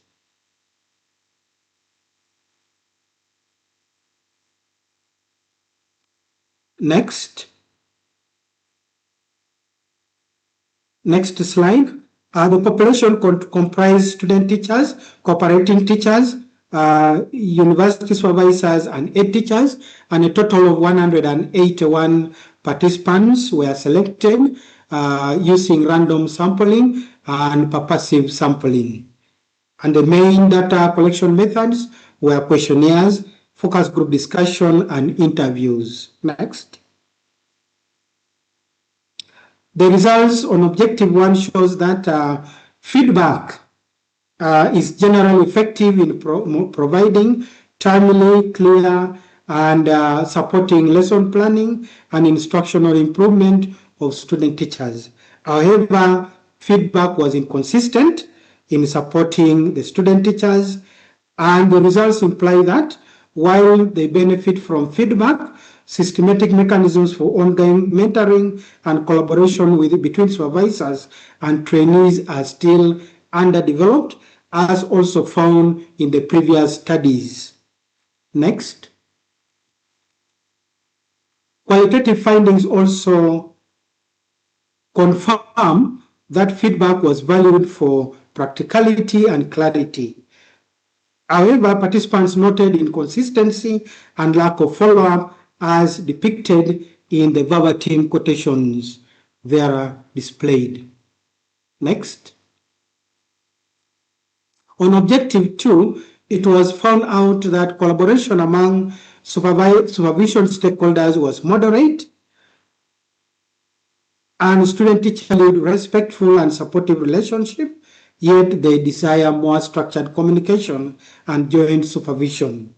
These findings imply the need for institutionalized collaboration frameworks, including role definitions, scheduled review meetings, and regular communication channels between university supervisors and the school-based mentors.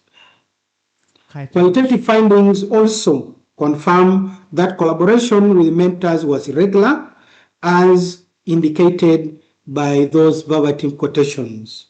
So in conclusion, timely, practical, and subject-specific feedback strengthens pedagogical practices of teachers.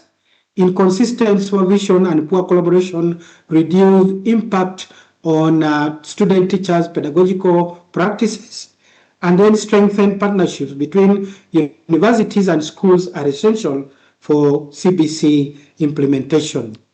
We recommend adoption of structured collaborative supervision models, enhance communication, promote co-observation and joint feedback session, define clear supervision roles, and institutionalize feedback protocols and follow-up mechanisms. Thank you so much. What is the implication of this to the universities? Thank you so much. It implies that the universities should strengthen collaboration with school-based supervisors for effective school practice supervision. Thank you so much, Mr. Omara, for that presentation. Madam Pamela, are you available?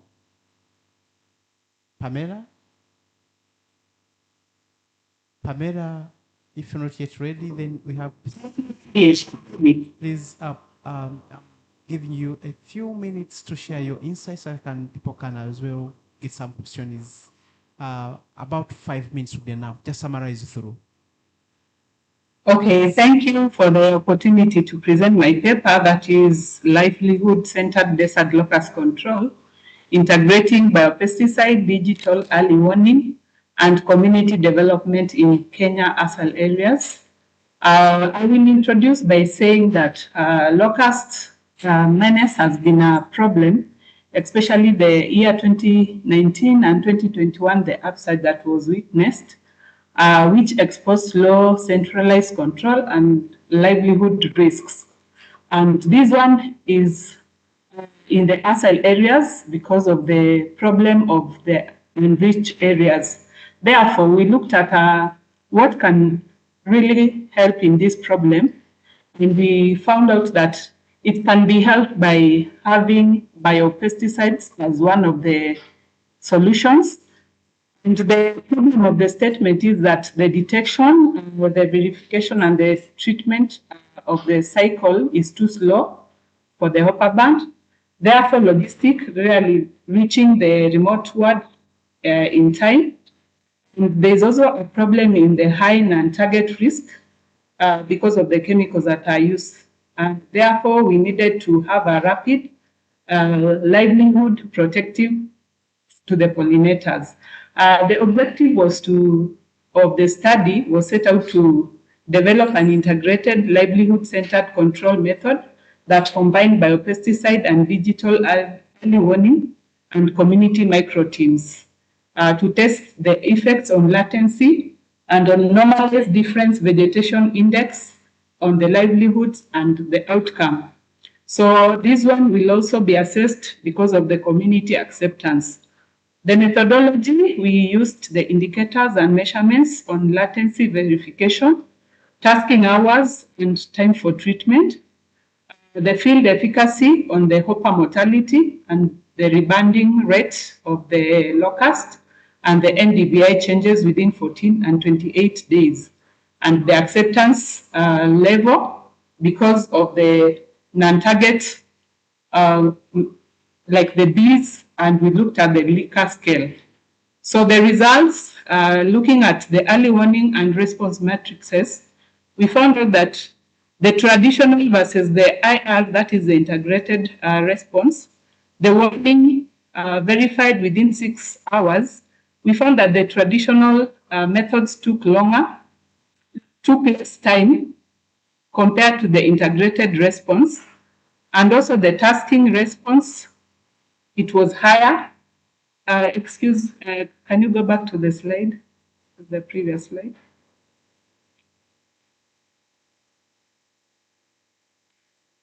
Yes. I didn't finish on explaining the other one. Okay, let me go to the early warning and response metrics, whereby the warning verified within 6 hours, the IR was higher compared to traditional, and also the tasking latency was higher. The latency period was higher when traditional methods were used compared to the IR method that is at 10%. The conclusion and the key takeaways is that integrated model showed sustainability, conserved range, land function, and buffered household economics. It was also able to maintain the pollinators and the pasture safety, and it was ready for routine embedding in country readiness plan for such attacks. So the recommendation of the study is that the system and the data trend should be up to task, and also the institutionalized country and brief talks should be encouraged. And there's also need to integrate the NDVI anomaly flags into the system and to sustain community reporting and verification outlines to be available. Thank you so much. Thank you so much, Pamela, for really working within the 5 minutes. We are so grateful. May I kindly request from Nigeria? Are you on? From Nigeria, are you on, please? Mr. I don't want to. From Nigeria, are you on? Mr. Ochuku?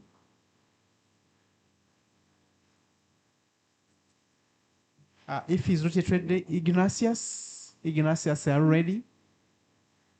I'm on. Nigeria is on. This is from Nigeria? Yeah, I'm on. Okay.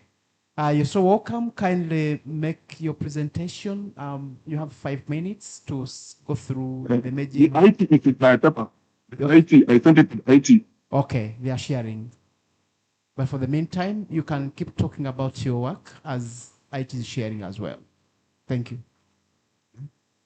You can already sit here on the screen. Yes. Yes, I'm here now. Good afternoon, everybody. Good afternoon. My name is Chukwemeka Ilanya. Can you hear me? You're very loud and clear. Can you hear me? You're very loud and clear. Okay. My name is Chukwemeka Ilanya from Chukwemeka University, Nigeria.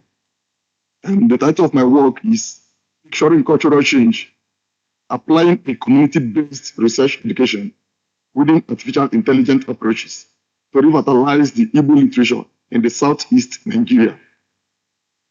By way of introduction, Igbo literature, rooted in oral traditions, faces challenges in the digital age. Then, written works return oral influences. Proverbs, idioms, and code switching shape literary style and identity in Igbo literature. Then, challenges include digital infrastructure, limited readership, and dominance of English. Then, AI has potential for literary creation, translation, and preservation, yet African languages remain unrepresented. Next, objective or background of study. Are you there? Background of study. I'm seeing objectives here. Yes, we can see objectives. Please proceed Yes. with the objectives. Okay. But I want to go to the background of study so that you see what I have here. Okay. Yes. Then background of study, we say that AI in Africa faces linguistic and infrastructural gaps.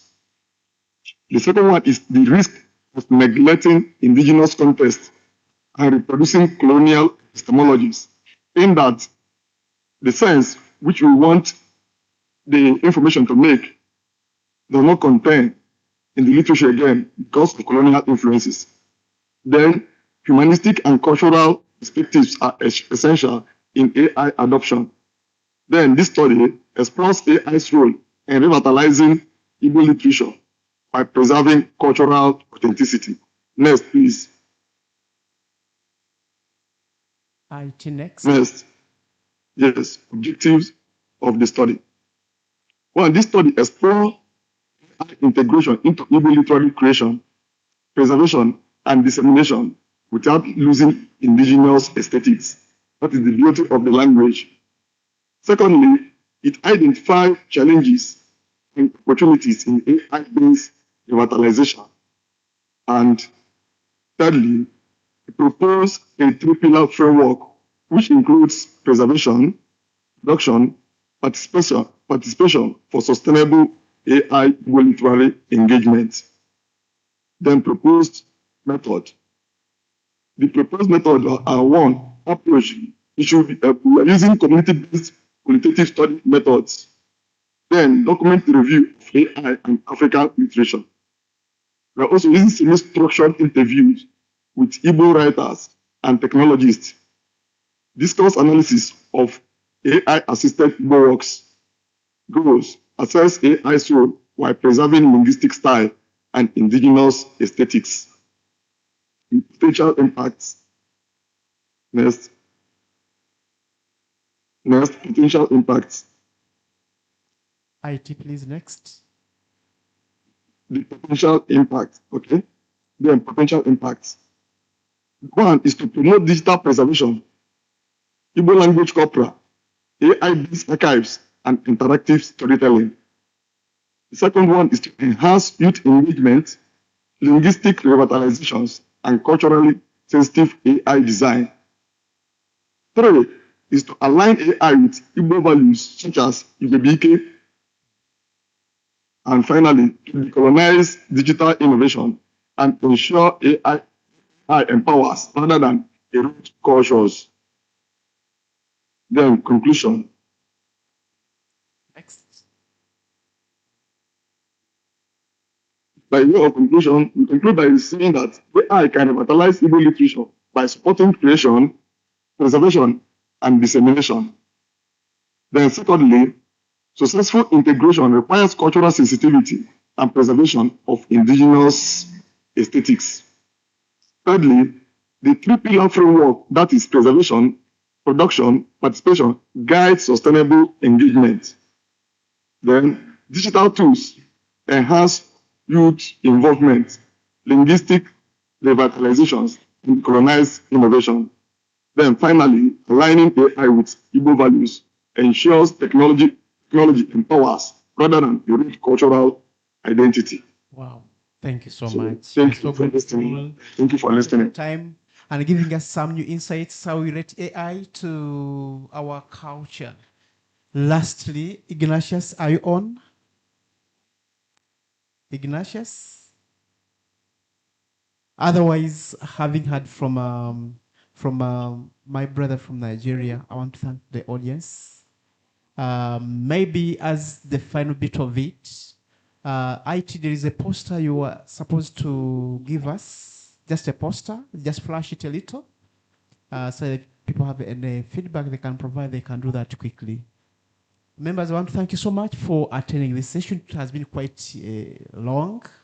I want to let members here to go for breakaway for lunch, and then we shall get a communication after lunch for any more communications. Is that the poster? Yes. Who is talking over it? That is who? Is he around to talk about that a little? Just quickly? Okay. If he's not on yet, members, you have 2 minutes to talk over your poster. Okay, thank you. My name is Sabato Jivitiusi from Tanzania. I will be talking a bit about the poster, the first poster on AI readiness. This was done, the research was done about the AI readiness in curriculum management.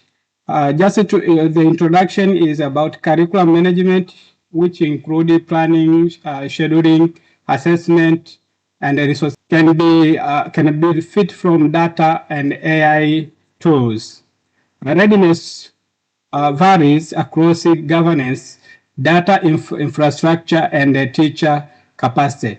That means it depends on the readiness of the government itself and the governance of the curriculum itself. This poster maps quick wins and safe phase adoption, as you can see. The methodology we are using is the descriptive case study, which documents analysis were done, plus key informants where interview were also used to gather the data.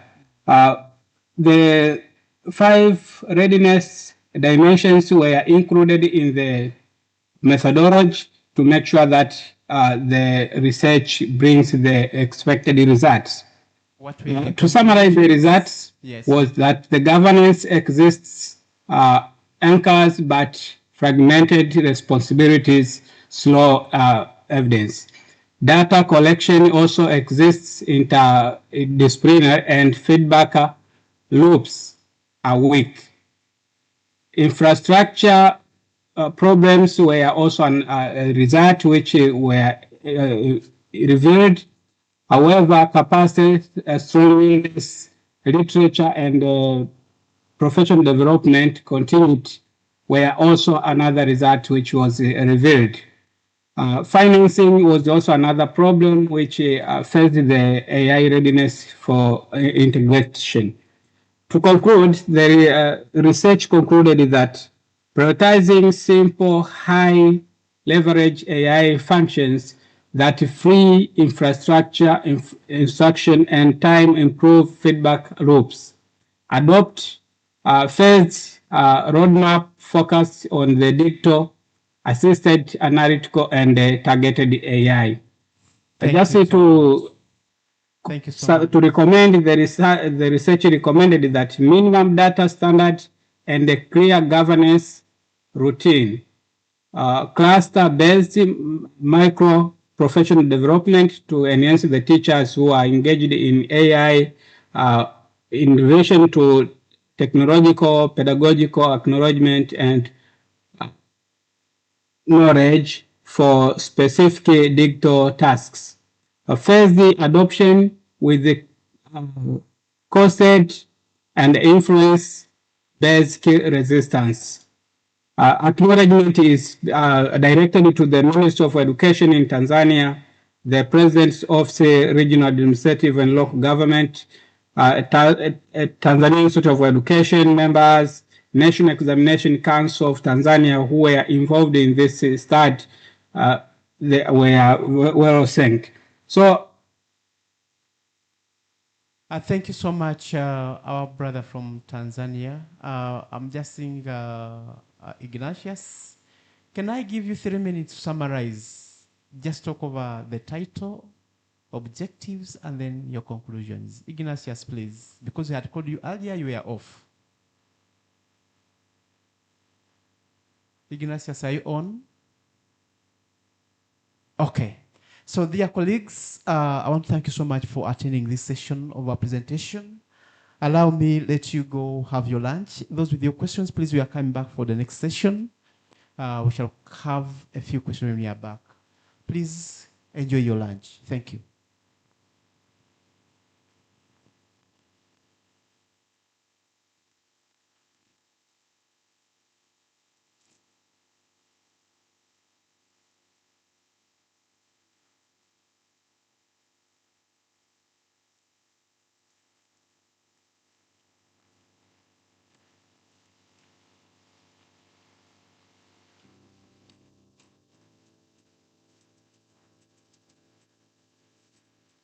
Nkwagala, I'll be loving and loving you. This is my promise to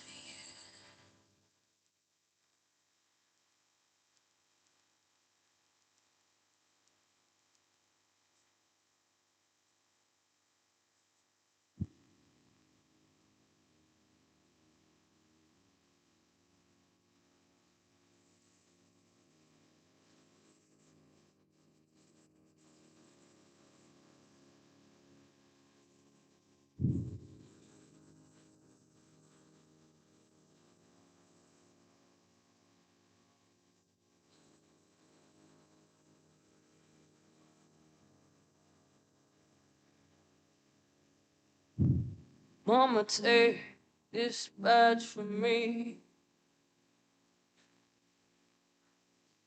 I can't use it anymore.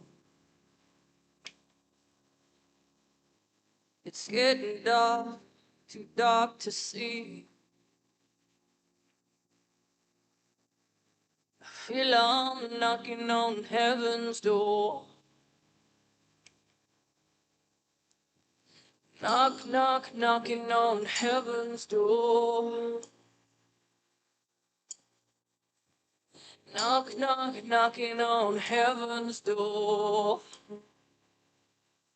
Oh, knock, knock, knocking on heaven's door. Knock, knock, knocking on heaven's door.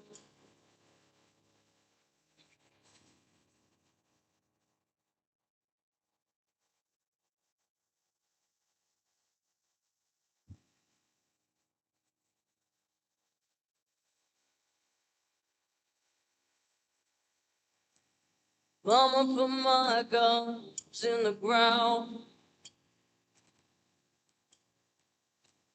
I can't shoot them anymore. The cold black cloud is coming around, and I feel I'm knocking on heaven's door. Knock, knock, knocking on heaven's door. It feels like I knock, knock, knocking on heaven's door. Feels like I'm knocking on heaven's door. Whoa, knock, knock, knocking on heaven's door. Knock, knock, knocking on heaven's door. Knock, knock, knocking on heaven's door. Feels like knock, knock, knocking on heaven's door. Knock, knocking on heaven's door. Mama, tell me, knock, knock, knocking on heaven's door. It's okay, knock, knock, knocking on heaven's door. Oh, knock, knock, knocking on heaven's door. Knock, knock, knocking on heaven's door.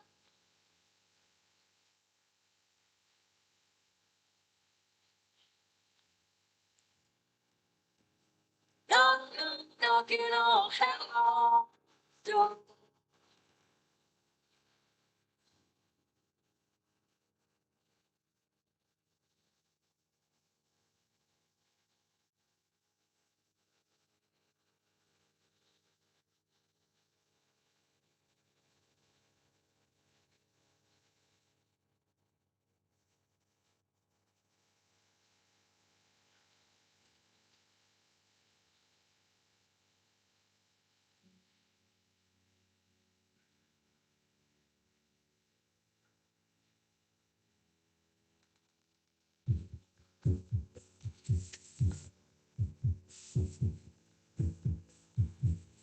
It's not about the colors on the surface. It goes beyond the land that true. It goes before me everywhere I go. It's in the way I live and walk and talk. It's the spirit of the nation. Didn't leave it in me. It's the voice of the heart.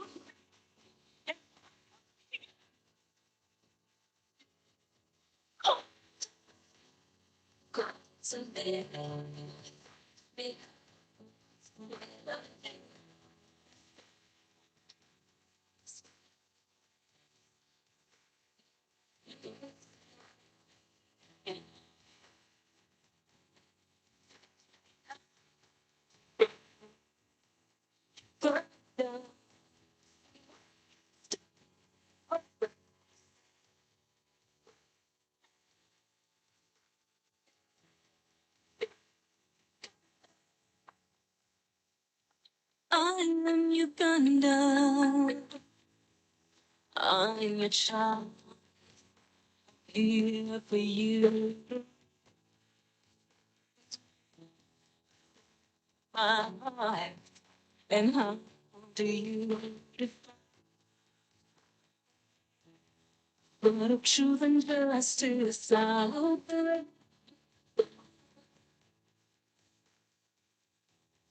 Running so on.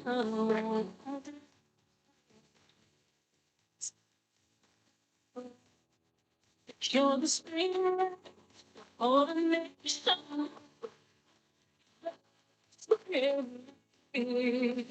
You're the voice of power and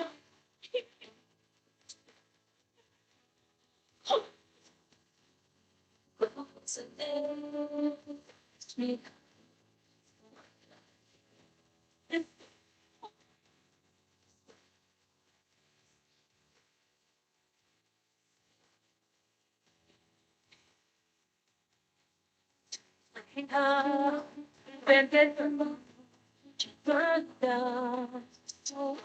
Staying right.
I'm Uganda.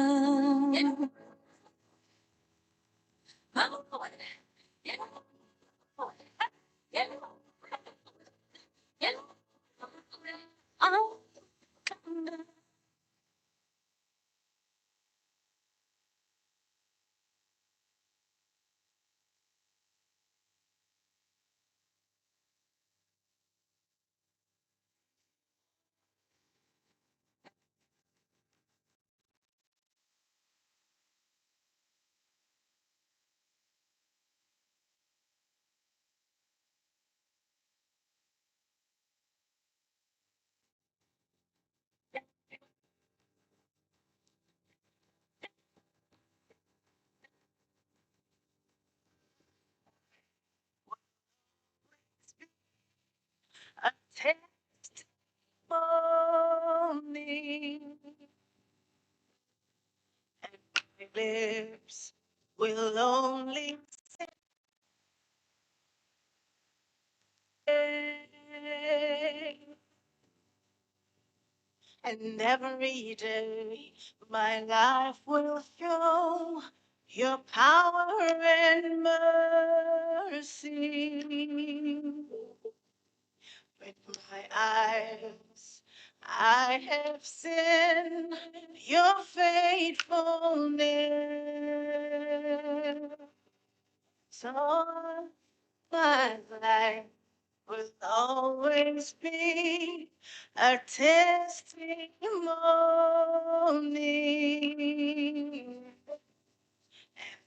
This will only sing your songs of praise.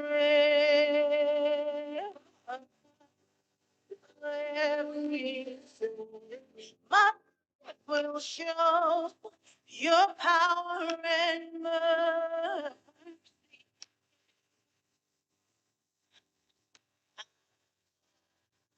I've seen your faithfulness. Hallelujah.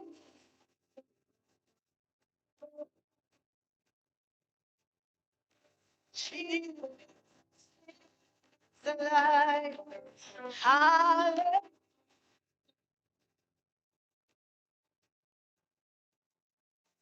My children is alive.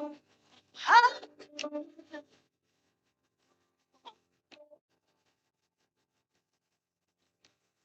Jesus is alive.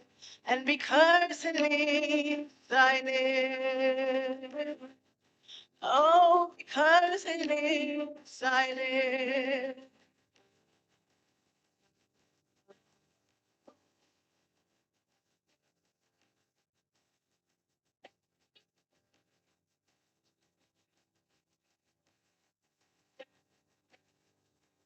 Eh, eh, eh.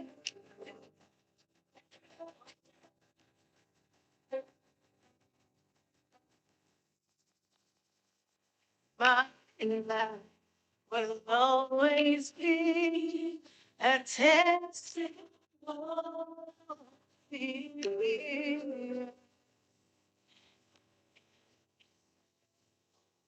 Say, and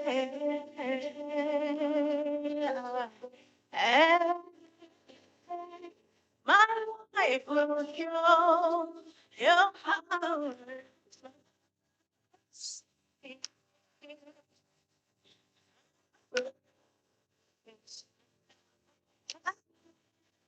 You're faithful.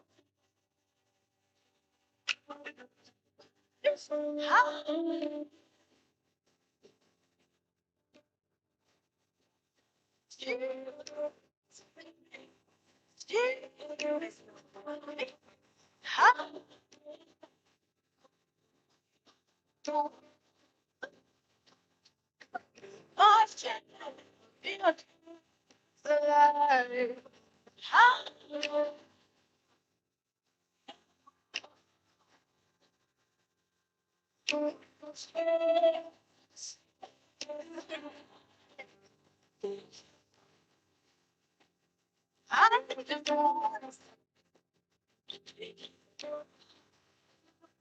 Thank you for my life.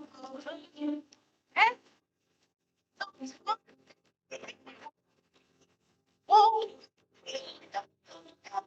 thank you for my life. Oh,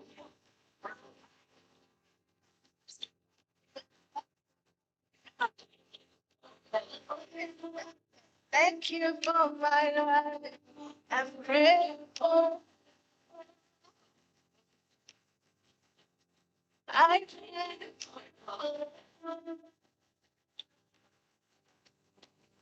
Thank you for my life. It will bring you. Thank you for my life. My life, I bring you glory. Thank you for my life. Thank you for my life.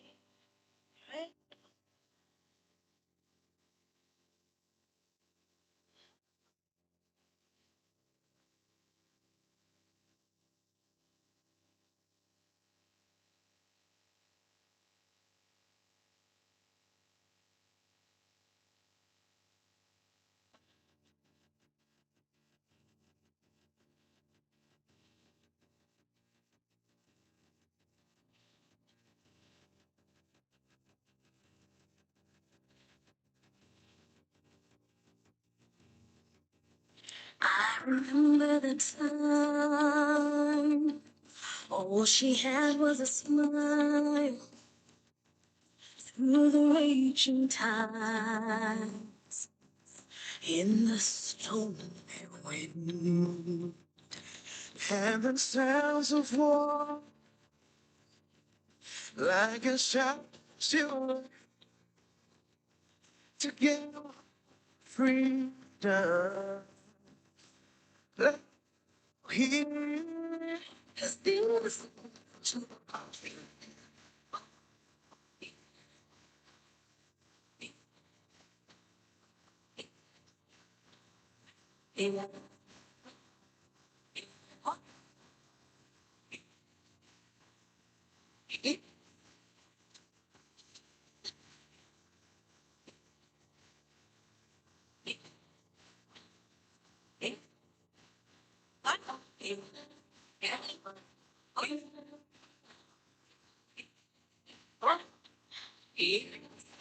Tribulation, tribulation, human revolution. Yeah, reasons rise, beat of the drum. Let me survive. Let our heart show the soul as one. There was nothing wrong. Where the nation stands, think of all to the light.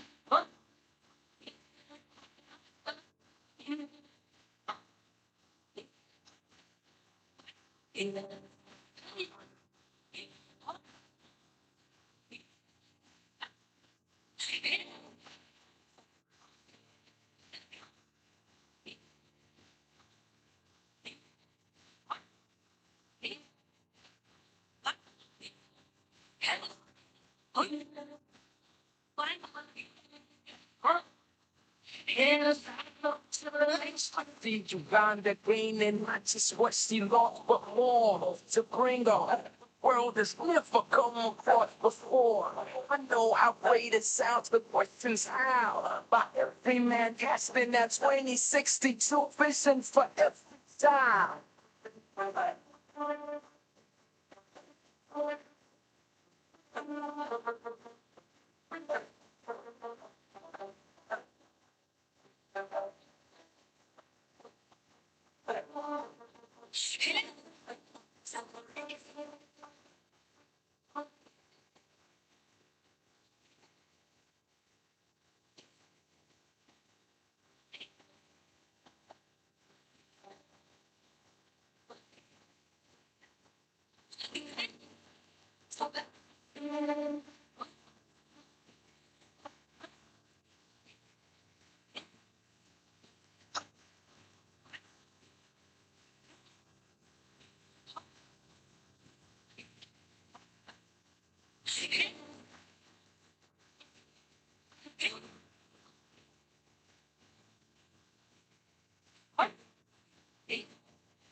Ooh, la, yeah.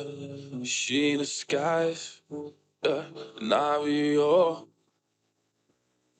Icon. It's been a while, girl. I love your smile, girl. Think I got a crush on you. We getting wild, girl. I don't know why, girl. I got this lust for you. Baby, you make me feel brand new. You a baller and I'm on you. Friend zone is what I can do. I want you. Never hear your body sin. You tell me for how you ever been. Boom, boom, good down when cooling. It's my adrenaline. Only real. Tola bika when we will. Udivaini wetu kubaki bea. Let me take care. Oh girl, you're real rare. What do you wear? Kala when we were. But designing what to prepare. Let me take it. Oh, that's a bit rare. Only rare.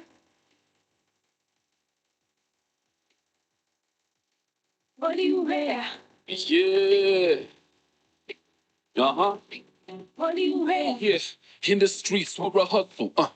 You're the last piece of the puzzle, yeah. Ain't tryna beat deep, but I love you. You know that I'm a freak, I'ma cuff you, yeah. Pops coming with the G's and the double. The drop coming, we can leave on the double. Body to my Clyde, what I need for the muscle. Came single, but we gonna leave as a couple. Hey babe, hey lava man. Sit back, lean back, let me put it on. In the morning, bring tea and your pepper man. You want me to love you, yeah, that me can. Oh, you will. Tola bika when we will. Udivaini wetu kubaki bea. Let me take care. Oh girl, you're real rare. Oh, you will. Iwe, budizaini wetu prepare. Let me take care. Oh, now you're big rare. Only rare. Only rare. Only rare. Oh, no, no, no, no, no, no. Yeah. No, yeah.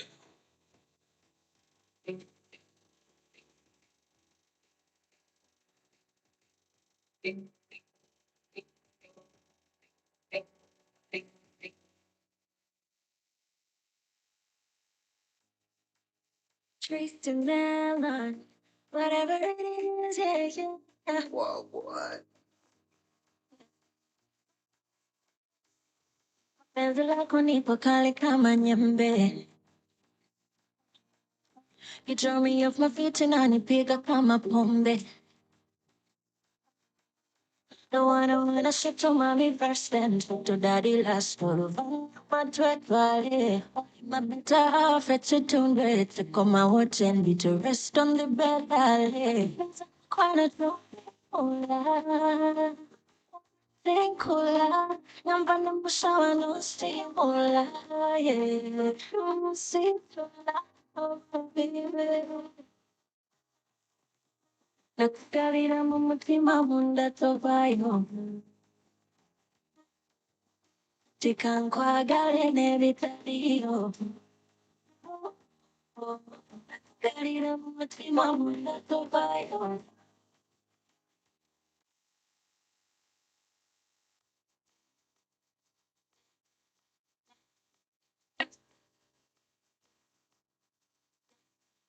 Dang, dang, dang, dang, dang, dang, dang, dang. They scroll down past you and turn the page on you. That there was nothing to you. So quick to swipe past you. Right now they search for you. Looking for that girl who can put a finger to. Well, I bet they didn't know you. Ah, die, you are. Die, you're mad, you are. Die, you are. Diamond in the rough, yes, you are. Really tough, yes, you are.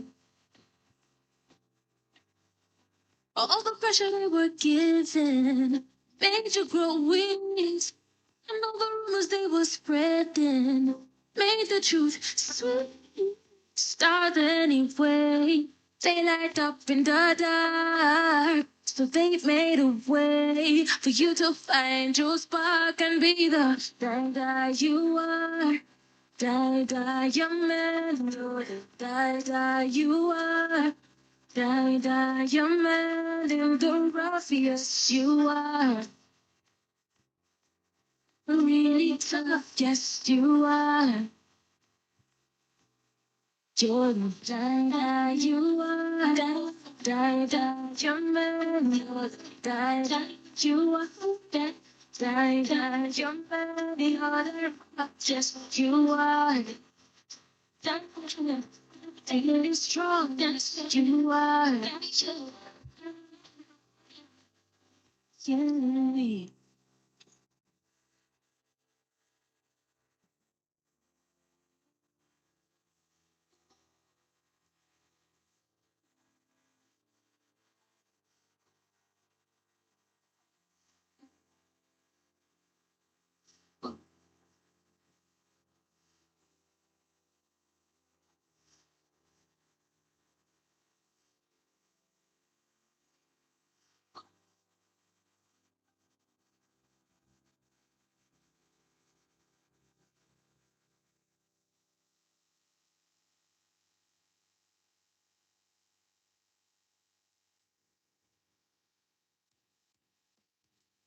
Palabanga mavati, tinafe tulave usikaloli, netuko nke kembaga ngayataka.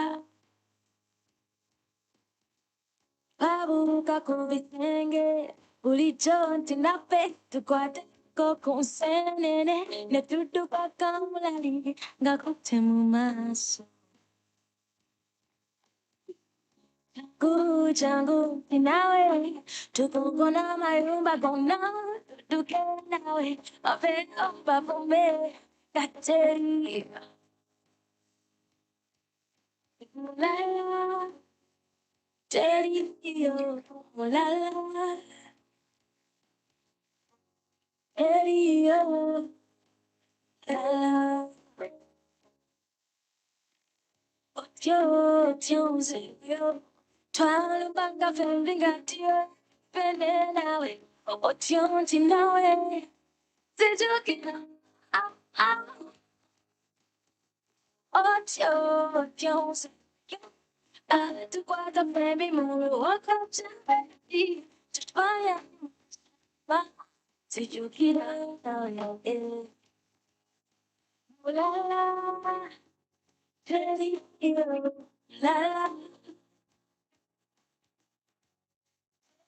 oh la la ah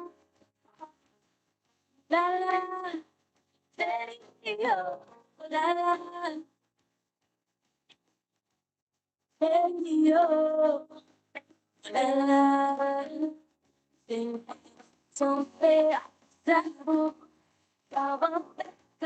Bongo, Zemba, no, como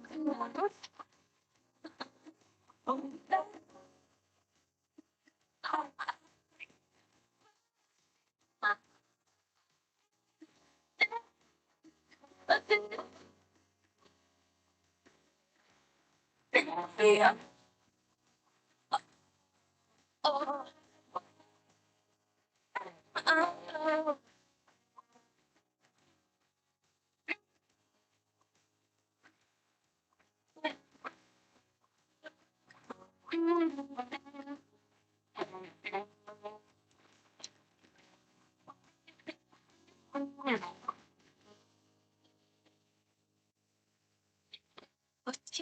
Otión, si choquirán, caña, mawa, si choquirán, gatucatie. otyo nkumira abantu n'abaana betuzadde mu mawanga tinabo bakule bamanye omukwano nga guno mulala teriyo mulala teriyo mulala.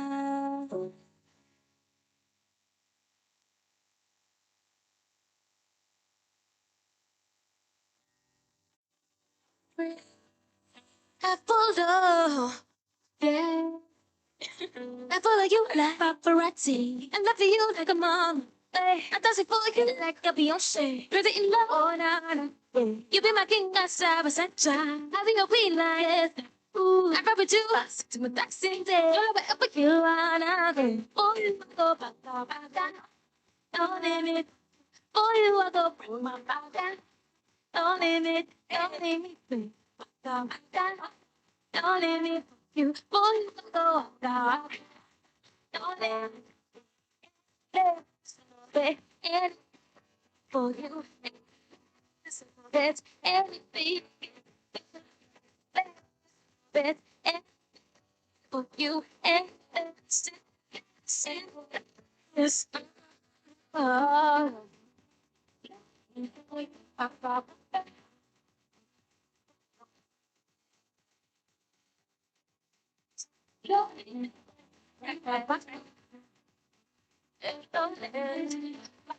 like Bobby. You got good government. So back up to it, yeah, rock me, babe, come early. For you, I go. No limit, you, for you, I go. No limit, say that you like dream of you, got good government. Oh, back up to it, yeah, rock me, babe, come early. For you, I go. No limit for you, for you, I go. No limit, for you, just a little bit, anything you bit for you, say yes. Yeah.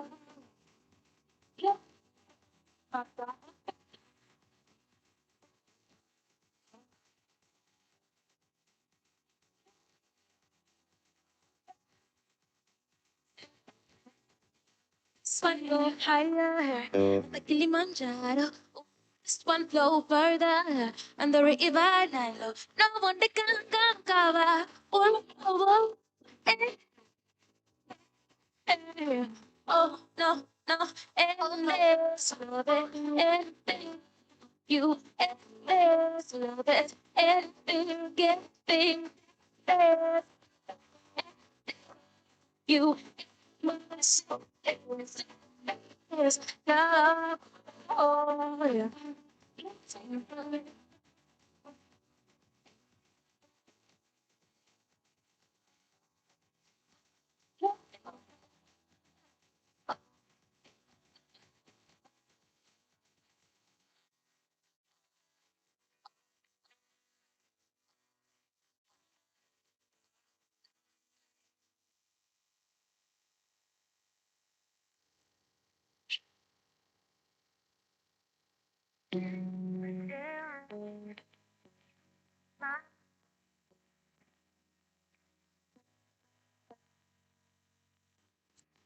Amasima kalinti tulutevo nyunga tetwela bako iyi echi sera chino nicho chinenyo tenga sikula bako siomba tulimbani chobutulu ndo sentuli chobutulu baby jungle to it, Sunday set to leave.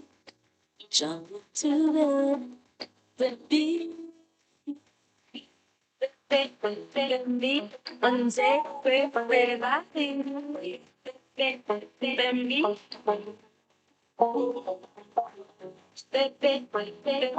Monday, baby, I think. Baby, You're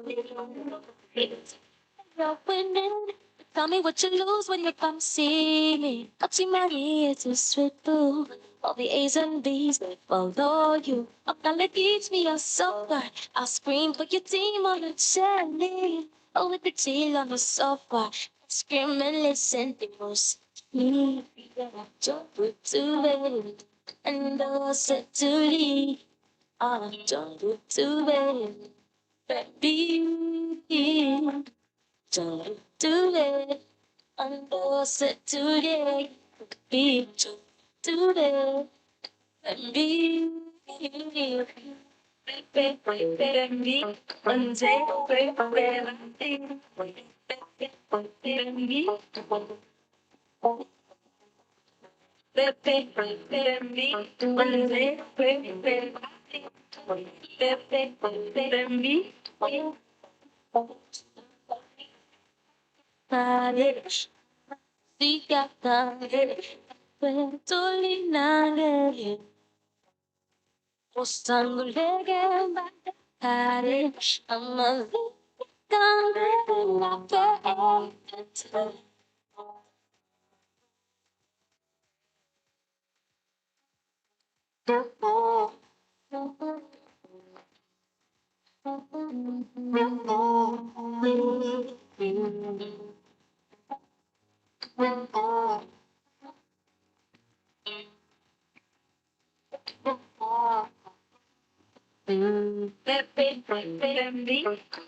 Palabanga mavati, tina fetto la velosi calori.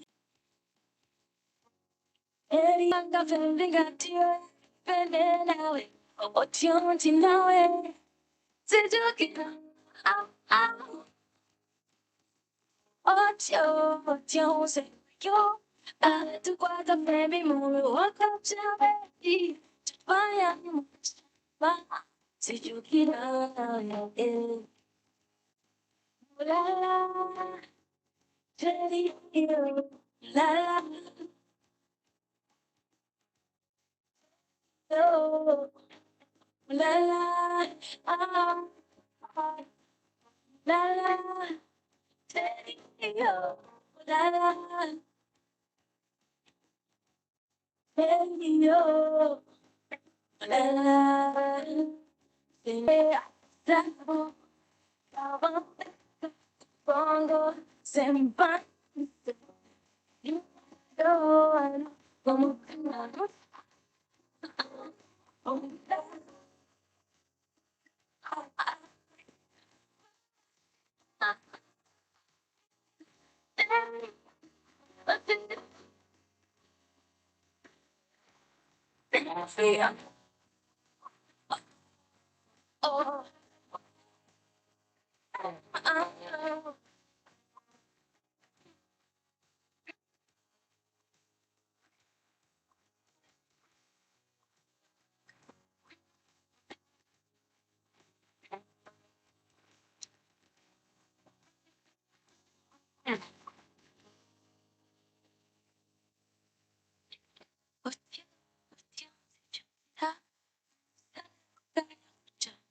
Mawa, sichukiranga tukadie. Otyo kumira abana betuzadde mu mawanga tinabo bakule bamanye omukwano nga guno mulala teriyo mulala teriyo mulala.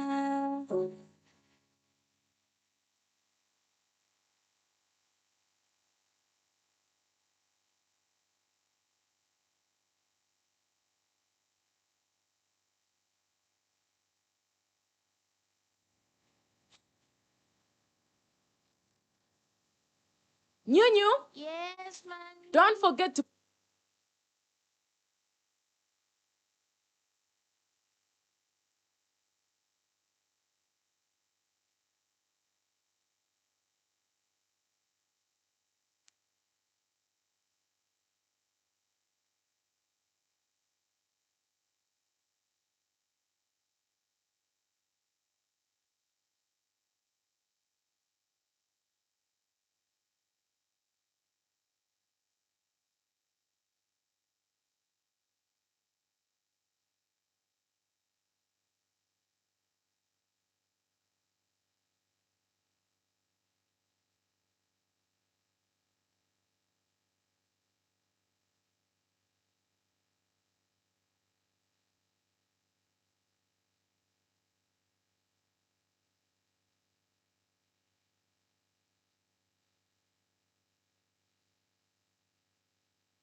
over every California dream, but I ain't done all these years yet like.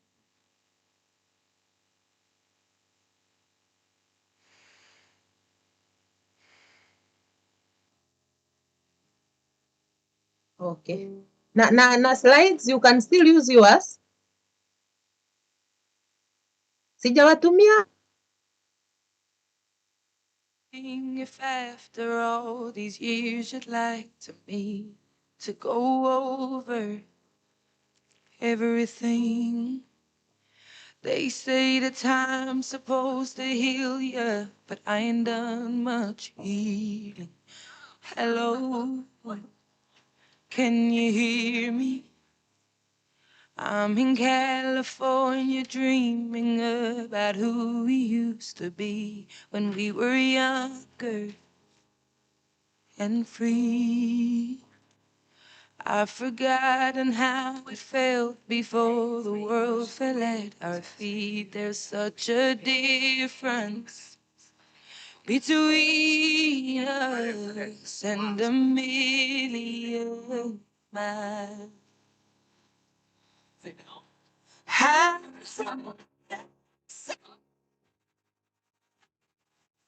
I'm talking.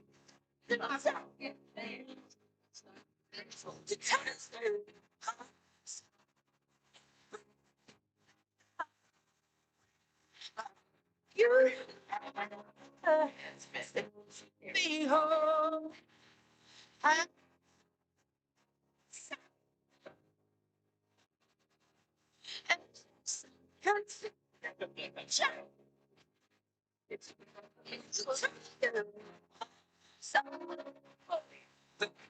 Your heart, but it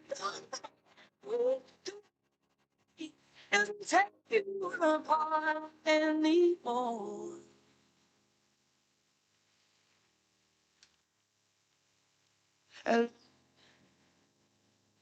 How are you?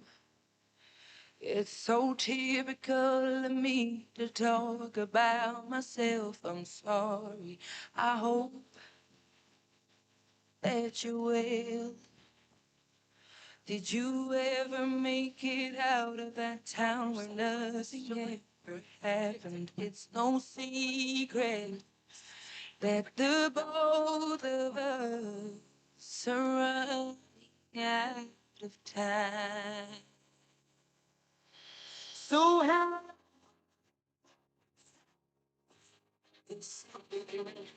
I'm a to take the song.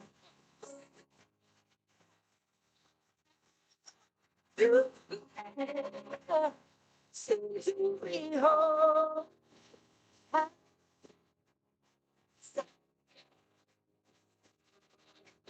And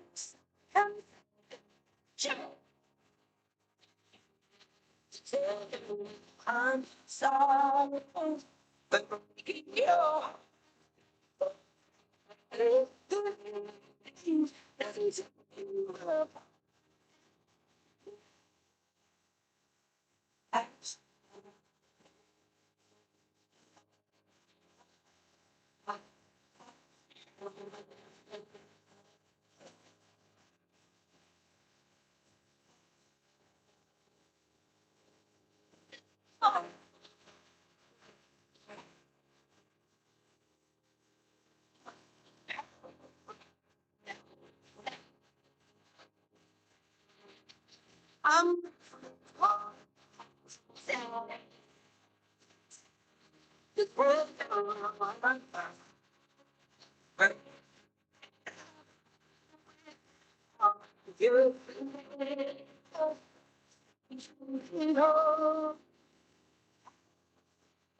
I let it fall.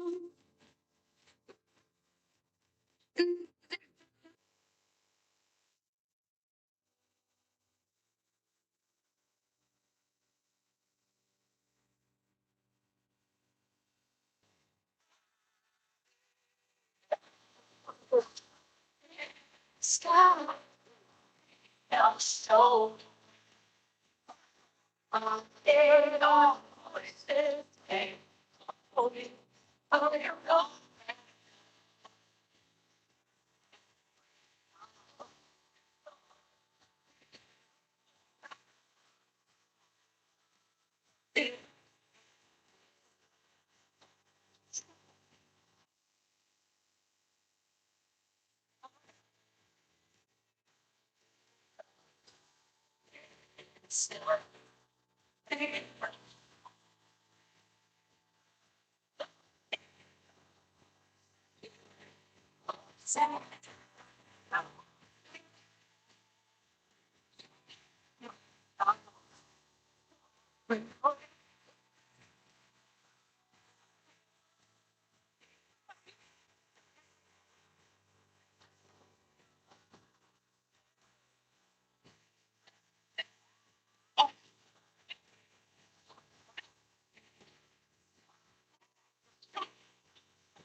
Oh, oh, oh, oh, I'm your angel.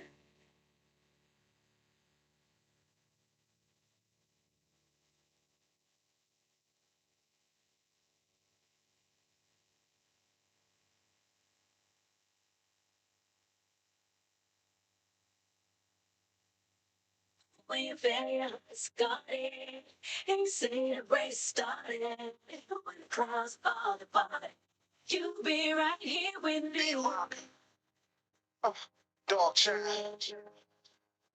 Be back. You'll be right here with me. Oh, oh, oh, oh, oh, oh, oh.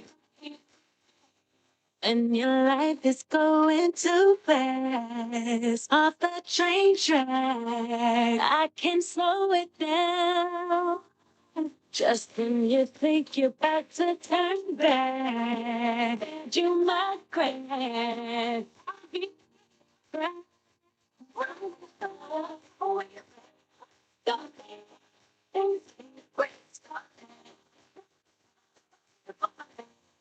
Be me.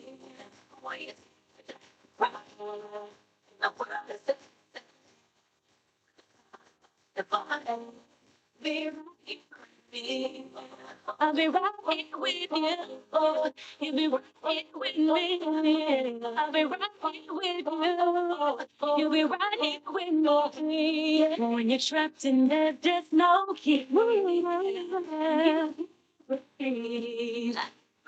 For you.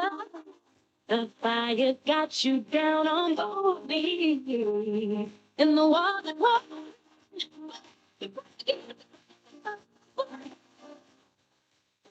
get the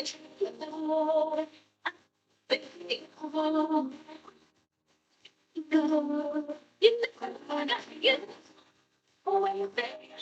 God, and you see away from the body.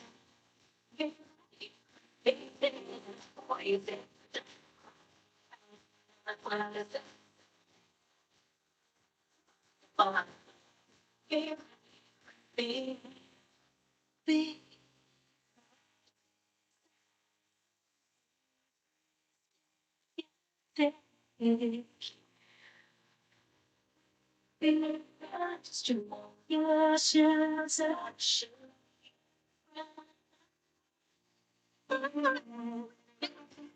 Away there. God, and see the rest. Going on about the fun. Be right here with me. Oh, you can't when I find the steps and my mind. The fun. With me. Oh, you stop on the same way. The fun. Oh, you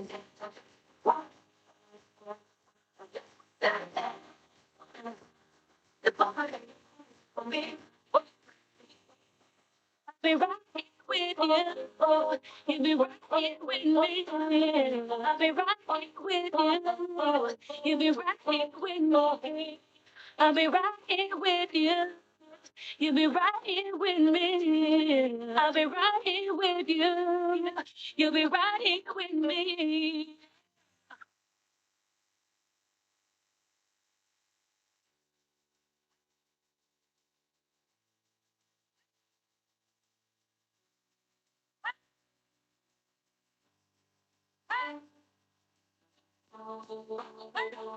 Oh, oh,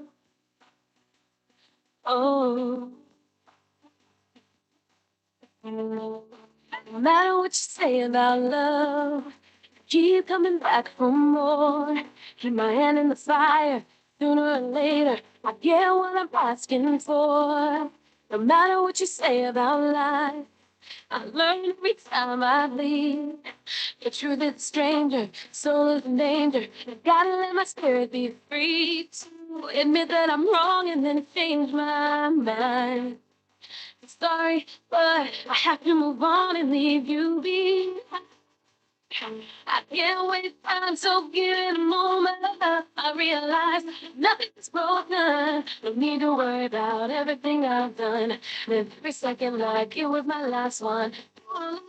Got a new direction. I love you once. Need protection. It's still a part of everything I do. You're on my heart, just like the tattoo. Just like a tattoo. I'll always love you.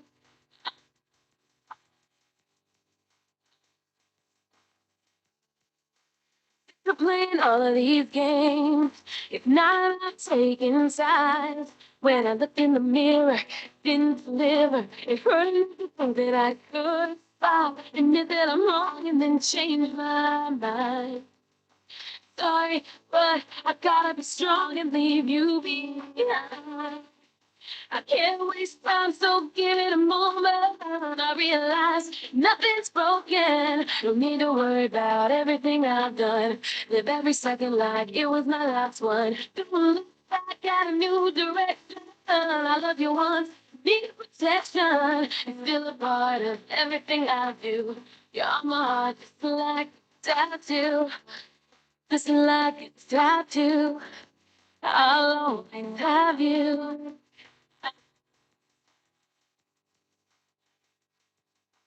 If I live any moment, won't think any moment. But here, I will never get you. Never get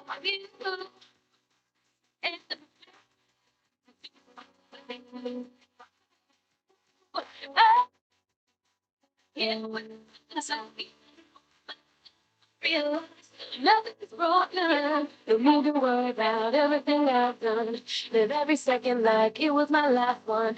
Look back and knew the rest. Don't you want this? No, no, everything I do, you're my heart, just like it's got to. Nothing's broken. Don't need to worry about everything I've done. Live breaking like it's the last one. Don't look back, that's when you feel a part of everything I do. You're my heart, just like you.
It's not about the colors on the surface. It goes beyond the land that true. It goes before me everywhere I go.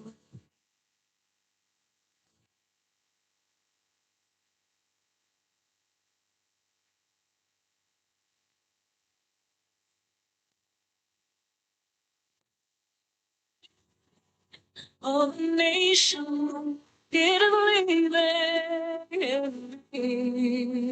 It's the voice of the heart, and now I'm here. Come to listen, close and then me. Yeah, I do.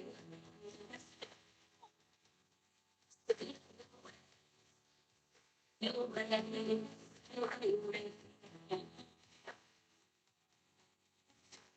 How you find out stay right.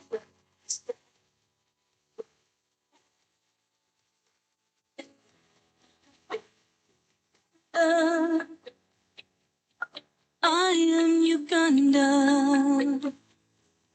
I'm your child.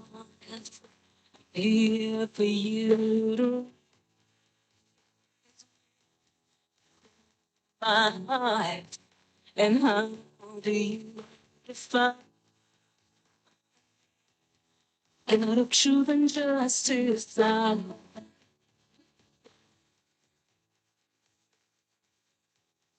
Bright sun of my day.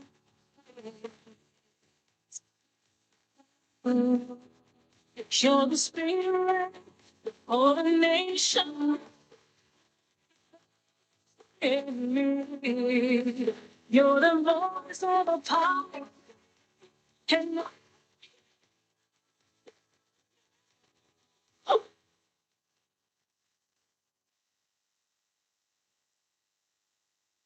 Good evening to you all, and thank you for coming to this closing ceremony of our Interdisciplinary Consortium Africa Conference 2025. We want to thank God for bringing us this far.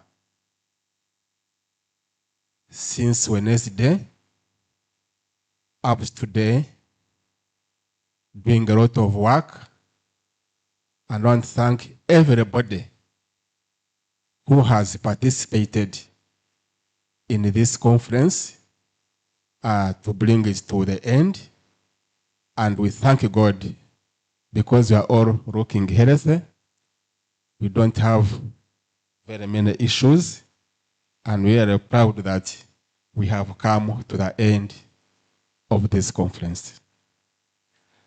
So our Vice Chancellor,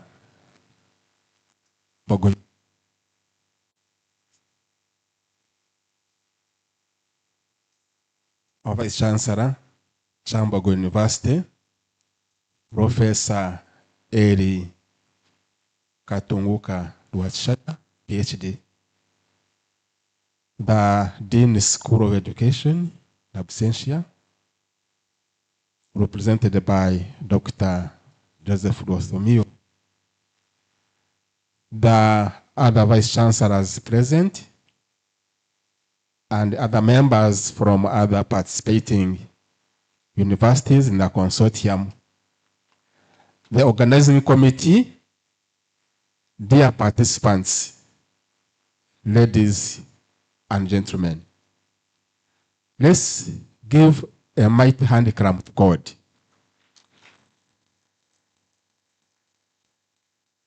And also give a mighty hand clap to the host Vice Chancellor for allowing us to have this conference here for almost the entire week. It's not easy, but we thank you, Professor, for giving us these limited resources we have in universities to ensure that we embrace this conference to the satisfaction of all our members. I want to once again thank members who flew in from outside Uganda. Thank you so much for being so passionate about the consortium. And we have hopes and beliefs that it will certainly expand. The starting is not easy. We are also interrupted by COVID, but so far, so good. The number is growing, and from what we have really seen, what we have discussed, the engagements we have from even online, I think the 11th conference shall be bigger and bigger than this. And also want to pray to God to have you get journey masses as you go back to your respective countries and respective universities. And please keep mobilizing and lobbying other universities to join, because unity is strength. Unity is strength. Let me invite Dr. Opit Elizabeth, give us some closing prayer of this conference. Then we start from there, because we want to engage God in all our activities. So, Beth. Good University, knowledge and skills for service. Good afternoon, everybody. I observe all the protocol. Let's humble ourselves and pray. Father God, we want to say thank you to you for what has gone down the bridge as far as the 10th International Interdisciplinary Conference 2025 is concerned. We planned for it. We prepared for it in different ways, and we have implemented it. we are now at the closure. For the far that we've come, we owe it to you. And we say thank you, and thank you, and thank you so much. For we do acknowledge that we do nothing on our own, but we do all things through you who strengthens us. It's by your grace, it's by your providence, that all that has gone on well, as far as the implementation, the planning of this conference is concerned, all that has gone on well has come from you. You allowed it to happen, and we give back all the glory to you. We want to pray that you'll continue to abound with us, even in this closing ceremony. Guide us and continue to speak to us. For the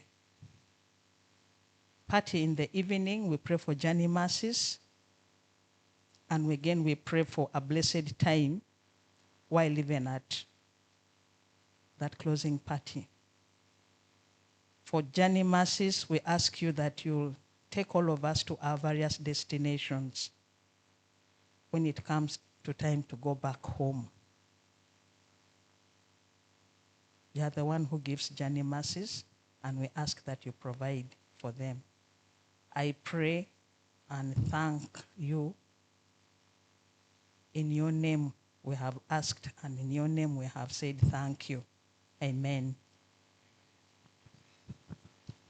Thank you, Elizabeth. Let me now take the honor, the opportunity to invite the convener of this conference, Dr. Joseph. Take it away. Thereafter, you invite the respective speakers. Thank you, Mr. Ngabirano, our MC for this evening. Our dear Vice Chancellor, Kyambogo University, Professor Erika Tunguka, representatives of the Vice Chancellors of the Consortium, our senior professors, our Dean School of Education, our distinguished presenters, ladies and gentlemen, good evening. Yeah, it's a pleasure today. As a convener, I am really so glad that the journey that we started right away, I would say last year, when we got to know that we are going to host this conference. And we kept reflecting until in March, we started crafting the theme for this year's conference. Ladies and gentlemen, in the life of the consortium, today is a remarkable day, having successfully held the 10th conference. And you know, as a child, by the time now you cross to the second digit, it means this child is almost finishing primary in Uganda and now entering secondary. And it is a joy and a pride that our Vice Chancellors have continued to champion this cause that has enabled us to cross the second digit of 10, the 10th conference being organized in Kyambogo University. And as a university, Kyambogo University is blessed because this is the third time we are hosting this conference. And I remember the first time we were very few, and we hosted it in NPT. The second time, that was 2020, 21 there. It was online because of COVID. And still thank God to the management of Kyambogo for having provided the necessary infrastructure that has enabled us to successfully hold that online conference. That, ladies and gentlemen, we can't take for granted. Even this conference, Kyambogo University Management, championed by the Vice Chancellor, has given us, I'm not a mathematics teacher or lecturer, but I think Kyambogo, through the Vice Chancellor, they have given us about 150% support. And that's why we are here. You can see everything has literally gone on well, including our online presenters. Mr. Vice Chancellor, we thank you so much for this support. And we pray that even as the consortium goes forward, you will continue to support it. And we are glad as a consortium that you are going to be now our incoming chairperson of the consortium. And we believe that God will give you the knowledge, the wisdom, the strength, and the grace to continue championing this consortium from one level to another. And to our dear presenters, without you having submitted your papers, I don't think we would have a conference. Because a conference is basically an opportunity where people make paper presentations. And I remembered when I first sat with the Vice Chancellor, we were wondering whether we would raise papers, which can cover the 3 days. And I remember making a comment that all will be well. And the Vice Chancellor said, I didn't know that you are so spiritual. But I'm glad that we got papers which are overwhelming. And I think if we were to continue, opening up the space, we would still be receiving more papers. So, ladies and gentlemen, can we take this opportunity and we appreciate ourselves by clapping? Thank you so much, and for having trust in Kyambogo University and the consortium. We have guests who are coming not only from Uganda, but all the way from Ghana, Liberia, Zimbabwe, Nigeria. So don't you think really this is something great? And I'm sure everyone has learned something. And we pray, as the theme of the conference states, that we shall not leave what we have learned here, but we shall continue to use whatever knowledge we have gotten to continue championing inclusive education, championing, development, sustainable development.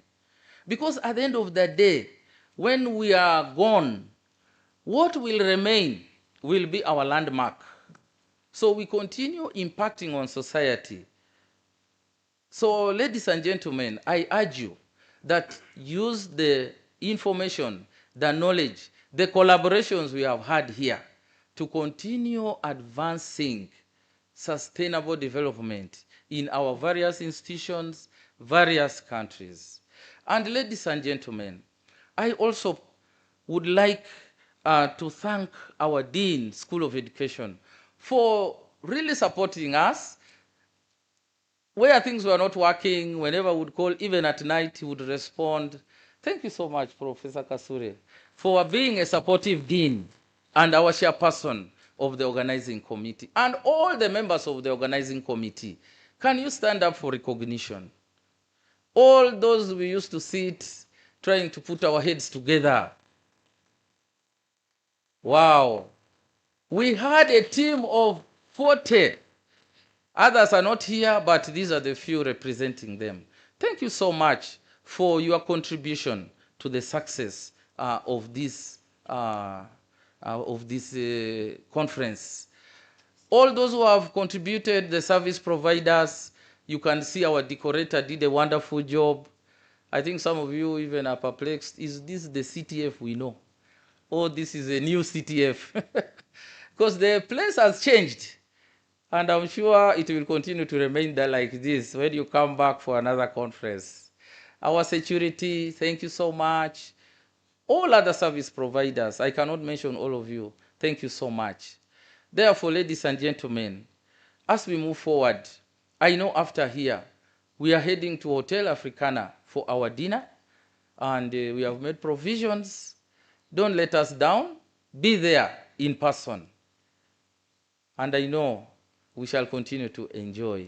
And more good things are yet waiting for us in the evening. So as we travel, we pray for journey mercies.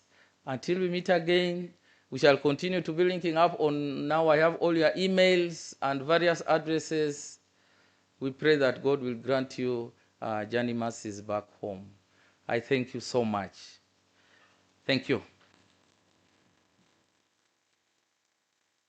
I've been given also some little responsibility. I would like to now welcome the Dean, School of Education, to come and give his remarks. Can we welcome the Dean with a round of applause? Thank you.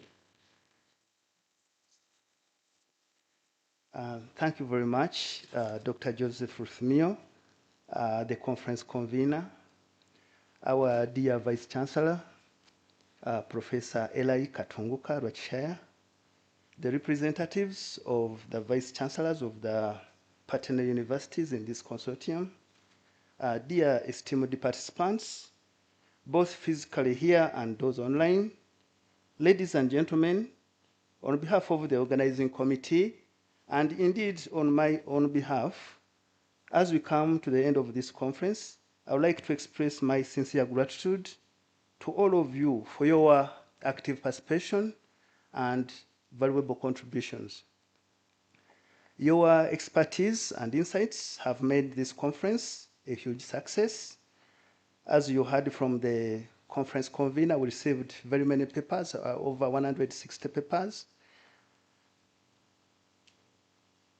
So this has been a great success for us. Thank you for sharing your knowledge, experiences, and perspectives. As Kyambogo University, we hope you have found this conference informative, engaging, and enriching. I would like also to greatly thank our keynote speakers for the invaluable insights they have shared with us. As you would witness what Professor Katunguka presented to us, Professor Ju, and the other keynote speakers. And the requests were made to share the PowerPoint, and I think the convener had that, and I think it will be done. So we really appreciate them so much. On a special note, I would like to hugely appreciate Dr. Ruthmio Joseph, the conference convener. He has been the heart of this organization. Much as I've been the chair, but really he has been the heart. Without him, I would not have done anything. So a big hand for him. Yeah, so thank you very much, Dr. Joseph Tumio. I would also like to thank Kyambogo University Management under the able leadership of our dear Vice Chancellor, Professor Katunguka, for the good social and physical environment they have provided the organizing committee to be able to successfully organize this conference. As you heard, 150% that they support, financial, material, and moral support. So we don't take that for granted. We really appreciate that very much. Mr. Angabirano last time said the visitors are the ones that appreciated the Professor Katunguka's lecture, but as the hosts, it would not be a good gesture for us to, not to give a chance to the visitors. So, Mr. Angabirano, I think I nullify your hypothesis you had that we did not appreciate, but it's because we wanted the others also to appreciate, and probably for us, we are here with him, we always appreciate him. So, Professor, don't take it that, no, Kyambogo people, we don't appreciate your knowledge and expertise. No, it's because we agreed, it was intentional, that yes, let the visitors, our invited also, tap on the wisdom he has, all right? Yeah, so we appreciate you so much for the leadership, professional and academic guidance you always give us. So much as I'm giving a closing remark as the chairperson for this organizing committee for this conference, at the same time, let me take the opportunity to remind you that the program is still on. Just as Dr. Sunio has pointed out, we have a dinner. It's part of the organization. You've been wonderful here, so we expect you to be wonderful there. They have prepared for us so many good things. We should not put them to waste. So it will be our great delight when all of us from here, we move to the Hotel Africana, and I'm sure The transport details will be provided. It's not very far from here. It's something like 4 kilometers from here. So please, I look forward to meeting you there. And also in this light, all the conference participants, our keynote speakers, invited guests, and members of the 10th conference, organizing committee members also are hereby informed not to miss. If you've been part of the conference organizing committee, please, all of you, we were going to go together. Another thing that I would like you to note is that all the conference paper presenters would have to get their certificates. And this time round, the certificates are going to be e-certificates. And the good thing, the convener has all our email addresses. We may not be able to get the certificates right now, but I think before close of business next week, we shall send all the conference presenters their e-certificates. So accordingly, all paper presenters and conference participants will be sent their certificates before close of business next week. And for your information, this consortium has a journal with a strong editorial board and review board. So if you wish, you may consider to submit your paper to be published in this journal. It is called AGEST, African Journal of Education, Science and Technology. So I think still, if you are interested, the convener and maybe the secretariat will give you more information, but we don't want to lose the very good knowledge, research you have. We want to share it to the wider community. So please, you can also visit the journal website, AGEST website, and get more information regarding how you can submit your paper. So in closing, I greatly thank the mighty God, maker of heaven and earth, for the good weather and protection he has given us in these 3 days we've been here. As we depart and go to our respective destinations, it's my prayer that God grants us safe journey mercies for God and my country, knowledge and skills for service. Thank you very much for listening. Kyambogo University, knowledge and skills for service. All right. So it is my great honor now to invite our dear Vice Chancellor, Professor Eli Katunguka, to come and address the audience. Prof.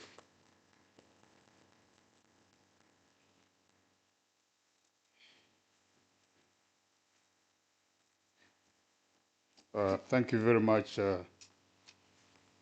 Thank you very much, Mr. Dean. The conference convener, Joseph, the Dean of Education and the Chair of the Organizing Committee, the representatives of our Vice Chancellors of partner institutions, conference participants, including the presenters, ladies and gentlemen. I don't have much to say, but just my speech will be a thank you to the number of people who have been involved in making sure that this 10th conference becomes successful. So I want to thank the convener, Joseph, for spearheading the team, for working very closely with the Dean of Education to ensure that the communication goes out, the papers are received together with their abstracts, and then putting together that large book of abstracts. So I want to thank you very much for taking the lead.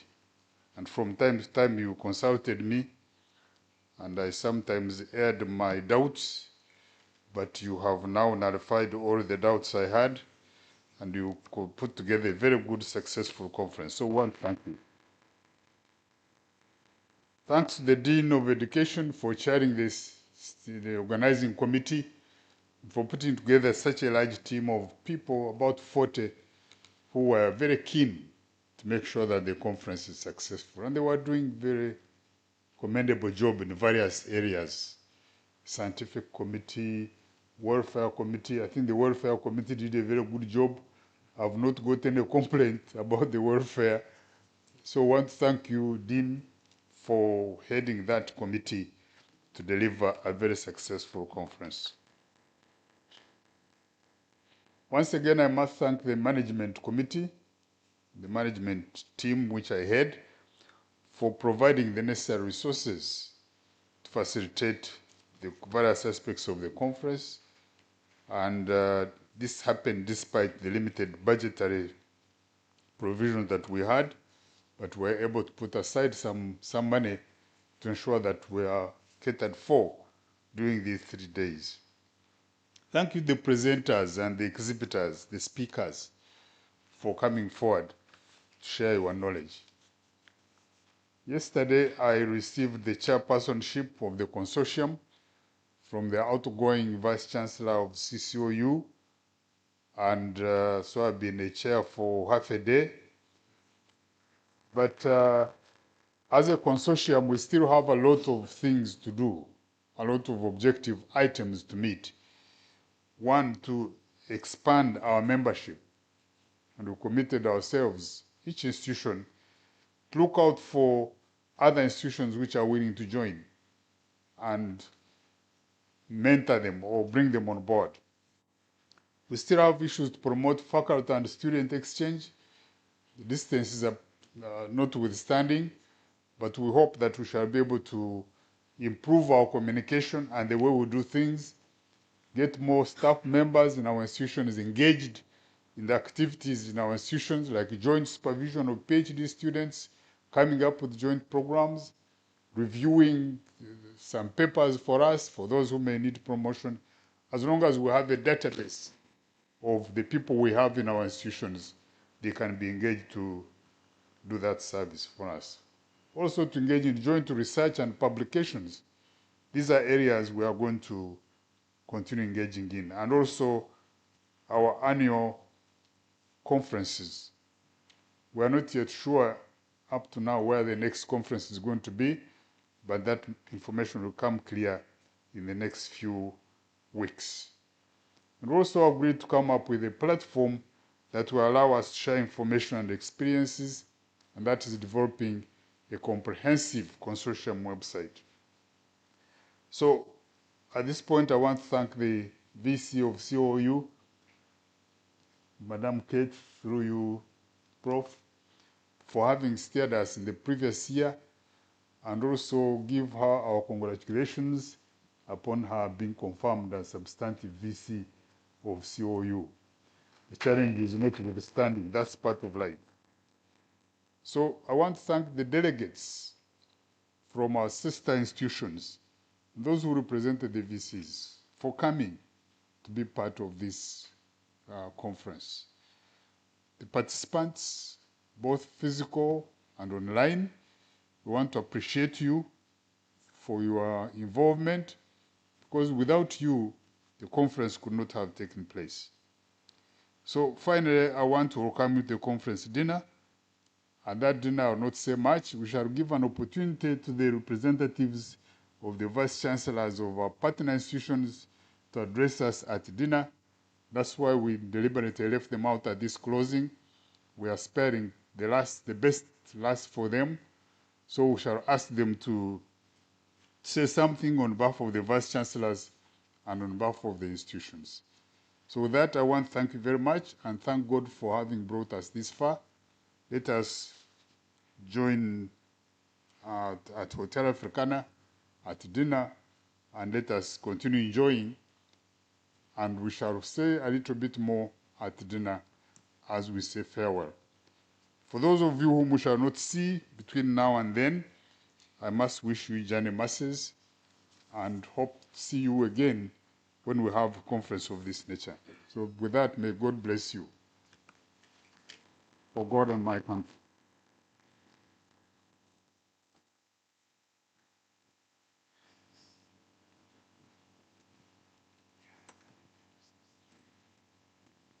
Thank you, Vice Chancellor, for those good remarks and for appreciating all our participants.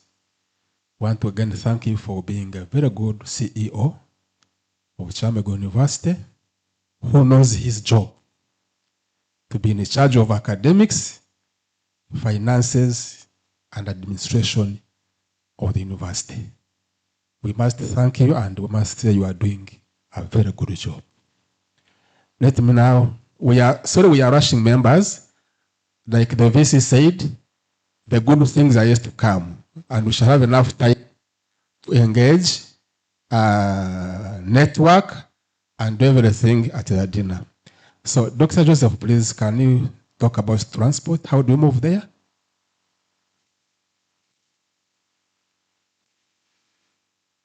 Yeah, thank you. In terms of transport, we have organized the transport. We have 3 buses.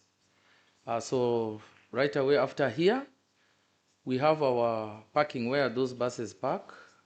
There's a next block called TTE. So let all of us, after we have cleared here by parking and being ready, we shall move to the buses, and it will take us to Hotel Africana, and also it will bring us back. So for those maybe who have their personal cars, you will have to take a decision. You either park the cars maybe at the police stations or post, so that as we come back, then you can take your car. But also if you want to drive, feel free. Maybe you can take 1 or 2 members. For our visitors, please get attached to maybe somebody from Kyambogo University or where is Kyambogo. Please make sure that our guests don't get lost. Thank you so much. So we meet at dinner. And please, I will be taking roll call. Thank you so much. Yeah. Enjoy. Yeah. Thank you.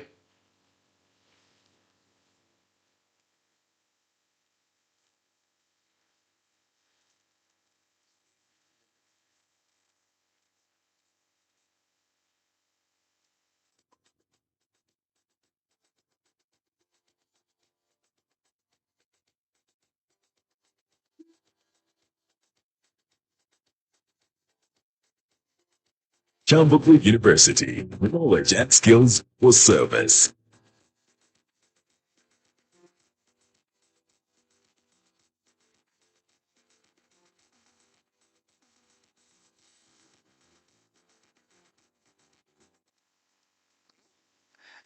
There is a question I can answer in my capacity as a protocol.